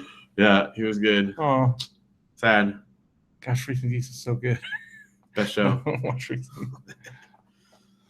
All right. Well, that's Marmaduke. That's it. That's the show. We don't have time to talk about video games. You've got a lot. I bought a bunch of games on that sale, the big eShop sale. I forgot to do the sale. Oh, dude. I have gold coins now. Gold coins? Yeah. What games did you buy? Well, okay, so for Father's Day, basically, I said, just let me, I got myself Starflyer, and then I said, Janelle's like, oh, I don't know, what do you want? And I said, just let me buy a bunch of stuff on the eShop. So I got several games for the kids to play because we had big long road trips. So I figured if they had a bunch of games loaded on there, they could play. So I got them some Zelda games and stuff. I got Typo Man on the Wii U, which I'm very excited about. Typo Man? Oh, dude, it's great. It's a guy it's a kind of a platformer, but everything's made out of words and it says rock, but if you break it, it goes in and it says sand or whatever. It's really cool. It's really I love artsy. how you buy all the weird games that nobody else. Oh, I love it. No, it's really, really cool. I think it might not even just be on Nintendo. I don't know. But anyway, I do get a lot of weird ones. I love the ones by that, like, there's like this guy that just puts out these like super bargain ones that are really cheesy, but I don't know, for whatever reason, I'm kind of captivated, so I get some of those. I bought a couple just like virtual console Zelda games to have on our Wii U, so that like ones from Game Boy Advance. I got Minish Cap, and I got Link to the Past just to have on the Wii U, so you can play it easy. What else did I get? I don't know. I got a bunch. I can't remember them all because I haven't gotten to play most of them. I bought them and then I came and downloaded them today. So anyway, I bought a couple games. I guess we're talking about video games. Well, you don't have to. Oh, I bought. They had like a bundle on Humble Bundle for E3, and it was like a lot of stuff. And then like one of the things I saw on there was if you bought the bundle, then you could also get a discount on Day of the Tentacle Remastered. Oh, that's cool. In the Humble store, so it was like $10. Nice. And let me tell you, playing that game again, like it's really now. Once you know how to do everything, it's pretty short. Yeah. But it's still really entertaining, and finding all the little like hidden in jokes and stuff. There's like Star Wars references, there's other LucasArts games jokes, and then just the animation is amazing. Like it's still crazy that they redid a lot. They like remade it all HD and nice, but it's still like even when you turn that, you can turn that off and play the regular. It's still amazing because that's from like 1994. Yeah, like it's so good. I love it, and it was great playing through it again. And I did at one point I forgot what to do, and I spent a long time, and then I had to like look it up because I got stuck. But you can do that now. I remember trying to find hints before, and it was like really hard, like proto game facts and stuff. But I remember like beating it and feeling like super accomplished when I actually figured it out. And it's just those old puzzle games are really fun.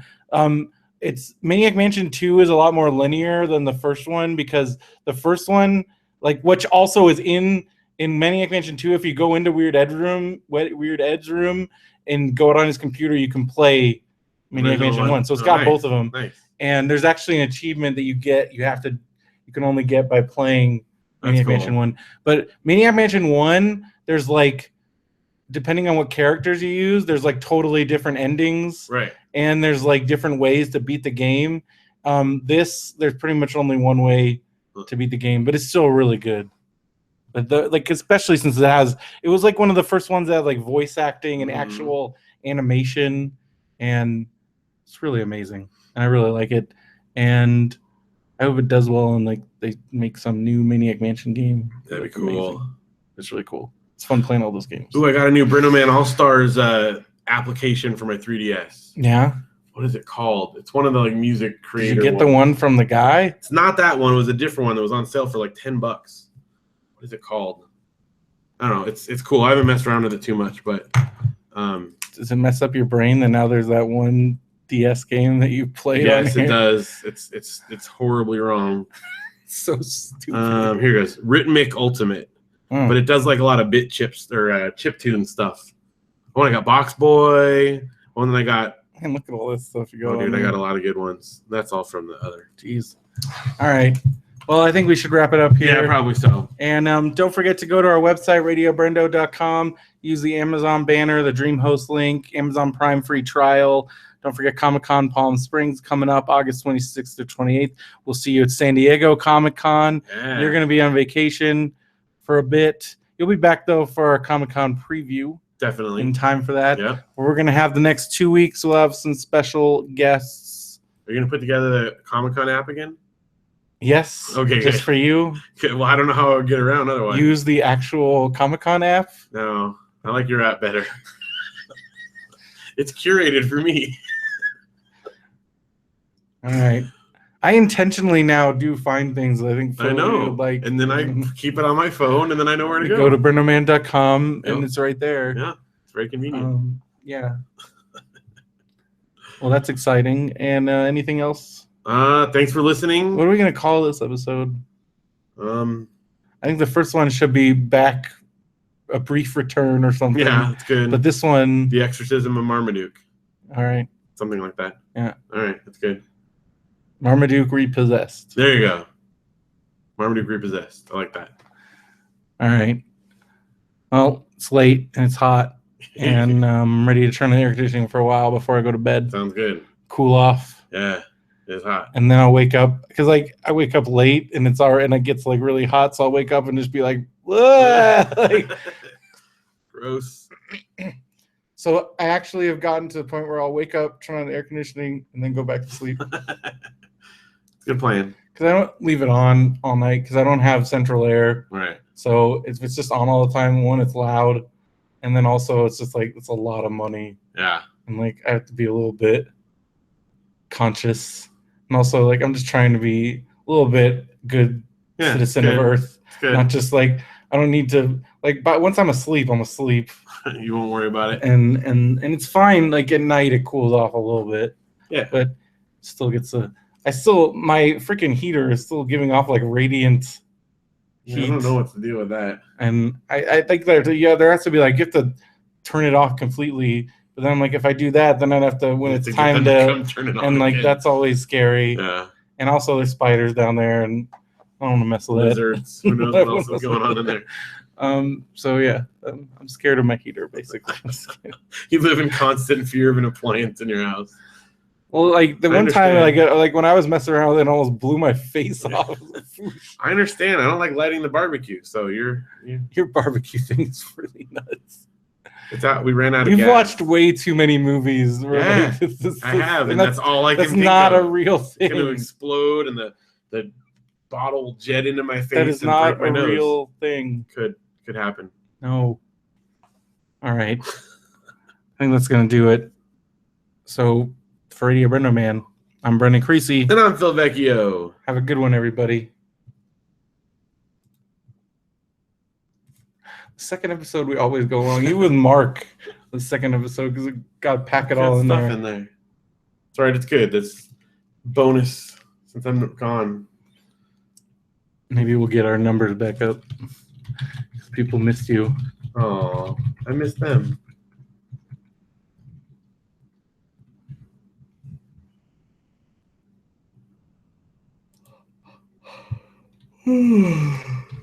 That's exciting. Yeah. It is hot in here. Oh, wow. Harley's 17 years old. It's crazy.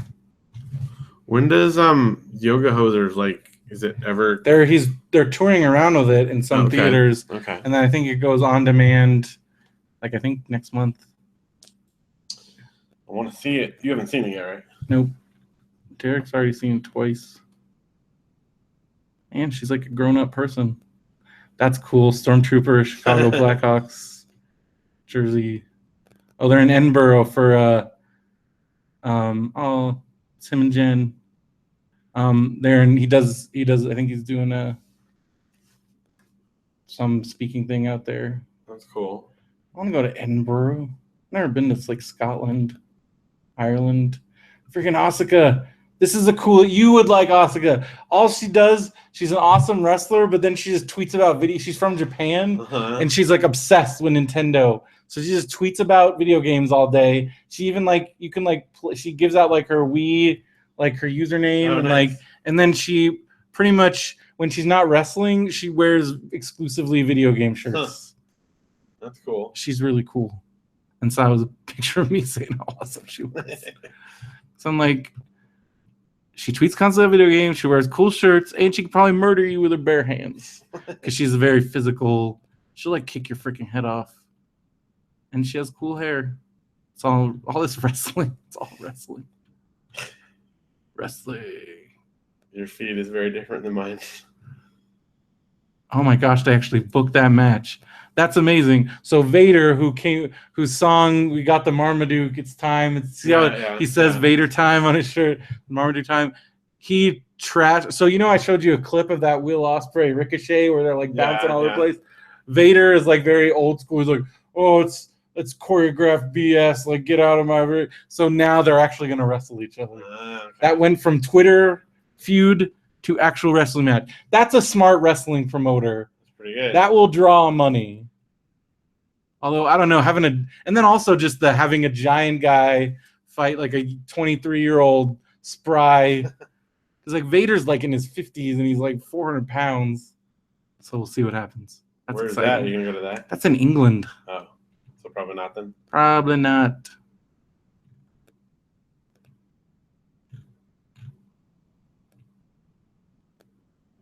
Keep Richard from being homeless. I'm raising money for keep myself from being homeless. Everybody like these GoFundMe's, man. Yeah, it's like everybody. It's like all these sob stories and like which one, like, and then I'm like, I don't want to, like, I mean, like, and then, but shouldn't that be an example? Like the fact that all this exists, like, isn't that like a sign that like where people have to like raise money? People are doing like crowdfunding campaigns, like saying the medical ones. That to me is an example of like our health system is broken. Yeah. Like some of my European friends are like, "What's up with all you Americans and your GoFundMe's to cover medical costs?" I'm like, "Cause our whole system is busted. Like, don't you guys have insurance?" I'm like, even if you have insurance, like, yeah, it's crazy. Cause like I mean I the only one I plugged like lately was the guy I hung out with in Texas, like his wife. And they had insurance, and even then, they're like their medical bills. They're in the like they're up to like they're in like double digits, like tens of thousands of dollars, even because of every visit. And like you have your maximum out of pocket, but like they had like a really like bare bones plan, and they just now hit their maximum out of pocket. Even then, that's still you got to come up with that money. Let me tell you. When stuff like when Luke and Audrey had their all things, your kids are the first thing, of course, is like I'm concerned for their well-being. But the second thing I think of is, oh my gosh, this is going to be really expensive. When his forehead is like growing, I'm like, how much oh no, this is going to cost a lot of money. If you think if this is going to have like surgery or something? Yeah, or, I had no idea. Like, and then like what kind of medicine and like all kinds of like expensive drugs and. I mean, of course. I would do whatever it takes. I'm not saying I wouldn't, but that is definitely like a lingering stress, you know? It's crazy. You got to see a picture of his eye all swollen shut, too. My phone was dead by that point, so I don't have those pictures, but it was nuts. Poor kid. You can probably see it a little in some of Janelle's pictures she posted, but I don't know if she posted anything up close.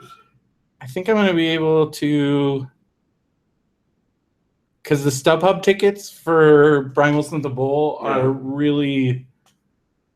So what day is affordable. It on? It's not. You're not back yet. I'm not back yet. Hold on, let me look.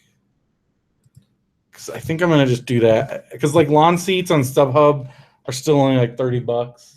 Okay. So I think I'm just going to do that because I want to go. Because I would be so mad if I didn't go. You never know. It's possible I'll be out. Possible. It remains to be seen. What if like after like before you even get up there, he's like, we're done. Now I know we'll go for a while. Question is just, are they gonna go the whole time? Well, yeah. I even think they'll probably go the whole time that I go. The question is, will they go for 220 miles? I don't know. Because if they so it's on the 10th, so what's the earliest? I mean, the earliest we'd probably come out is the 11th. Yeah. I mean, that's like. I am going to Disneyland with Brian on the 9th. That's going to be crazy. Like, I told them, they're like, when's the best time to go to Disneyland? I'm like, not during the summer. Like, well, we only come during the summer. I'm like, well, not on a weekend. They're like, well, we can only come on a weekend. I'm like, okay, well, then just be ready. It's going to be insanely crowded and insanely hot. Like, it's here. I don't know. Well, Derek said Saturdays were like the best days. Derek went on Memorial Day, and the other problem is they're doing that surge pricing. I need to buy a ticket like now because he's like, if you wait, go buy it there, and if they do that surge price, because he had to pay the highest price, which is like it's like $140. Yeah. But he's like, but it was the best money I've ever spent because he said the park was on Memorial Day. There was like nobody there. Because last year we had our passes. Saturdays were the best because everything's blocked out. Yeah. And it's super expensive to go. But there's tons of tourists. I know. I'm just telling you, last summer we went on Saturdays almost exclusively because it was the most. Hopefully it'll be still good. Be that way. But they are taking me to Blue Bayou. Ooh. They're going to Bayou? Yeah. because I told them I'd be like they're like Your guide. Because I'm like we'll have to prioritize, but I think we can get on all the most of the big stuff. And they're gonna do Sunday as well, but I'm not doing Sunday. Okay. So I'm like, whatever we don't get to on Saturday, You do on Sunday. Do You on doing Sunday. just Disneyland, or you doing both I sides? think we're gonna do both sides just to, especially in the crowd situation, you want to have that. They have park hoppers already because he got them through. He got military discount, Okay. and then I can get discount through the union, but it's not that much. It's like $5, Right. but still $5. $5. And I can buy the advanced tickets. Then I don't have the surge pricing. But so yeah, so I figure I get park hopper that way because you want to be able to move around if it gets. Yeah. And I want to take him. He already wanted. He's like, you got to take me to Secret Nachos. Well, sure. So I'm like, well, if we're gonna do Secret Nachos, and we're gonna go both. We'll do both. Yeah. We'll do it. And I got the money, so. Secret Nachos.